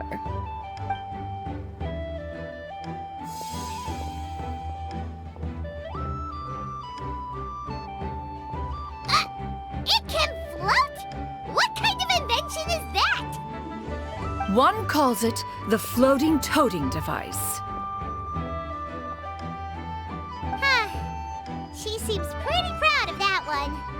Look at her walk down the street. She seems so confident, but everyone around her is looking at her all funny. Paimon wonders... never mind. But anyway, that box of hers seems to be full of those mechanical lifty thingamabobs. Not that Paimon was peeking or anything. She just, got a bit unsteady. funny for a second and accidentally brushed the embroidery on top. And wouldn't you know it, all the stuff inside almost came bursting out. Paimon even went out of her way to keep it all together. All Paimon say is that Shenyun sure does try hard to save face. What did she call it again? A crude piece of mortal machinery? Paimon bets she just can't wait to take it apart and see how it's made. Totally. We should probably act like we didn't see anything, though. You know, in consideration of her feelings and all. After all, that is the propriety with which one should comport oneself. When it comes to an elder, right?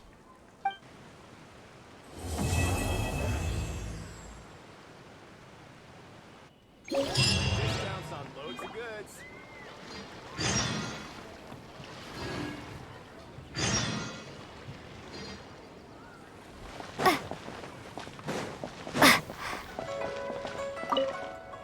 Don't miss out on our Lantern Rite promotion.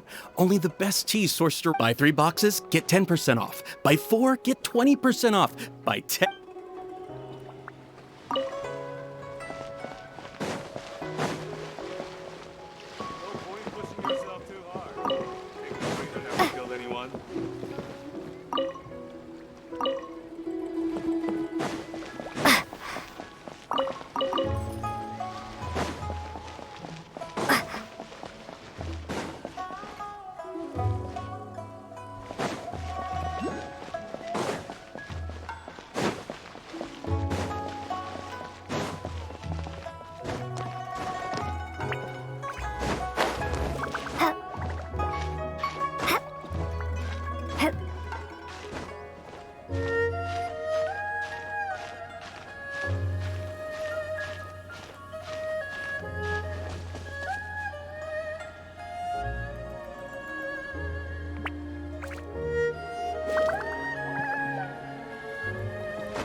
Paimon has never had dim sum at Xinyue Kiosk before, but it should be quite the feast for sure. Ooh, and that's Paimon's stomach right on cue telling her it's time to go find Gami. Let's go!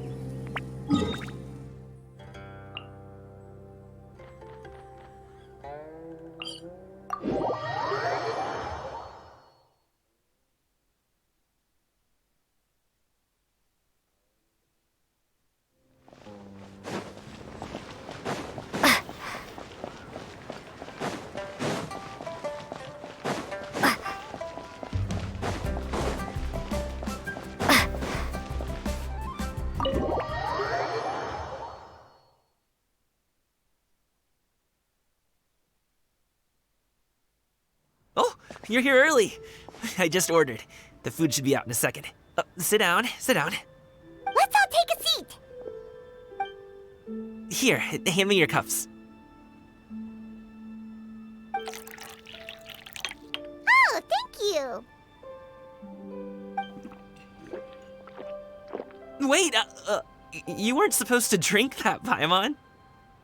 That was for you to rinse your utensils. That's a thing?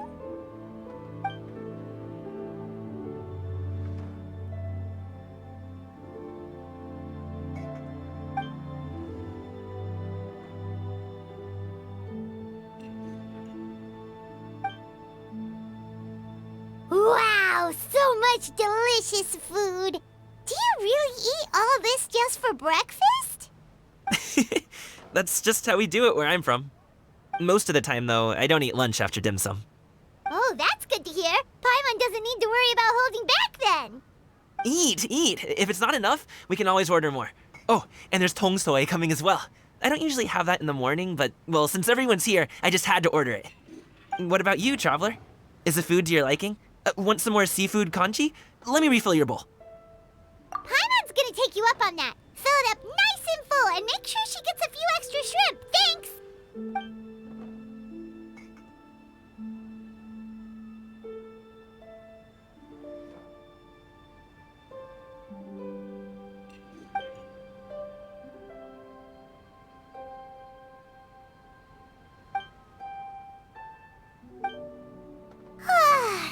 So full. That meal was so satisfying, it even gave Paimon some extra brain juice. Oh, listen! Paimon's figured it out. Let's think about this for a second, Gaming. You invited us to this awesome restaurant and ordered a whole table full of expensive dim sum just for the three of us. Well, you must be hiding the fact that you're some young master from a rich family. That would explain why you try to keep your friends and family away from each other. Are you confusing me with Xingqiu? Huh? You know Xingqiu? You sure know a lot of people. Well, when you're on the road as much as I am, you hear all sorts of rumors. Sometimes they're true, sometimes they're not. What it comes down to is being able to tell the difference. More often than not, that means knocking on some doors to find out for yourself. Oh, you truly are a man of many talents, young Master Gaming. Okay, enough with the teasing. Sorry to burst your bubble, Paimon, but you're wrong about my family situation. What? Oh, Paimon thought she was onto something there. My dad is just an ordinary tea merchant. Small-scale stuff, you know? It wouldn't even make sense to mention his business in the same breath as the Feiyun Commerce Guild. My dad... he always wanted me to inherit the family business, to be a merchant like him. But that's just not who I am. It's not who I ever wanted to be.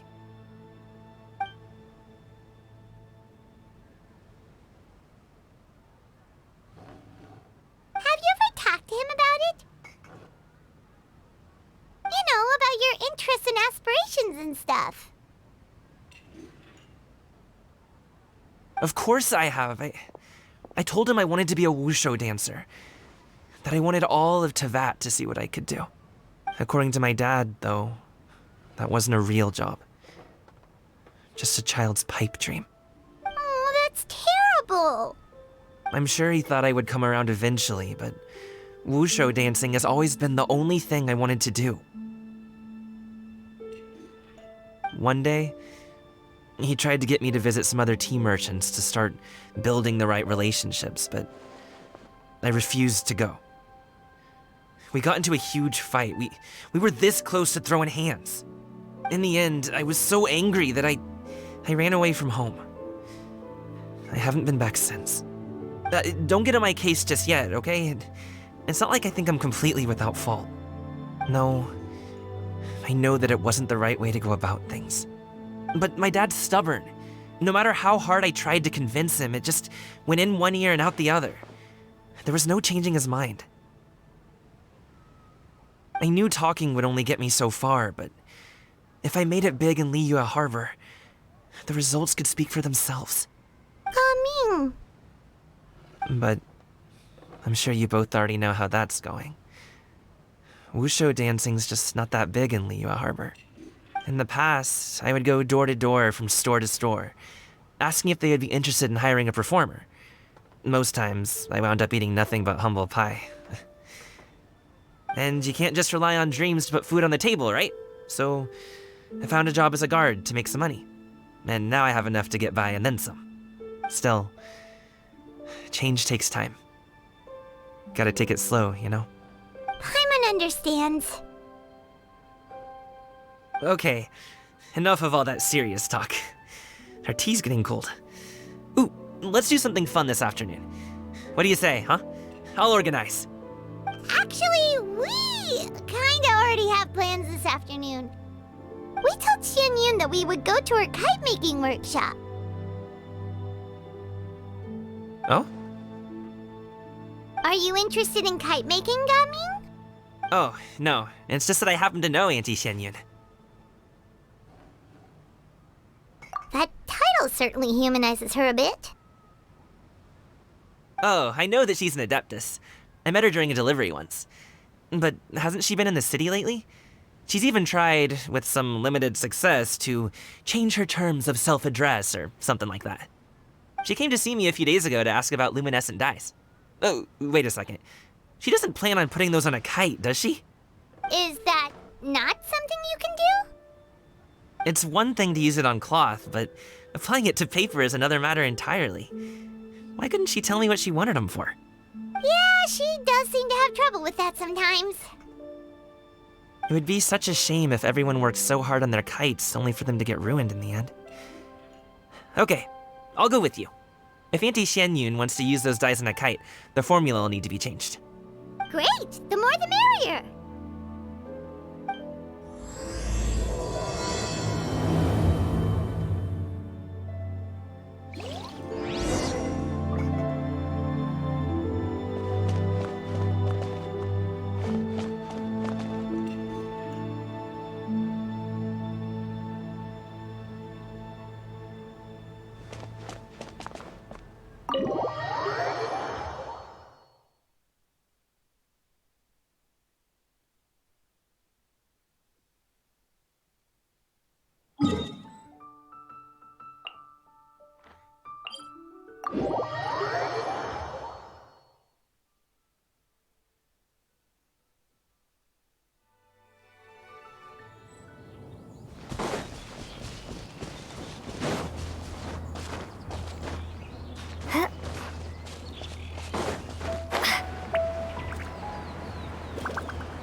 Hello, friends.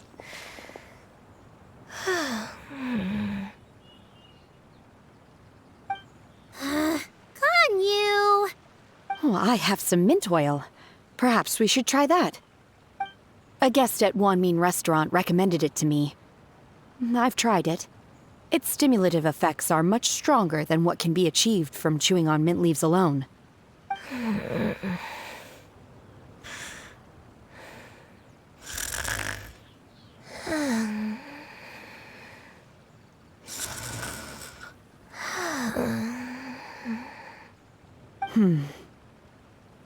Apologies in advance. Wait! Shenhe? Not there!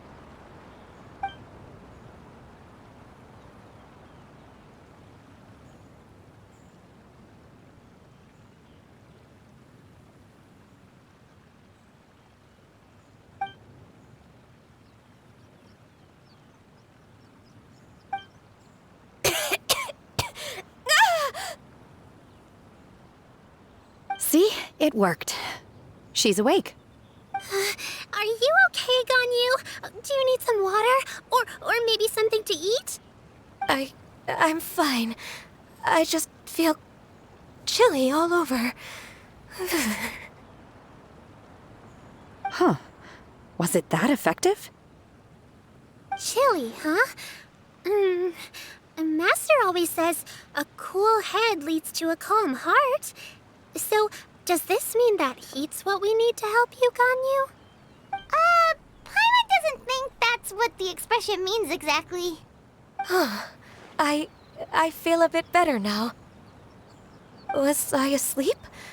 Must have been around the time I usually take my midday nap. Did you not sleep last night? That does seem to happen to you often. Perhaps you should come work at Wanmin Restaurant with me. We get off at 10 on the dot every night without fail. I could never. I'm sorry. I seem to have missed your name. You are... Me? My name is Gaming. I work as a guard for the Secure Transport Agency. Gaming. The name sounds familiar. I believe I've heard your name mentioned around the Ministry of Civil Affairs. People tell me you're an extremely enthusiastic worker, and you are very generous with your help. Well, you know me. Or, I guess you don't. My name is Ganyu. This is Shenhe, and this is Yao Yao. It's an honor to finally meet you all. Oh, you must be here for Auntie Xianyun's kite-making workshop, right? Yes. I have neither made nor flown a kite before. As long as Master is willing to teach, I am willing to learn. Me too! I want to participate in the kite flying competition with my best friend! Plus, it's more meaningful if you make the kite yourself, right? Your best friend didn't come with you? Well, Chi-Chi's been super busy helping Dr. Baizhu lately. I'll meet up with her later and give her a huge surprise. Oh, I also brought bandages and ointment with me today. It's easy to cut yourself when working with bamboo, so I thought I should come prepared. Wow, you're really thoughtful. As for myself, I'm afraid I lack some of my companion's enthusiasm. I was originally planning to buy a ready-made kite and just enjoy the festive city atmosphere with everyone. But Cloud Retainer is always going out of her way to look after her juniors, wanting us to have the best there is. She always puts us before herself. Huh. It was so thoughtful of her to arrange this workshop, so I simply couldn't let such consideration go to waste. My motivation for being here might be a little different, yes, but I'm ready to put in just as much effort as everyone else. Well, we're all here, but where the heck is Xianyun? Shouldn't she be here by now? Who is it that speaks of oneself in such an ill-tempered tone? Oh, come on! You clearly heard Paimon! Master stopped to buy grilled tigerfish to share with everyone. Come get it while it's still warm. Oh, Paimon, sorry, Miss Illuminated Bird! Paimon always knew you were the smartest, coolest, and prettiest Adeptus. Someone as wonderful as you is sure to have brought enough for Paimon as well, right?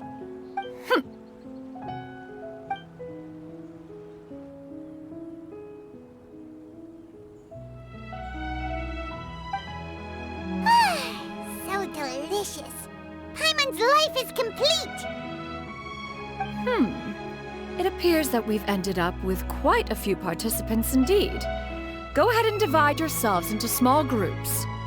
The materials are over here. The regular dyes and luminescent ones have been clearly marked. Use them as you see fit.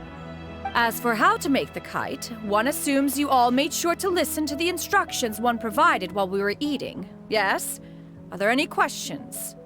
Paimon may have focused a little too hard on the eating and less on the listening. Paimon knew she could count on you, Traveler. One will wait under this tree and avail oneself of the cool air while one digests. Do not hesitate to seek one's company if you have any trouble, questions, or simply want to chat. We're not in any hurry to get started. Why don't we go see what the others are up to?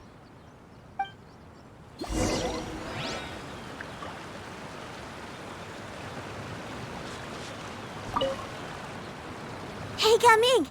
Want to team up? Huh? I have to participate? I thought I'd be done for the day after adjusting the dye formula. You're that unenthused by kite making, huh?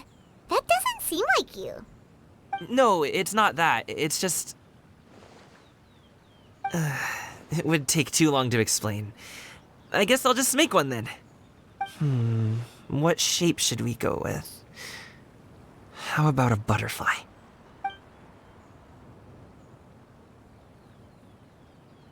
What do you think, Shuyu? Is there a particular design you want? I want a swanee! That might be a little hard to pull off. True, but I still want to try. They're super cute. Okay, it's decided then.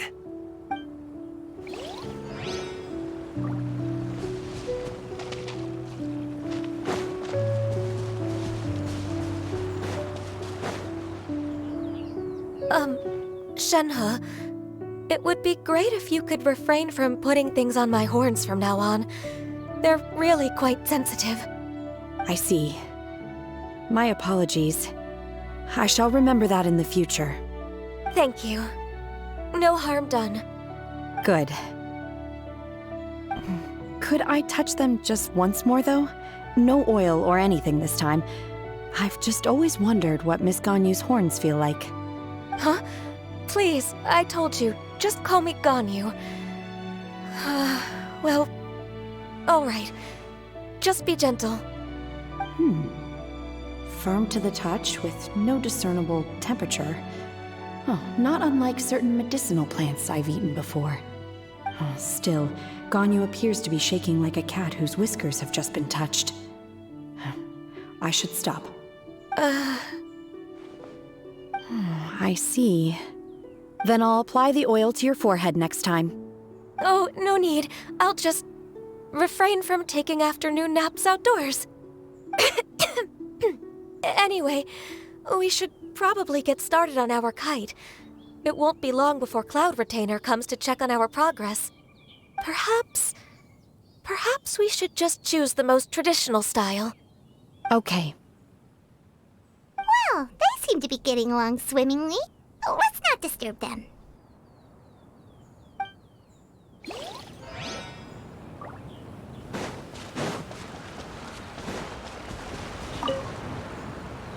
Auntie Cloud Retainer, look! Am I doing it right? Very good. Your frame is nice and sturdy. This design, is it a finch? Yep. One is looking forward to seeing your finished product. What color are you going to make it, Yao Yao? I haven't decided yet. If I make it blue, it'll be more like my friends. But if I make it gold, it'll be more like me. If you are asking for one's own opinion, one would advise choosing gold. When giving a gift, the key consideration is the recipient's feelings, is it not? One imagines your friend would much prefer a kite that reminds them of you. Oh, hey, I never told you the kite was for Chi-Chi. How did you know? With age comes wisdom, child. One simply has a way of knowing things. Oh, cool. Thanks, Auntie Cloud Retainer. I'm gonna start painting it gold right now. Good. One will watch. You two seem strangely unoccupied. One was under the impression that one was supposed to be doing the relaxing. Is your kite finished? We actually haven't started yet, but we're going to start, right now. We should get started on our kite now. Let's go.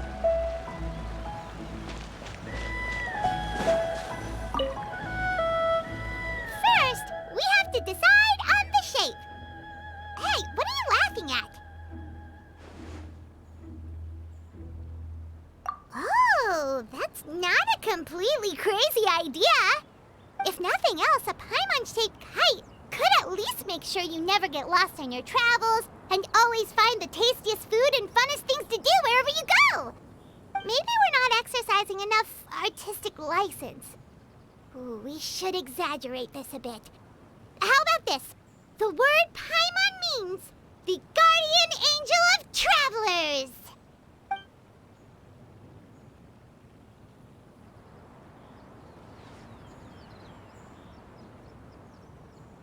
Now, what expression should we give her, since the kite is going to be flying super high in the sky?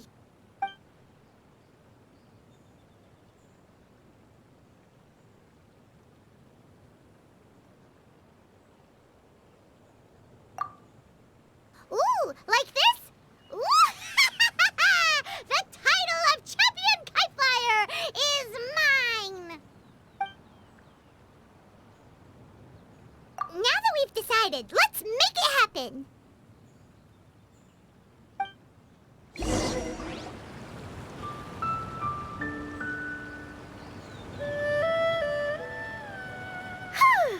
It's done! Paimon has to say. Kite Paimon might even rival real Paimon in terms of cuteness. Now we just have to attach the string, right? All right, gather around, everyone. Oh, Shenyun's calling us!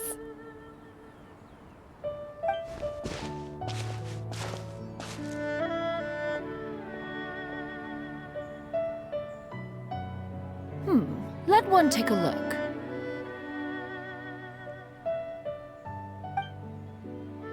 Wow! Ganyu and Shenhe made a scissor-tailed swallow. It's so pretty. Yep. The coloring makes it look a lot like Master. If the tail wasn't split in two like that, it might even be a spitting image. If you look closely, there are a few spots where the colors go outside the lines. Did you doze off while painting it, Ganyu? I did the painting. I stared at the paper for quite some time, but I simply could not recall the coloring of any bird. Except Master. Or should I say that I'm too familiar with her crane form? Even when she stands before us in human form, all I can see is blue and white.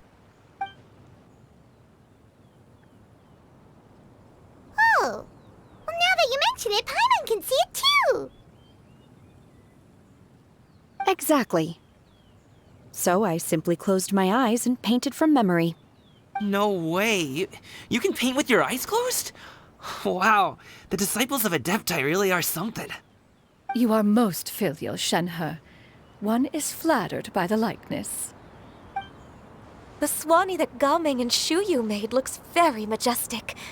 I'm sure it'll look even more impressive as it soars through the sky. The eyes and ears glow in the dark, so you're sure to see it at night. Your golden finch is cute too, Yao Yao. It's all thanks to Auntie Cloud Retainer's guidance. What about your kite, Traveler? Ta-da! Here it is! Its self-important countenance bears a striking resemblance to that of its namesake. It makes her look like she's already won the competition. Well, that's gonna happen one way or another. Is that the Jade Chamber? Oh?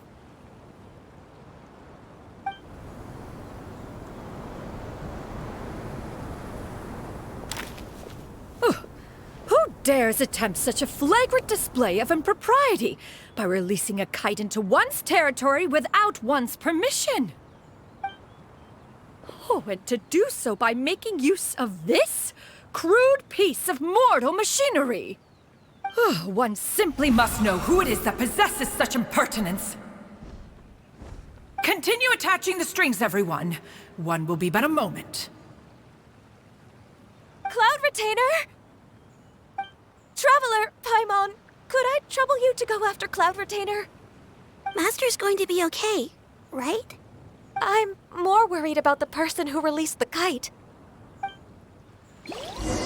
There's wind up ahead! Looks like we can glide over!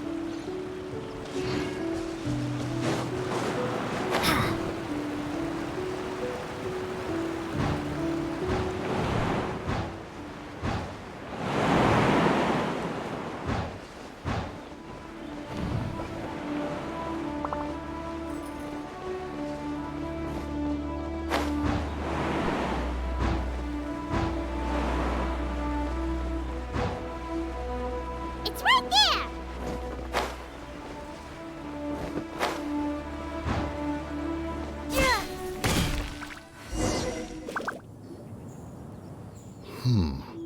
This Fontanian device of mechanical motion is quite curious indeed. Now is hardly an opportune time for your musings. Someone among us was not sufficiently attentive, and now the kite has vanished. Calm yourself. Do you have any recollection of its last location? One believes it drifted in the direction of Mount Outsong. Perhaps it is mere happenstance, but one feels a certain sense of dread at the thought. Your concern is misplaced, surely. Cloud Retainer is either in the city looking after her disciples, or secluded in her abode attending to her research. She will not notice that kite. On the subject of said kite, however, one simply must remark on the genius of its windless lift technology. One cannot help but surmise that its ingenuity rivals that of Cloud Retainer's creations. Still thy tongue. If Cloud Retainer were to hear you profess such a thing, we can both say farewell to any further use of the Supreme Cuisine Machine. One presumes that this kite belongs to you. Huh? Regard the situation with which we are now confronted. This is all your fault. One's fault? One seems to recall that releasing the kite was no solitary endeavor. Say something, Mountain Shaper. Surely you can think of something to appease her. Further explanation shall only fan the flames of her wrath. It would be better to stay silent and retire at the earliest opportunity. We can hardly avoid her forever. That may suffice during Lantern Rite. But what about the Moon Chase Festival? Sooner or later, she will discover our true identity. Hello? Go retrieve the kite. Absolutely not. You retrieve it. That is not our kite. Oh, so an adeptus such as oneself is mistaken then? Ah, you're an adeptus? Please forgive us for any impropriety. I truly possess no inkling of who could have released a kite into your esteemed domain. Pray, who could be responsible for such wanton behavior? Verily, verily, we were but delighting in the surrounding scenery. This locale is home to such exquisite... mint! Well, and if that's all, then we'll just be on our way. We finally caught up. You sure do fly fast in your illuminated bird form, Xinyan. Mooncarver? Mountain Shaper? What are you doing here? You!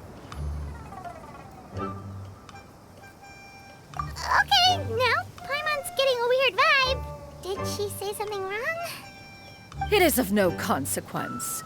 Long has one seen through their disguises. One was simply curious as to how long they would keep up the act. Then you are not angry?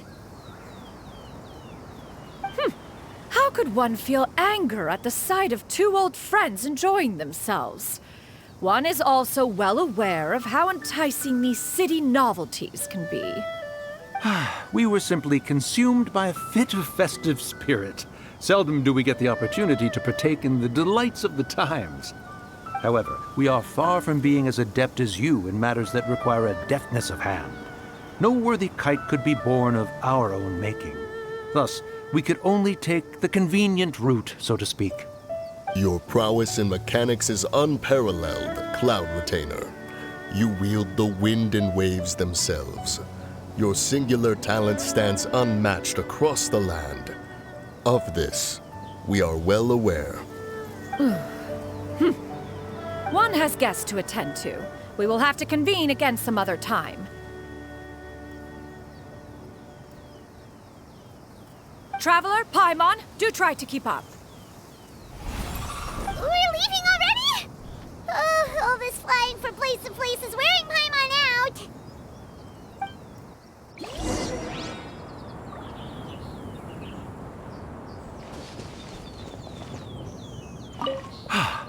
It seems that one's concern was misplaced after all. Then, should we continue flying the kite? A splendid suggestion, but it would be advisable to change locations. Perhaps your mountain would suffice? It is more than spacious enough. A fine idea. A fine idea indeed.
They're back.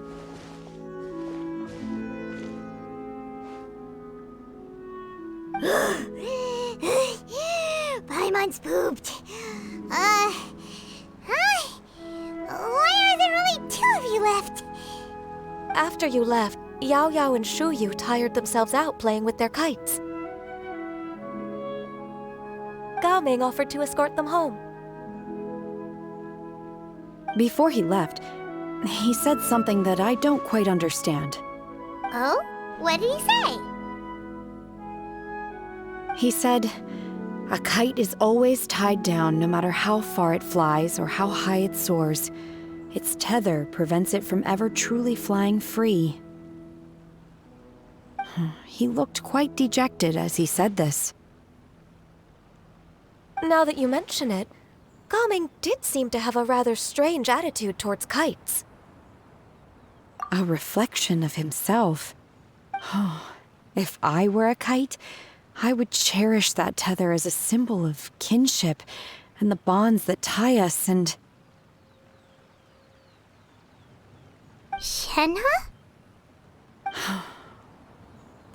It may be an exceedingly slim and distant connection, but lose it, and you lose that which links you to home. If Gao Ming truly sees a kite as a reflection of himself, then I fear I understand his words even less. Well, people often have different points of view depending on their mindset and experiences, right? It's actually quite normal. Just like some people can eat spicy food, but others won't go anywhere near it? Exactly. That's why tolerance and understanding are as important as they are. Tolerance and understanding? What brought about this conversation? Did one miss something? We were just chatting. You don't have to butt in on every little thing, you know. Where were you anyway? One was merely doing a bit of cooking. Night fast approaches. If you are otherwise unoccupied, one would entreat you to stay and eat before you depart. Oh, it's been so long since I've had the chance to enjoy your cooking, Cloud Retainer. Worry not. One has prepared a variety of meat and vegetable dishes. One is more than familiar with everyone's culinary proclivities. Shenhe, Ganyu, come with me. Whoa, what's with all the secrecy? You're not trying to play favorites, are you? If you're ready to serve the food, we can help too.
Feel the wind brushing against my legs.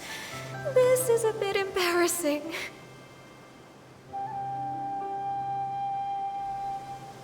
Is the headpiece secure? I should have asked Cloud Retainer to check before I stepped outside.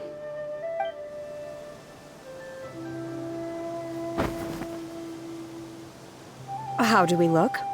Huh? She asked them just like that?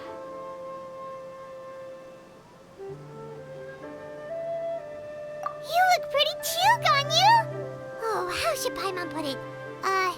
You both look so elegant and refined! Those outfits really suit you both! Given that one employed the services of the best tailor in all of Liyue, one would expect nothing less. What colors have you been partial to lately, Shenhe and Ganyu? Lately? Why is Cloud Retainer suddenly asking about what colors we like? I like black. One is gratified to see one's disciple has inherited one's own tastes. The color black doesn't get dirty easily. A virtue I've come to value recently. And you, Ganyu? I favor blue and black. And the material is sufficiently comfortable, yes? Yes, very. I simply cannot thank you enough, Cloud Retainer. For this gift. And the kite, too. Thank you, Master. One is content, as long as you are pleased with the gift. One hopes these garments will see much use.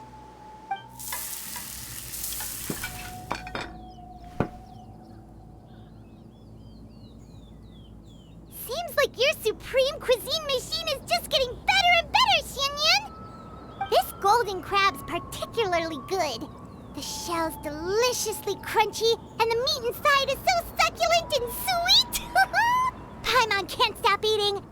It's a good thing God Gaming isn't here, or Paimon would have to duel him for the food. You know, with chopsticks.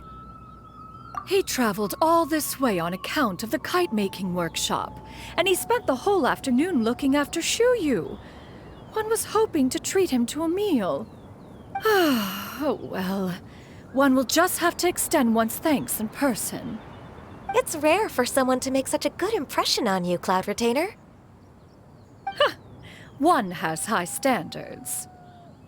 He appears to be a young man of much merit, and one is not the type who would see such potential squandered.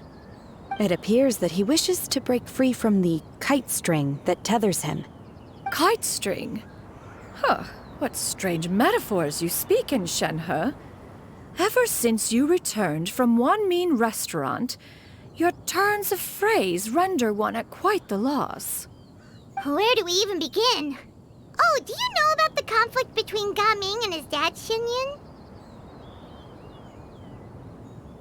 One has only heard that the two are not on good terms. He ran away from home and hasn't been back since. Oh? Ran away, you say? Oh. One believes we would all benefit from a more thorough retelling. Start from the beginning. Oh, okay. Paimon just hopes he won't mind. What? This shall not do. Lantern Rite fast approaches. We must make haste. As one was contacting various tailors around Liyue, one could not help but be reminded of Menogias. He possessed a singular talent for clothing design. He had an exquisite eye, not just for fabric selection and color pairing, but also for what accessories could best accentuate a garment's overall styling. At a gathering of Adepti, Bonanis once complained in secret to some of the ladies in attendance that the skirt Menogias made for her was too long and impractical, lamenting that it would only hinder her in battle. However, when one asked Menogias his opinion, he remarked that the train of the skirt would serve to enhance her adeptal countenance by exemplifying a certain elegance. Menogias was that type of person. When it came to topics relating to garments and accessories, not even Rex Lapis could best his stubbornness. And later... one seems to have strayed off topic. One means to say that Lantern Rite should be a day of reunion. It is a time to address problems before they turn into regrets. Fate is fickle. The cruel reality of this world is that suffering and misfortune can befall any of us without design or reason. If there is a chance for young people to remain insulated from this reality, one should do one's utmost to make it so. That's nice and all, but... Do you have any ideas, Cloud Retainer? Perhaps adeptal arts could be of use. No. Mechanics, perhaps. One fails to see its use in a situation such as this. Is there anything I can do to help? Combining our efforts is a fine idea indeed. Aha! One has an idea. How about this? Does that make sense to everyone? Yep. Oh, Paimon really hopes this works. One's designs never fail. Now then, I counsel rest for all, and to make the necessary preparations. One shall see you in 2 days.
It's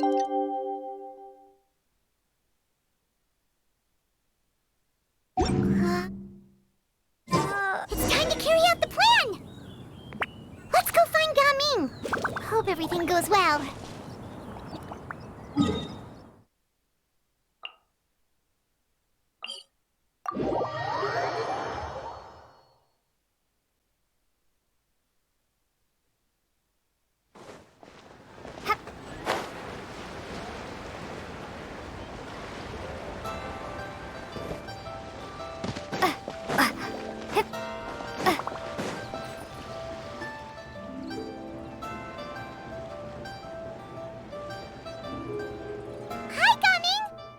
Sees you've certainly gotten an early start this morning.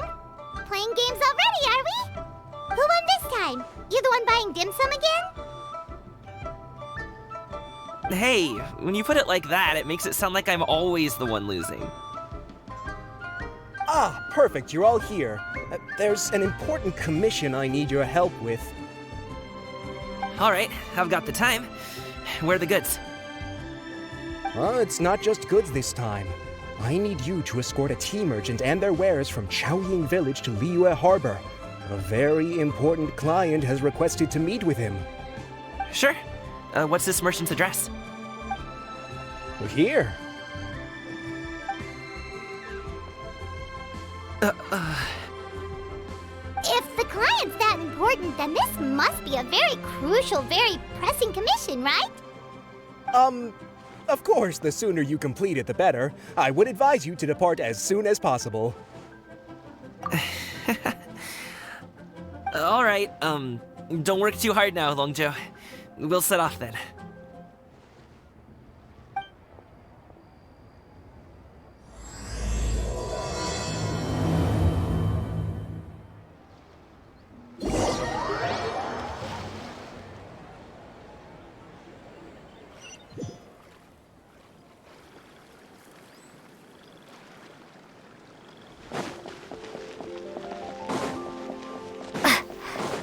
You're a bit quiet today, Gaming. Oh, do you want Paimon to tell a story? We're almost there. I'll take a rain check on that.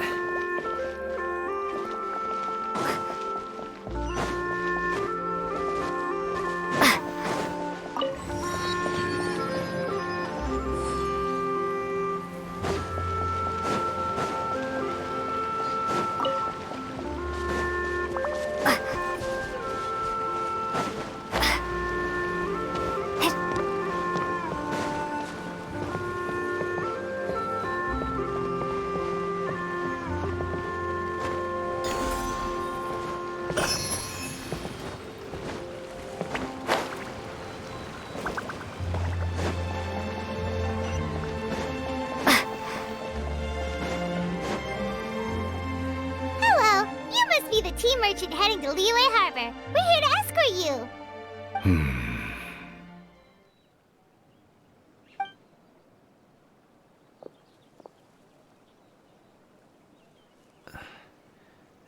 Dad? Oh, so you're Gaming's father. It's nice to meet you. Just leave this delivery to him. Trust Paimon, he's got this in the bag. Gaming is super good at what he does. Everyone at the Secure Transport Agency says as much. Even the Ministry of Civil Affairs has nothing but good things to say about him. Seems like you've made some sort of name for yourself at least. The goods are all in order? Yes, they're all here. Then let's get going.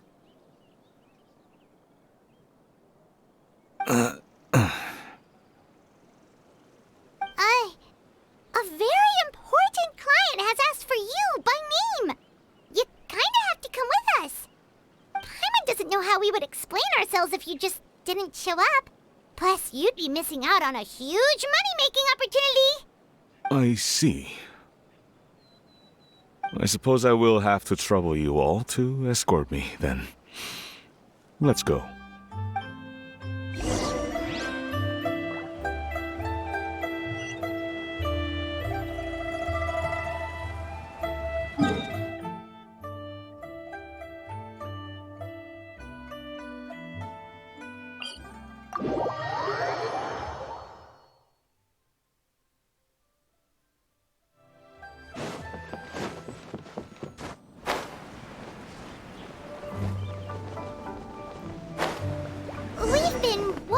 so long. Is anyone tired? How about we stop and rest for a bit? I'm fine. Gaming, don't you usually have some delicious snacks on you? Come on, bring them out so we can share them. I'm fine. Thank you. But the winter melon cake he gave us last time was so delicious. Have you ever tried it before, Mr. Ip? Paimon.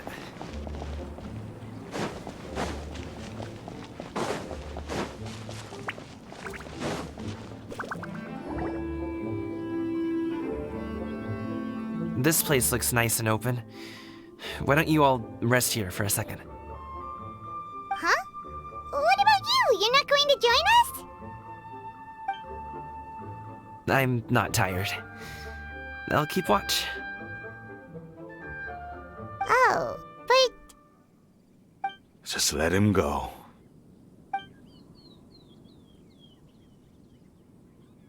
Okay, we'll just share amongst ourselves then. Did you know, Uncle Ip, that the flavor of these cakes changes depending on... Halt! Who goes there? It appears that one's movements were overly conspicuous. Enough of your musings. Focus. Focus on the matter at hand. Present your exquisite ornaments at once. Indeed. Bring them forth readily and without protest. Ah! What do we do? It seems as if these two are acting alone. It won't be difficult to subdue them, but they might have something else waiting in store for Dad. The best way to keep him safe is... Leave this to me. I'll handle them. Traveler, Paimon, take my dad and the goods away from here. No, Gaming. It's too dangerous. This is what I do.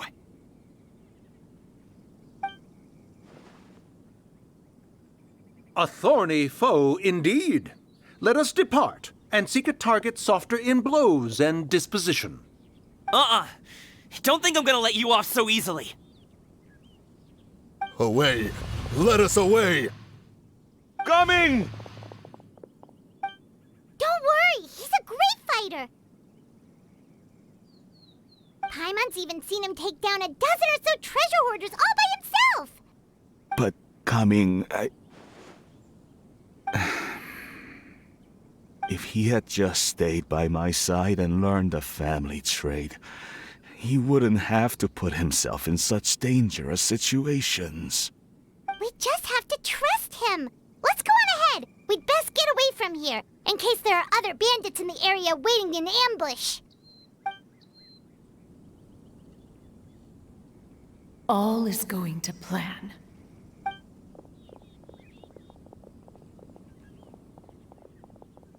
Okay, we should be good to stop here. Youngli? Oh no, what is he doing here? Good sir, please, listen to me.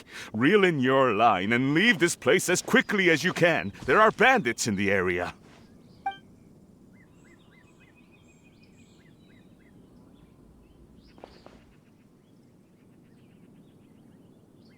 Bandits? Acting in broad daylight?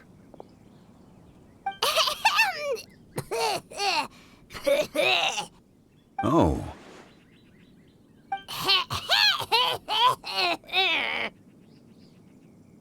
Ah, I see. It appears many people are catching a chill as of late. If your throat is bothering you, Paimon, perhaps some tea and rest are in order. Nope, no need. Paimon's fine. She just, had some cake stuck in her throat.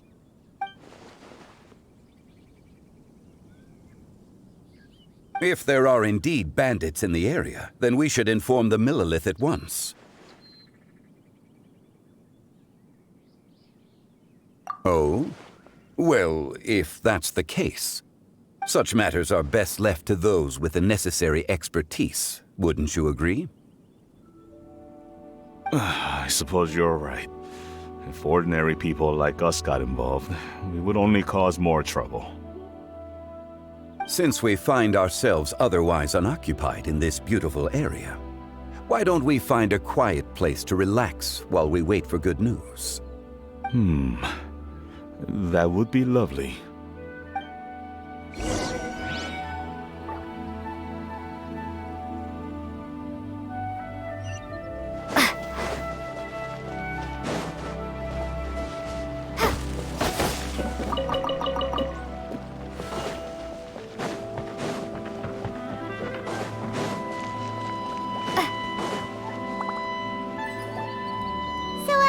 Uncle Ip does have a reason to be worried.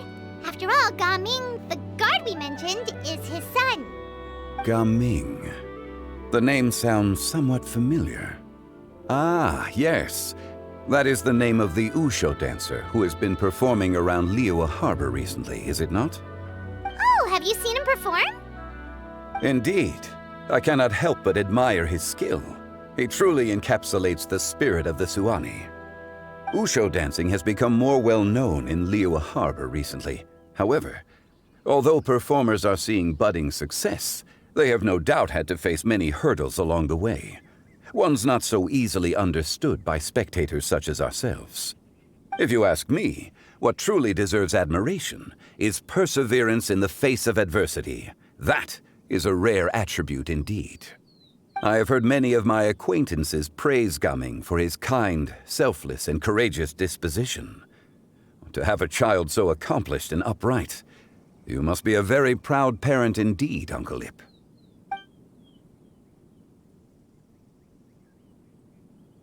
Seems like Zhongli has decided to skip the formalities. Well, he's a hard worker. Yes. You should be sure to tell him you think that when he gets back. Your son is young yet. It's normal for someone his age to be a bit hot-headed. It's understandable to find talking about such things in person difficult. If there's a particular sentiment you wish to convey, perhaps we could pass it along for you. No. It wouldn't be right to ask that of you. This thing between us has festered for many years now. In truth, there are some things that simply aren't easy for us to talk through. I've been in the tea business for most of my life, and I always hoped my child would do the same. Otherwise, how would he support himself? Over the past few years, I heard how well he was doing for himself as a guard. How his work was taking him to farther and farther off places. I also heard that he never gave up on Wushu dancing. It made me happy. But I was also worried. When you're young, you can handle all that physically taxing work and manual labor. What young person isn't capable of making a living that way? My concern is what happens when you get old. Every time I get to thinking like that, I cannot help but be reinforced in the belief that I was right. That I was right not to give in. I often regret introducing him to Wushu dancing as a kid. If I had known how things would turn out, I would have never taken him to see those performances in the first place. It is only natural for a parent to strive to send their child down the right path. No one would begrudge you that sentiment, Uncle Ip. You need not worry. You seem quite young, Mr. Zhongli. Yet you speak with such wisdom. Perhaps I have misjudged your age. Your words are too kind. Truth be told, one of my old friends has several grown daughters. Rather than fretting about their future, however, she prefers to let them find their own way. Then she's more easygoing than I could ever be. I fear I lack such an open mind. I meant to say earlier, there is no need to be so polite. Feel free to call me by my name, Iptak. Sure. So, do you also think I fret too much, Mr. Zhongli? That's not exactly what I was hoping to convey. Only a fool would ask a parent not to worry about their child. But think of it this way. Raising a child is not unlike flying a kite. Hold the string too tight, and it can no longer soar.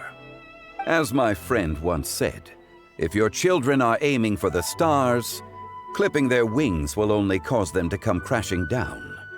You need to let out the line for a kite to soar. It seems I was too stuck in my ways. You need not reproach your heart for caring. You simply need to loosen your hold a little. Indeed, with such a big heart, why not allocate the time you usually spend worrying about Gaming to the pursuit of other things, like going for a stroll, drinking tea, or taking in the scenery. You never know what surprises could be in store. Things can change in the blink of an eye. The blink of an eye, you say? Do things change so quickly? Children grow up in quite the same way, do they not? Day after day, year after year, sometimes in the blink of an eye, but always when you least expect it. As a father, I'm sure you know that best. Yes, you can say that again. 1 second, Gaming was a kid. The next thing I knew, he was ready to fly the nest. Zhongli certainly has a way with words.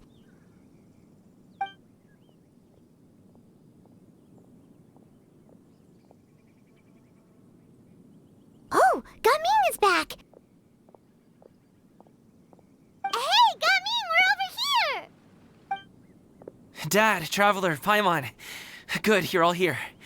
Oh, and Mr. Zhongli from the Wangsheng Funeral Parlor? You're here too? A fated meeting indeed. We were just enjoying some pleasant conversation.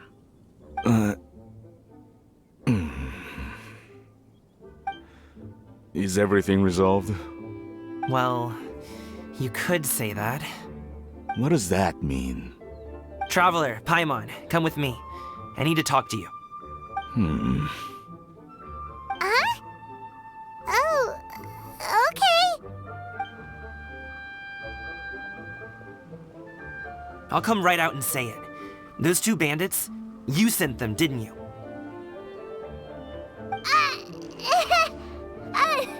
So, that's how we're starting off? Can't look me in the eye, huh? Guess I'm right then. Okay, but how did you know? At first, their mannerisms seemed a bit stilted. But once I got close, it was obvious that they possessed great skills. I was right on their tail, and it should have taken only a few steps to catch up to them, yet somehow, I was never able to close that distance. People with that level of skill would have gone about things differently from the start, like sneaking up on us while we were distracted.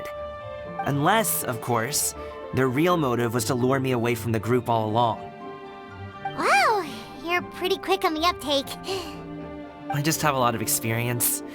I've dealt with many a ruthless bandit in my time, but I've never seen ones like them. In the end, I told them they would make good guards if they ever wanted to get back on the straight and narrow, and that they could hang out with me in Liyue Harbor anytime. You ever consider you might be a little too good at making friends? I'm guessing you guys were trying to help resolve things between my dad and me?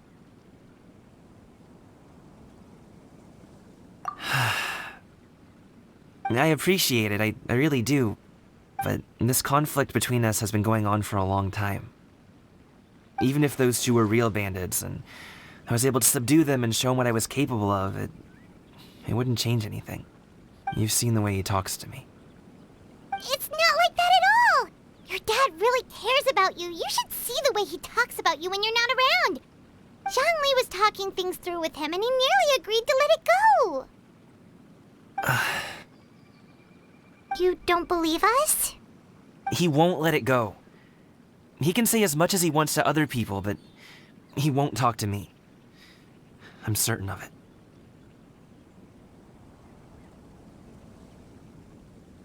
You told us you wanted to prove yourself to your dad. Why don't you tell him about all the hard work you've done these past few years? Will that even do anything? I'm not sure talking is enough. You won't know unless you try. Just like how you won't know if something is delicious unless you taste it. Listen to us. It's time to put these people skills to good use. You can make friends with anyone, so why not your dad?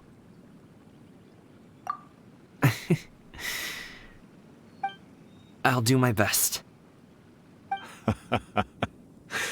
You are very knowledgeable, Mr. Zhongli. I'm impressed. Despite my being in the tea industry for several decades, it seems I still have much to learn about the art of tea tasting. You flatter me. It was nothing but a few humble musings. How much tea have you drank since we've been gone?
Ipdak and I have found many a common interest. Our friendship, much like a cup of tea, seems to grow stronger the longer it has to steep. Well said, Mr. Zhongli. Gaming, Mr. Zhongli is very knowledgeable. You should take the opportunity to learn from people like him when you're in the city. Huh? Oh, of course. Zhongli? I have very much enjoyed our conversation, Ipdak, but I, unfortunately, have some unfinished funeral parlor business to attend to. Oh, I hope I didn't keep you. My apologies for taking up so much of your time, Mr. Zhongli. No need to stay on my account. When you're less busy, let's find a time to meet. I'll treat you to dim sum. It would be an honor. We'll see you off, Zhongli. You two have a nice chat, all right?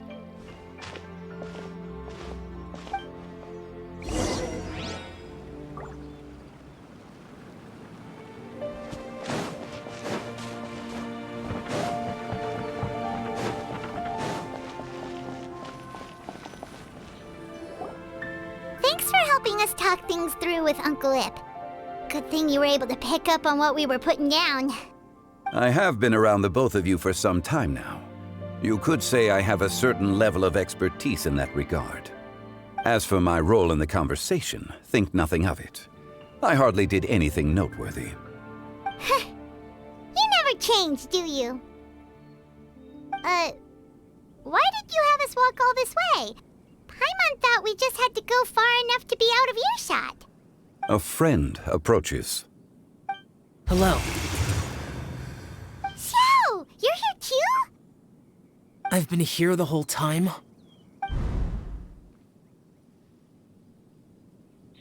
A ghostly kite. Could that elusive Director Hu be coming to Wangshu Inn once again? What is she doing here? I suppose it matters not. Given her relationship with Rex, well, Zhongli, I might as well go pay my respects.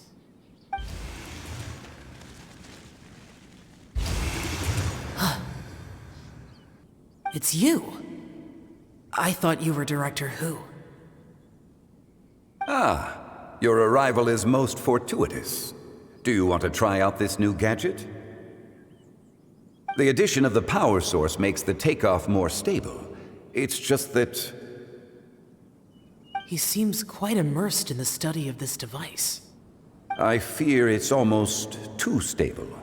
It completely negates the pleasure of seeing one's kite sway with the wind. It's a bit of a shame. In truth, I'm here because Director Who dispatched me to purchase some items in preparation for Lantern Rite. I see. Much like she does every year. Much like she'll do next year, I would imagine.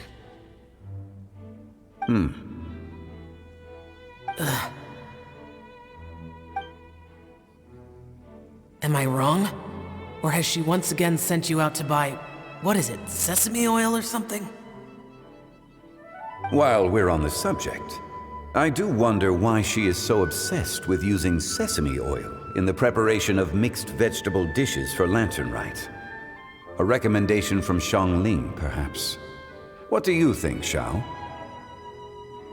I've only met Director Who a few times. I'm hardly the best person to ask. Ah, and is that not a sign that you should visit Wangsheng Funeral Parlor more often? It wouldn't hurt to grace the parlor with your presence now and again, when you are otherwise unoccupied. This one here is a traditional kite, one without any equipped mechanical device. Director Who tasked me with studying the differences between the two to determine which one is of greater merit.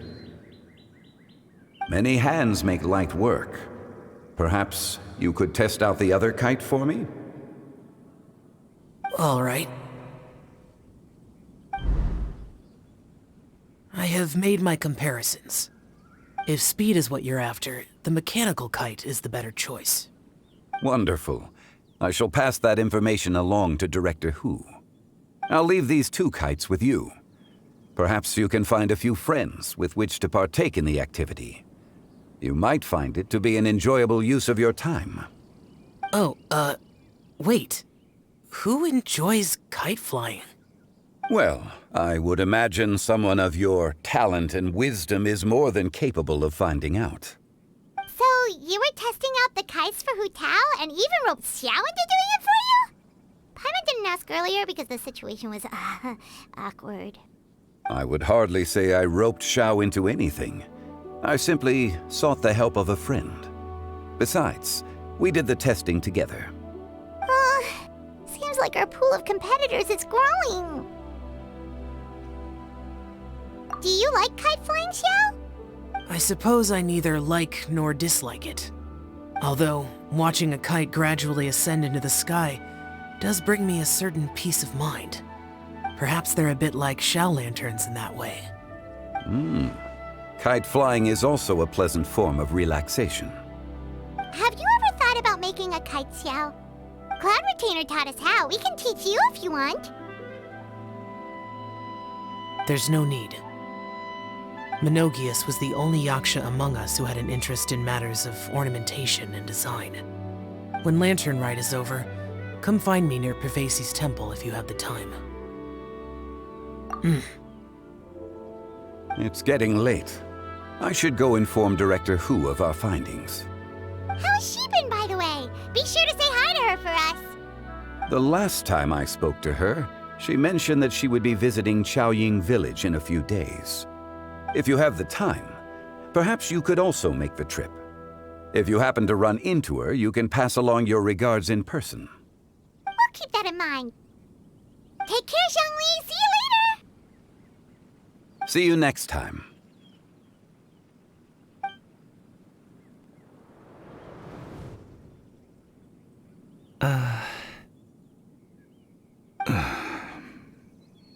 Dad.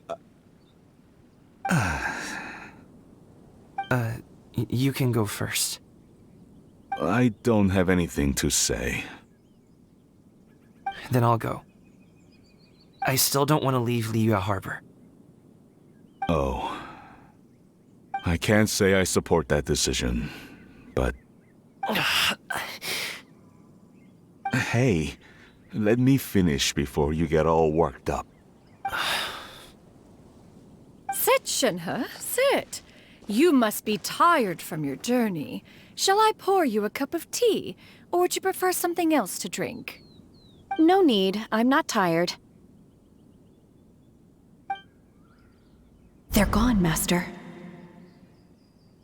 Perfect. The time is nigh for us to make an appearance. Do you remember the plan one recounted to you? Yes, Master. We aim to give them a demonstration of familial love. So I'll have whatever you are having. All right. What are Auntie Xianyun and Shenhe doing here? Just how many people are involved in this scheme? I suppose all I can do is just take a seat and see what happens. Perfect. I just so happen to have bought some Sunglow tea recently. It's quite the delectable variety. Or it would be if one has not been forced to drink it every day in the hopes of whittling down one's considerable stash. One has more than had one's fill already. Oh, forget it. Such thoughts detract from the present need to keep up the conversation. Has work been busy during the holiday season? Do you need my help with anything? Drunk guests can sometimes cause trouble, but I deal with them as you taught me, by pinning their heads against the table. Are Auntie Xianyun and Shenhe serious right now?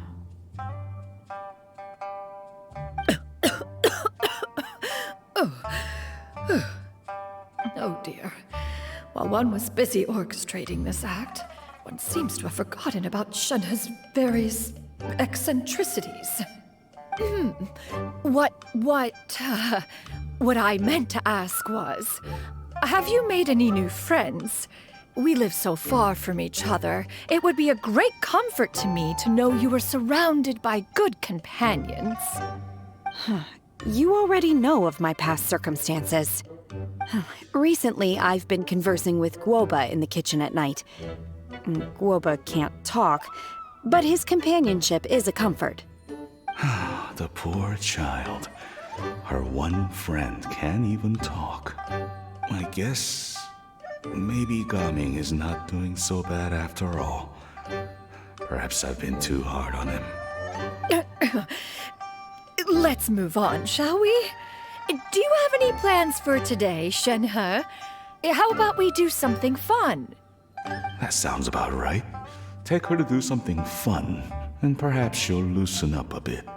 Like we used to do when we would carry stones up and down the mountain from dawn until dusk, picking herbs to eat for dinner along the way? If that is what you ask of me, then that is what I shall do. Dad, here, have some tea. Or no, wait, let's not have any just yet. Yeah. I simply can't listen to that any longer. Gaming, I'd like to finish what I was trying to say before. I don't support your decision to stay in Liyue Harbor, because living there is too hard on you. If you come home, there will be people to help you. I'm not saying we have to live under the same roof. I know our personalities are too similar to avoid butting heads. But you'll have your entire family around you. Your aunts, uncles, they'll all do whatever they can to help.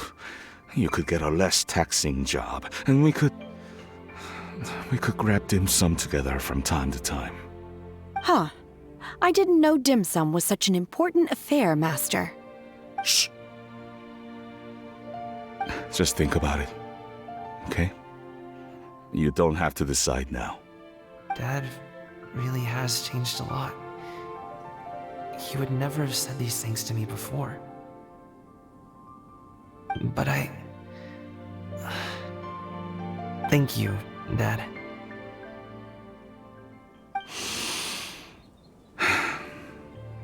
It's been long enough, don't you think? Oh, Paimon sure hopes they've made up by now. Oh, they're drinking tea in silence. That's not a good sign. Did Xianyun's plan not work after all? Hey, you two! Paimon sorry we were gone for so long. We got to chatting with some friends and didn't realize how much time had passed. Perfect timing, actually. We seem to be just about done here. Yep, let's go. I'll get the bags.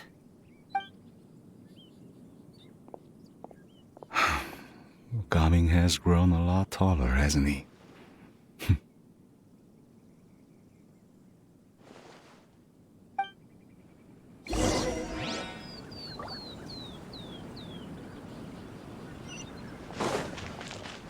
Master, did I say something wrong earlier?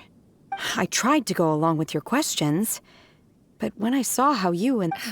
Not at all. Certain unforeseen Then I helped? Naturally, your purity of spirit is one of your great...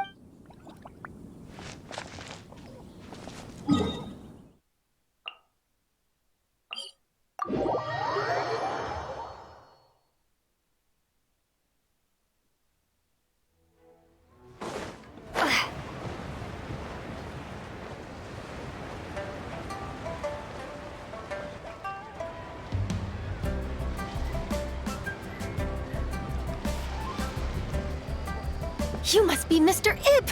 Thank you for coming all this way. My name is Charlotte, and I'm a reporter from Fontaine. You can find me writing for the Steambird.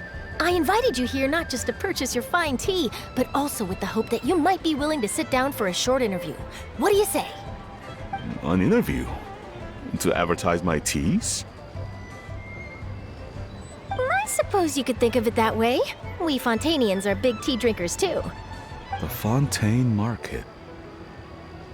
Then I'll need some time to adequately prepare. Perhaps we could sit down and discuss the questions you intend to ask in advance. Of course, of course! Please follow me.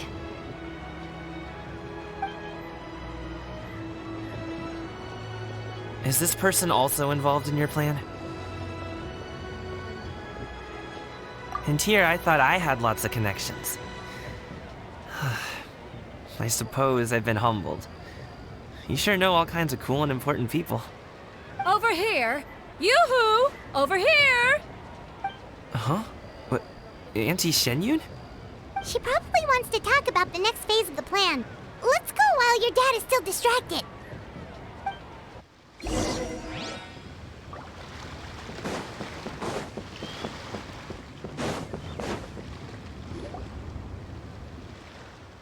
I take it that all is going well? Don't worry, Shenyun. Everything is going according to plan. I knew it. I knew that was all an act earlier. Auntie Shenyun is really something. She was so determined to help me. She didn't even care about making herself and Shanka appear foolish in front of my family. She truly knows how to look out for others. I still have a lot to learn. As for the next step... Oh no! What's wrong, Gaming? Don't tell me you're the ones footing the bill for all that tea. I can't let you do that. Fret not. Reimbursements will be made. Exactly. Think of it more as an investment, as Ningguang would say. We pulled together the Mora so that Charlotte could place the order. She's gonna bring it back to the Steambird as a gift, as well as a sample of the regional specialty. Fontainians will probably fall in love with your dad's tea as soon as they lay their eyes on Charlotte's article.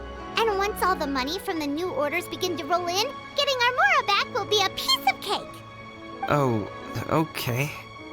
Business-related matters always seem to go over my head, but I refuse to let you all lose Mora on my behalf. I'll pay you back right now. We can talk about such matters at a later date. There are more important matters for you to consider at the moment, are there not? Yes. I've been thinking about it the whole way here. I have an idea, but I'd hate to cause even more trouble for all of you. That is for us to decide. Yeah, we're all friends here.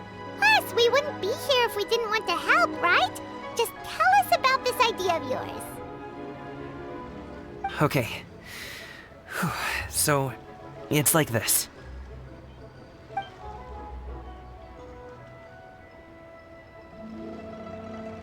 Got it! Just leave it to us. Let's split up and make it happen.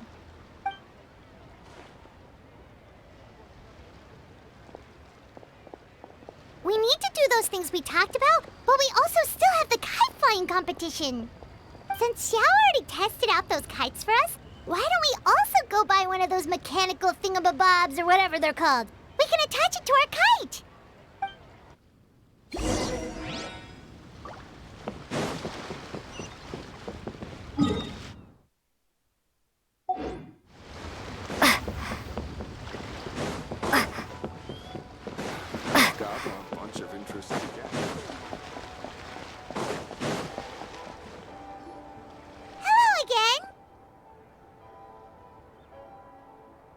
Welcome back! I see you returned from your trip.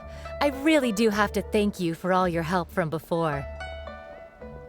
Thanks to you, my daughter was able to build a kite with her grandmother that very same day.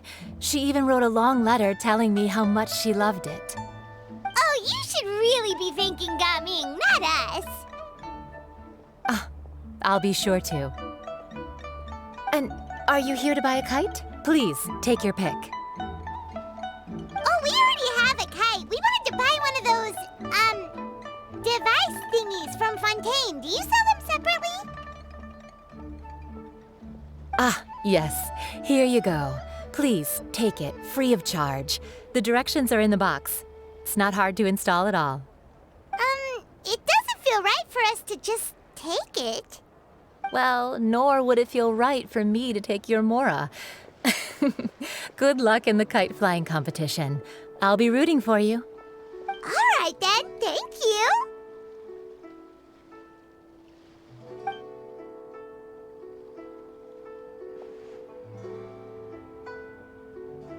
Phew, it's done. Let's get down to business.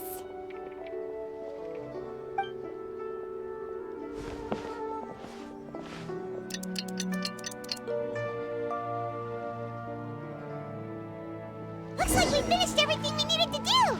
Let's find a good place and put this thing into the sky.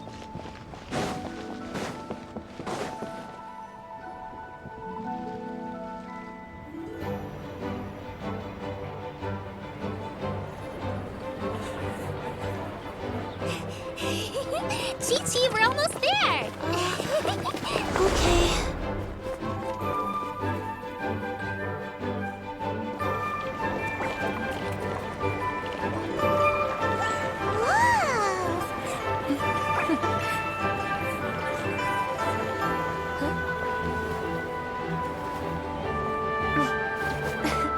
Come here, allow me.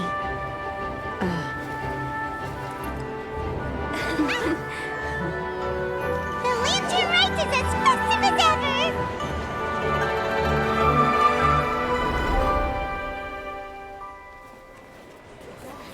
Huh?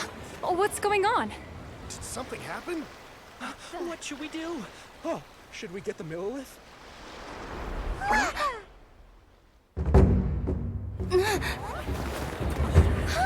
What's that?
taken that many pictures already?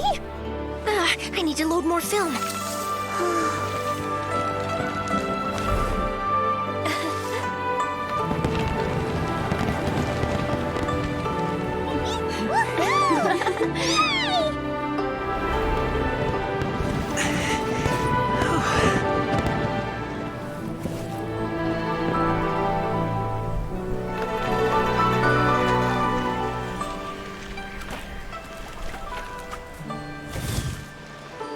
Wait, the wind. Oh my gosh! Mommy, I want a big kite like that too! Do you see that kite way out in front? It's so beautiful!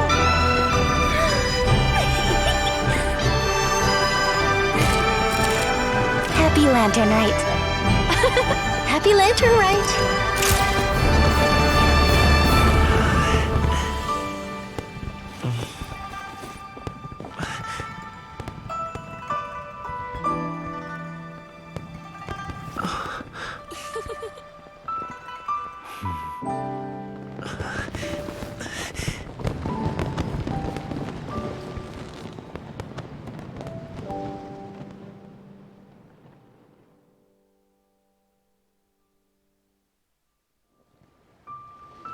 Gaming's performance was so cool, Paimon almost wanted to join in! You saw that, right, Traveler? A Nemo Archon. Let's go find him! Oh, he's over there! Talking to his dad!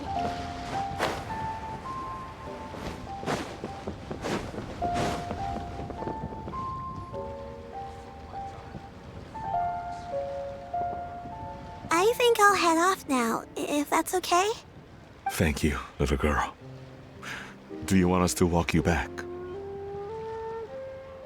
No need, no need. Master is waiting for me right over there.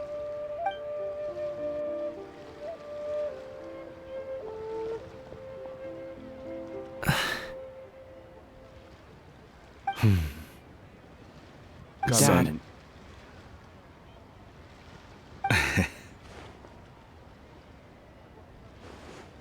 I suppose I'll go first this time. Okay. Your performance. I've seen many wushou dances in my time, but I've gotta admit, what you pulled off there was breathtaking. Wow. I never thought I'd live to hear you say that. You're serious about doing this professionally? Absolutely. I know it'll be difficult, but... Then it doesn't matter. What I mean to say is, of course it'll be difficult.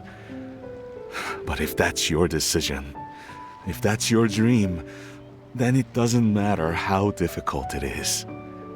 As long as you put in the work, then any obstacle can be overcome in time. Really, when I was young, I also... Actually, how about we save that story of my past for another time? All I really want to say is, I've changed my mind. Much like this kite, you also deserve to soar to new heights. Dad. Son. Son? Haven't heard that in a while. I bet you're wondering what's gotten into me saying all this. Well, a little bit, yeah. Anyway, I know I've never found the chance to say this before, but... to me, Gaming, you've always been a great kid.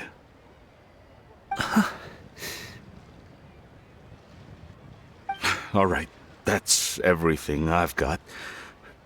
Did you have something you wanted to say, or...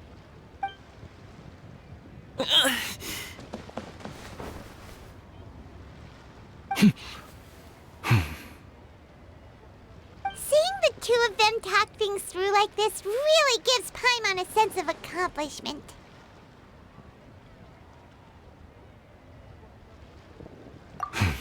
Now go. Over there. Your friends are still waiting for you. Huh? But You came all this way. I'll be staying in Liyue Harbor for a bit longer. When you have time, we can grab dim sum together. Your treat, right? Dad, honestly. Go. Okay, then I'm off. See you soon.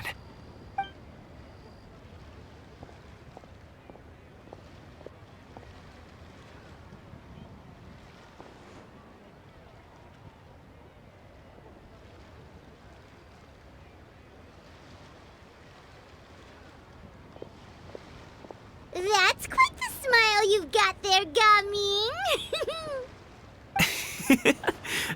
Really? It's nothing to be embarrassed about. I'd like to find and thank Auntie Xianyun, as well as everyone else who's helped me out. If everyone has time, maybe we could all get together and go fly a kite.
also planning on spending some time in Qiaoying Village? We didn't have anything else to do today, right? Why don't we go have a look around? Maybe we'll run into her.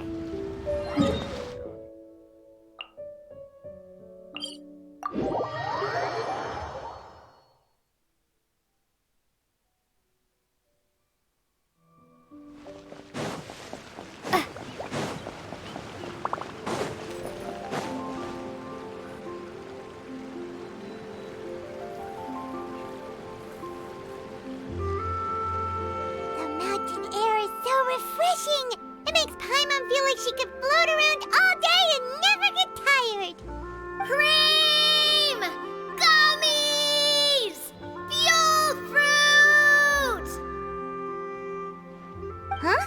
Did you hear that? Sunshine! Blue skies! Good vibes! Right? So Paimon wasn't just hearing things. That voice sounds really familiar. Well, we've got the time. Why don't we go check it out?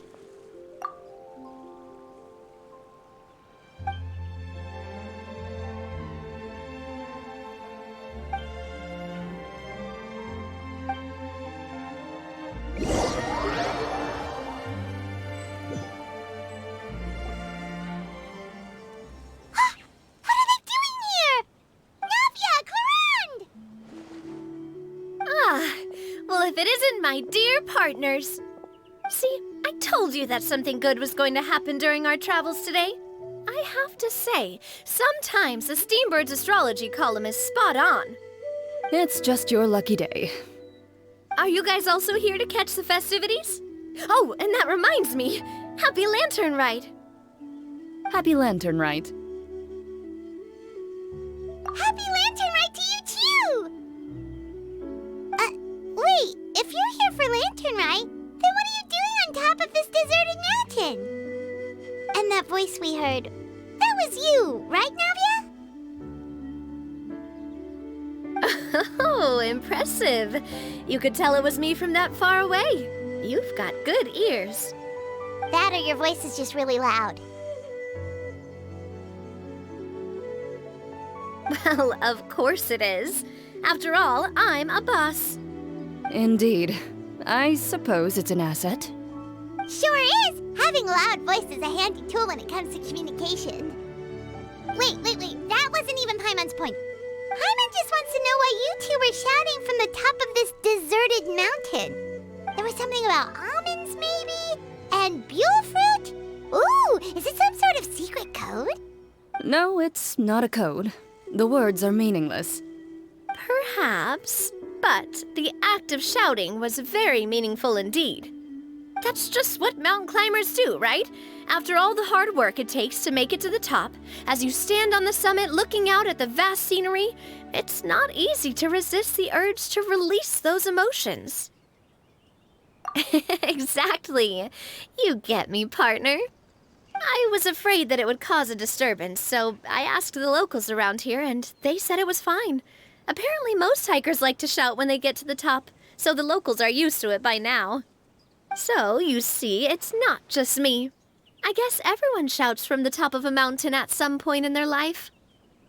Speak for yourself. When you're stressed, don't you ever just get the urge to do something for no reason? Not really. If I ever get stressed, I just go hunting. Oh, that's a pretty good way to relieve stress.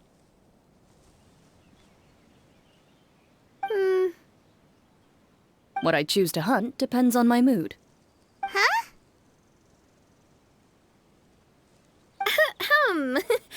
Anyway, why don't you two give it a try? Shout anything you want. It's a real stress reliever. As long as Paimon has clothes on her back and food in her belly, Paimon doesn't think there's any stress that needs relieving. Oh, I bet you guys are just too embarrassed to let loose. No need to be shy. Even Farina was shouting from the top of this mountain earlier. Huh? Did Paimon hear that right? Farina's also here? In Qiaoying Village? Believe in your ears. It is indeed as you heard. Actually, the reason we climbed this mountain in the first place was also because we heard the sound of shouting. Yes, we could just about make out someone yelling things like, "Help me!" and "What should I do?" So we hurried up here to check it out. And what do you know? Miss Farina was standing right there, all red in the face. She practically sprinted back down the mountain the minute she saw us. Ah, that reminds me. I believe what she actually said was, "So help me, I will figure out what I should do about this script." So, you could actually hear what she was saying? Why didn't you say so earlier? I thought someone was really in trouble. I figured we would come check out the situation either way. Why not let her keep some privacy? Oh, seems like you caught Farina in the middle of some stress relief as well. She probably would have never thought. No, she definitely would have never thought she would run into anyone she knew all the way out here. I think so. We ran into Nervalet on the way here as well, but he was already on his way back, so they probably weren't together. What? Nervalet was here too? What was he doing here? It couldn't have been for vacation. I think it just might have been, actually. But apparently he only stayed for half a day before heading back. He's a very busy man. Nervalet is not the type to take much time off. Taking even a half day for himself is already a huge step in the right direction. Didn't Charlotte publish an article on the Liyue tea industry recently? Maybe he was inspired to come buy some tea after reading that article. You know, just like you were. My situation is completely different. I'm here because I was asked to accompany you. The tea purchase is simply an added bonus of this location. You Fontanians and your tea drinking. Oh, it's not for me. I lost a bet with Ridesley, and now I have to buy him something. It was just a spur-of-the-moment sort of bet. Ridesley gets really invested in that sort of thing, but he couldn't care less about what he wins in the end. You could give him mint plants that you plucked from the side of the road, and he wouldn't even mind. If only he was that easygoing when it came to talking business. In any case, I'm pretty sure the tea you bought is this region's specialty. What is it called again? Nervalet even mentioned it earlier. Yes, that's the one. You didn't really buy 10 boxes, did you? Please, do I look like someone who would fall for that sort of marketing trap? That reminds me. You guys said you only came up here because you heard my voice, right? I hope it didn't put you out. You must have had other plans for the day. Oh, that's right. Who tell? A few days ago, we heard that a friend was going to be in Chaoying Village, so we decided to come and see if we could run into her. Oh dear. We've been chatting for quite some time. I'm sorry for keeping you. That's good. We should probably head out and look for Hu Tao. No need to stay on our account. We just got up here, so we're gonna stay around for a little longer. Go and meet your friend. We can meet up in Chaoying Village later. Sounds good. We're gonna head down the mountain then. See you later!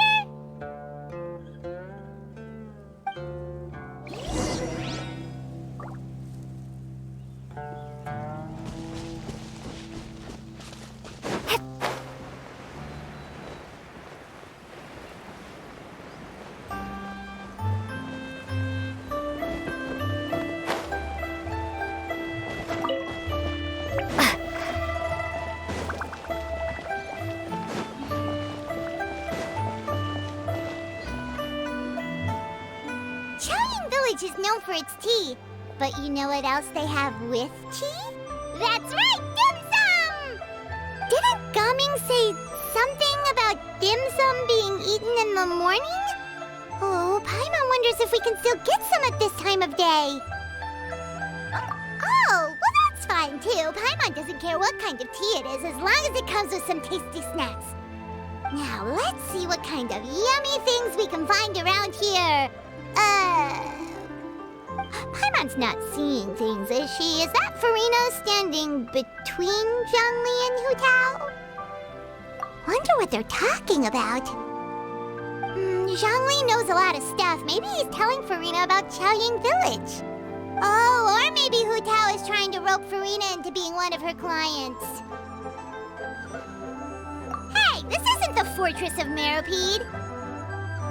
But Paimon could be convinced for the right price. Let's say loser buys the winner 3 huge bowls of seafood kanji. Since Zhongli is there, Paimon bets things are pretty tame. It's decided then. Paimon votes for tour guide Zhongli. All right, no time to waste. Let's go see who's right.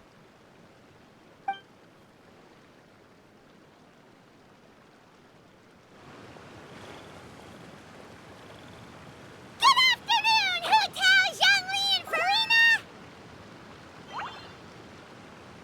Oh, great. Now Paimon's shouting too. Oh, well, aren't you a sight for sore eyes? Seems like our luck just keeps on growing. That we were able to meet you both without prior arrangement must mean that this is quite the serendipitous meeting indeed. Huh? Oh, so both of you are acquainted with the Traveler and Paimon then? Looks like someone's learned a thing or two from Zhongli. I must admit, I am a bit surprised to see you here, Traveler. But seeing as you're a hero who's been all over Teyvat, it makes sense that you would be well-traveled and well-connected. Since we have found ourselves in each other's company within this fertile land, allow me to take this opportunity to wish you a happy Lantern Rite. It appears you have been to Fontaine then. Given your proclivity to spread good deeds wherever you go, it's no surprise that you would make the acquaintance of a celebrity as illustrious and celebrated as Miss Farina. That's quite high praise. What I mean to say is, you flatter me, Mr. Zhongli. Although I've built up a certain following within Fontaine, it is no reflection of strength or wisdom. I stand before you right now as nothing more than an ordinary traveler in search of beautiful scenery and creative inspiration. There is definitely more to Mr. Zhongli than meets the eye. I could tell as much from our conversation earlier. Given his breadth of knowledge on both academic and worldly matters, there's no way he hasn't heard about what happened in Fontaine. Is he just feigning ignorance for my benefit? No. You're no common tourist. I simply won't have you talk about yourself that way. Huh? Does that mean Hu Tao also knows? You may not have heard, friends, but... Miss Hu Tao... Miss Farina is now one of my esteemed clients. Yep.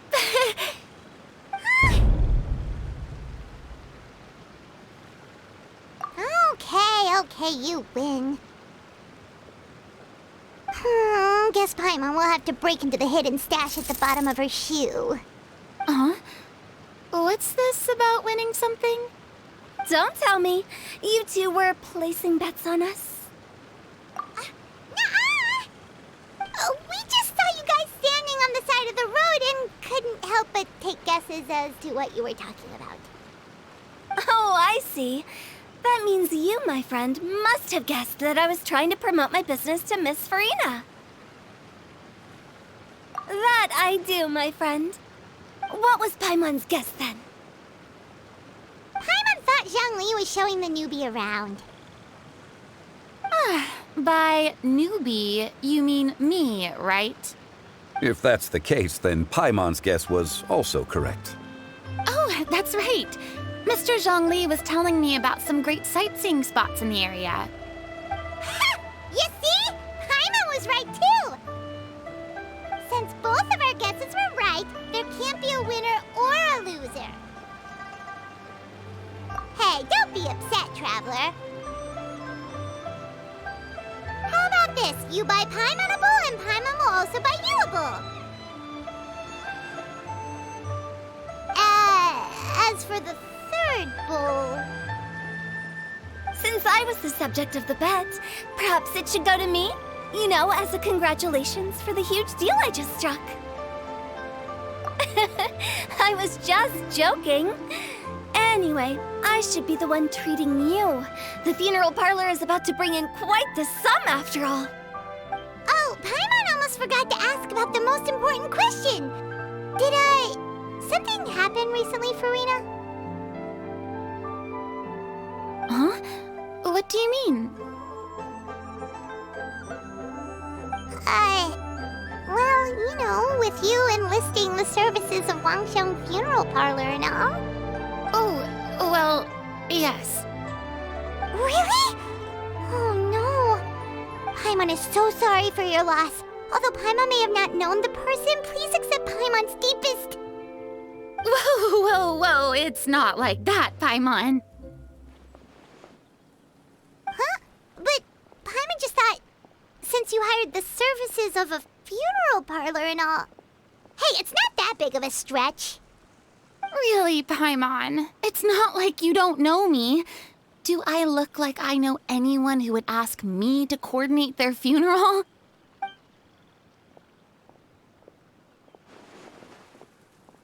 Miss Hu Tao is simply helping prepare some props for my film. Not too long ago, I read a collection of horror stories from Liyue. The content was spectacular. In fact, I still feel the need to sleep with the light on even now. Anyway, that's not the point. Now that Fontaine's biggest star has returned to the stage, I figured it's about time the industry enjoyed a breath of fresh air. Hey, that's pretty good. I'll have to remember that for my ad posters. Oh, Paimon sees. That makes a lot of sense. So, did you come to Liyue just to enlist the services of Wangxiang Funeral Parlor? Well, not exactly. My original plan was to just relax and enjoy the sights. But then I ran into Miss Hu Tao and Mr. Zhongli, and well, you know the rest. I suppose it was meant to be. It was a fated meeting indeed. Zhongli sure loves his lofty turns of phrase. But if you ask me, it's all thanks to that man who stopped to ask for directions. Oh? Who was it? It's someone you know. Wanna take a guess? What? How did you guess that on your first try? Very impressive, my friend. Your guessing game is spot on today.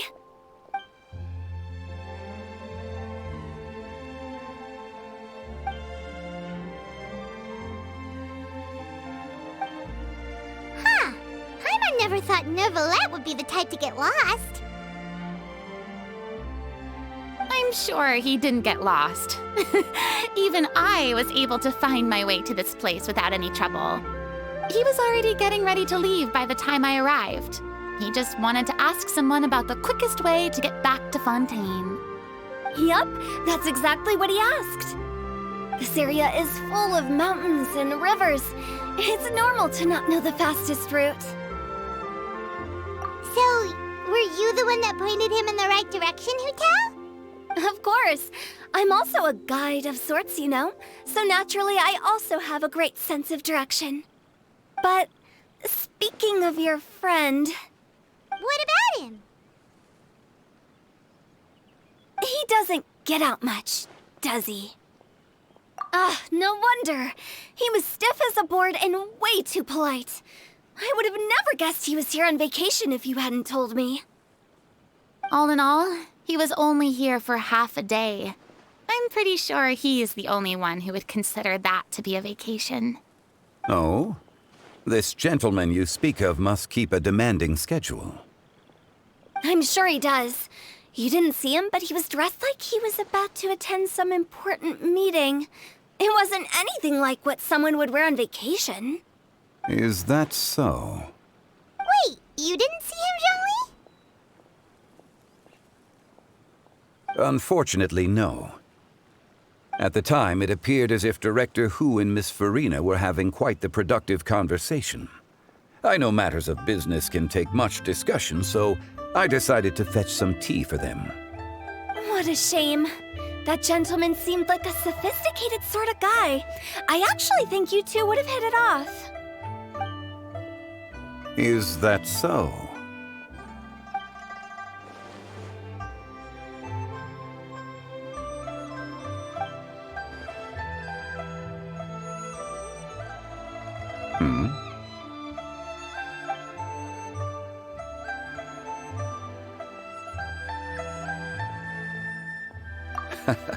To borrow Miss Farina's turn of phrase, perhaps it just wasn't meant to be. Well, with the Traveler around, I'm sure you'll have a chance to get to know each other at some point. That's right. She's got more friends than she knows what to do with. Well, that's certainly true. Oh, that reminds me. If you get the chance, you should try and talk to Nervalette into loosening up a bit. Just tell him the Palais Mermonia isn't going to fall apart if he disappears for a few days. He shouldn't keep himself cooped up all the time. Even clams open their shells to let in fresh water every once in a while, right? If he's really that much of a stickler for protocol, he can fill out a leave of absence request. He'd have to approve it himself since he handles that sort of thing now, but you know what I mean. Seems like this gentleman is also in charge of something pretty important.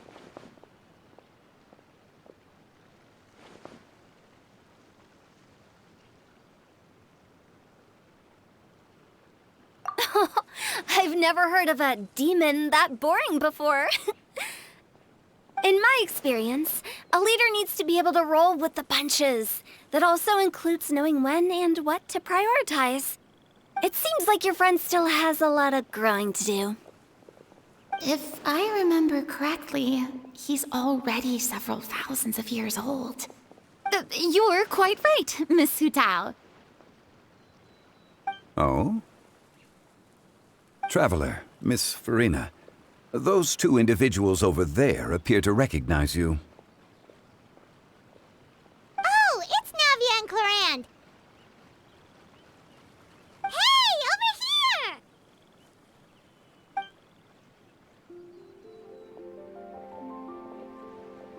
We saw you all chatting over here, and we're wondering if we could join in. Please, excuse the interruption. Oh, so polite. No apologies necessary. Any friend of the Traveler and Miss Farina is a friend of mine. Ah, straight to the point. I like it.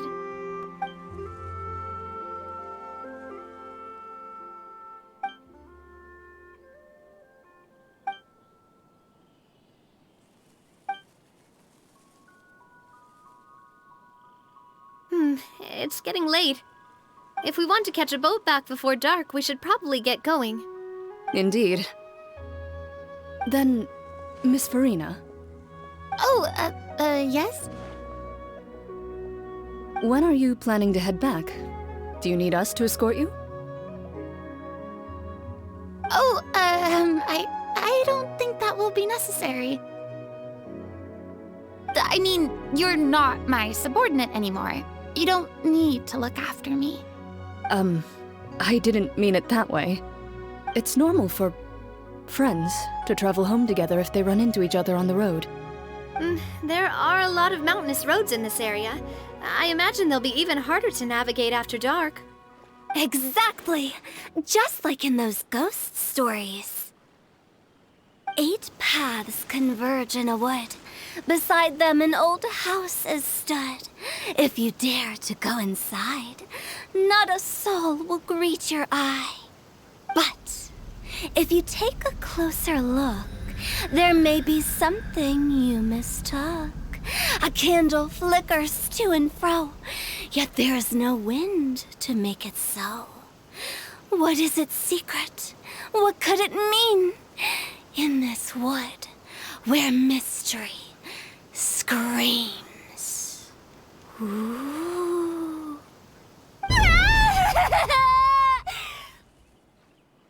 My dear demoiselles, ladies, no, I mean friends, please take me with you. Of course. Gotta say, Farina, you are really quite the character. By the way, did I hear you mention that Clorand used to work under you? Then you must have also been a leader at some point. Well, that's, all in the past now. Besides, being a leader is hard. It wasn't the right job for me. I prefer how things are now. I can come and go as I please, and get to enjoy the sweet taste of freedom. I see. Well, you've certainly picked an apt place to relax. Qiaoying Village is an exemplary choice. Only the best. And I've learned a lot, too. Thank you so much, Miss Hu Tao and Mr. Zhongli. It's fine. You've thanked us more than enough already. The next time you're in this neck of the woods, I'll treat you to some dim sum in the city. Dim sum? Is that some kind of Liyue term for snacks or desserts? They are a part of it. It's basically a table full of as much tea, sweets, and good company as you can manage. Oh, so it's basically a tea party. Sounds great. Make sure to order the winter melon cake and the lotus flower crisp. They're so sweet and delicious. Paimon knows you'll love them. Ooh, okay.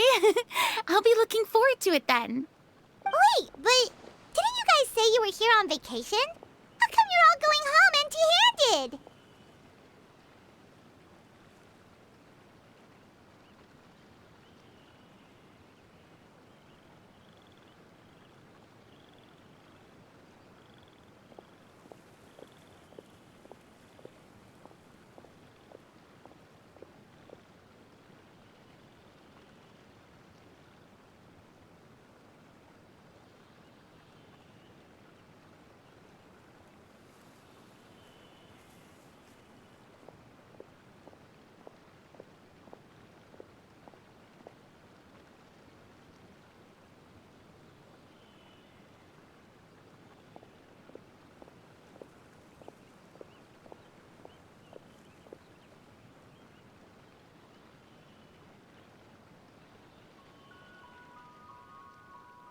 Of course I am. I bought tons of fun things to bring home with me. A kite, a parasol, a little tin frog that jumps. Oh, and a stuffed toy of a mythical beast. Clorand is the one who didn't buy anything for herself. So all you're bringing back with you is that tea? And some tea-flavored hard candies. They're for Sijwin. Clorand isn't much of a shopaholic. Well, one of us has to practice restraint. Hey, I'm hardly reckless with my Mora. I'll have you know, all the purchases I made today were well within my budget. Me? Oh, well, I bought some tea, of course. I just had to try all the varieties recommended in the Steambird. Other than that, just some bits and bobs, you know. A little bit of this, little bit of that. They should all be things I can use, I think. Now Paimon's even more confused. If you bought that much stuff, where did it all go? Into one of Linny's magic packets? Oh, actually... Monsieur Neuvillette took them with him. Oh, so that's what happened. Wait, what? Why did he take them? He's not hoarding treasure, is he? That's quite the imagination you've got there, Paimon. Monsieur Neuvillette just saw the amount of bags we had and offered to take them back for us. I felt a bit bad at first, but, I really did have a lot of stuff. He even offered to deliver my gifts to the Fortress of Meripede for me once he's done with the day's work. Neuvillette is a man of his word. If he says he can do something, then he means it. See, even Clorand was happy to take him up on his offer. If even his trusty subordinate agreed, then who was I to refuse? Wow, he seems like a real gentleman. Maybe he's not as uptight as I thought. If only the funeral parlor had an employee as thoughtful, proactive, and responsible as him. Right, Zhongli? Indeed. Moran said Neuvillette offered to deliver her gifts to Risley. So if we go to the entrance of the Fortress of Meripede, maybe we'll run into Neuvillette. But we don't know exactly when he'll show up.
Oh, it's you. It has been some time since our last meeting. Few people frequent this location. Since I was able to conclude my work early for the day, I thought I might take a walk and avail myself of this area's peace and quiet. You call this early? Do you always work this late, Neuvillette? Strictly speaking, that depends on the agenda for the day. I am hardly bereft of time, however, so working late is of little consequence to me. Really? If you have so much time on your hands, then why did you only go to Chaoying Village for half a day? First, I should clarify that I was referring to my lifespan, rather than the time at my disposal on any given day. Second, I was unaware you possessed knowledge of my trip to Chaoying Village. I see. Thank you for informing me. Yes, they have been safely delivered. I have to hand it to Clorinde. Just a simple gift delivery, and she has the great and mighty Udex at her beck and call. I was just passing through. It was merely an act of convenience. All right. Then I hereby confirm receipt of the goods on behalf of the staff of the Fortress of Meripede. A verbal receipt of confirmation? Is such a formality really necessary for a small matter such as this? Guess not.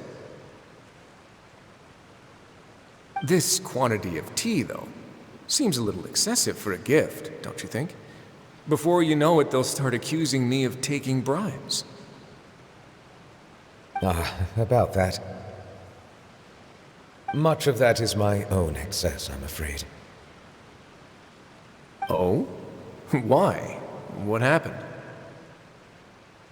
It was buy 10 boxes, get half off. Ah, that explains it then. Well, go ahead and leave them to me. I'll get through this stash as fast as I can. You have my thanks. Oh, there's something else I'd like to give to you. This is a stone slate, engraved with a symbolic design. While that is an apt description, it is in actuality a legal codex. A legal codex, huh? Before the advent of modern writing utensils, information was recorded on stone slabs such as this. The law was no different. Okay.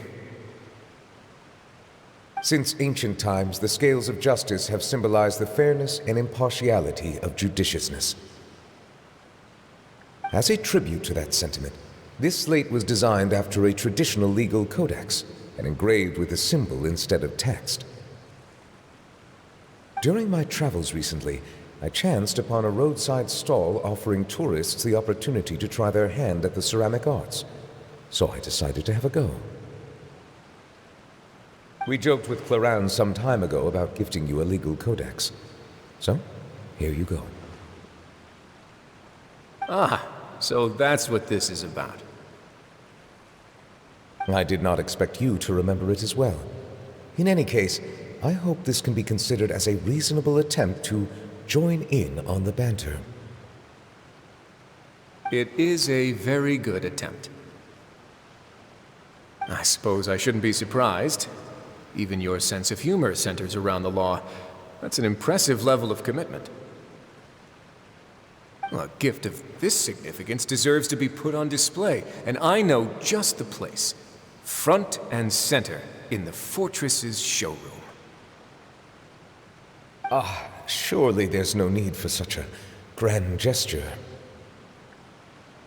Just kidding. I don't have anything like a showroom. But we do have a storage room. We can put it next to all the mechanical parts Sijuin has collected. That sounds good to me. So that's what you were doing in Chaoying Village. Indeed. Of course, while I was there, I also took the opportunity to taste the local spring water. The aftertaste is much purer than what I have delivered to me in Fontaine. It stands to reason that the long-distance transport has a tendency to imbue the water with extraneous emotion. If you want to experience the true flavor, you simply have to go to the source. Perhaps I should organize some time off to do the same elsewhere. Then we are of the same mind. It appears my desire is justified. If you say so, but you know you don't have to justify a vacation, right? You can just take one. After all, you're hardly bereft of time. You can do whatever you want. You're quite right. I suppose I suffer not from a lack of opportunity, but rather a lack of inspiration. However, after reading a few articles about Liyue's holiday traditions, the idea popped into my head and made itself quite at home. Seeing as I was free of responsibilities for the morning, I decided to depart at once. Refreshing. My spontaneous outing seemed to inspire quite a few other spontaneous decisions as well. Take, for example, my foray into ceramics. At first, soil from the ground is granular and unforgiving, but add the right amount of water, and it becomes soft, moldable, and able to take shape. In the past, I never thought about how quotidian vessels were crafted, but now I have participated in their very making. This is also something I made today.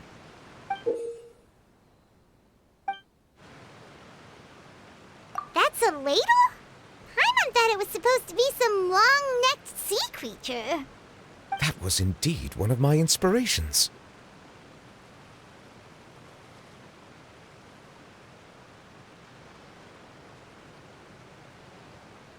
Really? You like it? To tell you the truth, given your unexpected arrival, I find myself quite unequipped to give you the welcome you deserve. Around such an important holiday such as this, human custom would dictate that gifts should be in order. But I'm afraid this is all I can offer. If you'll have it, that is. That is precisely why it would do me such a great honor if you accepted.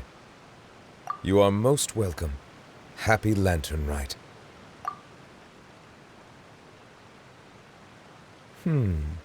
Approve a leave of absence request for myself. That sounds like it could easily lead to a vicious cycle of self-indulgence, something which couldn't be in further violation of protocol. But I suppose I understand her point. My proclivity to refrain from personal outings does, in part, originate from a sense of responsibility toward my duties. But it is also due to a lack of desire to engage in the human world. But now I see that the human world is indeed full of many interesting places to discover.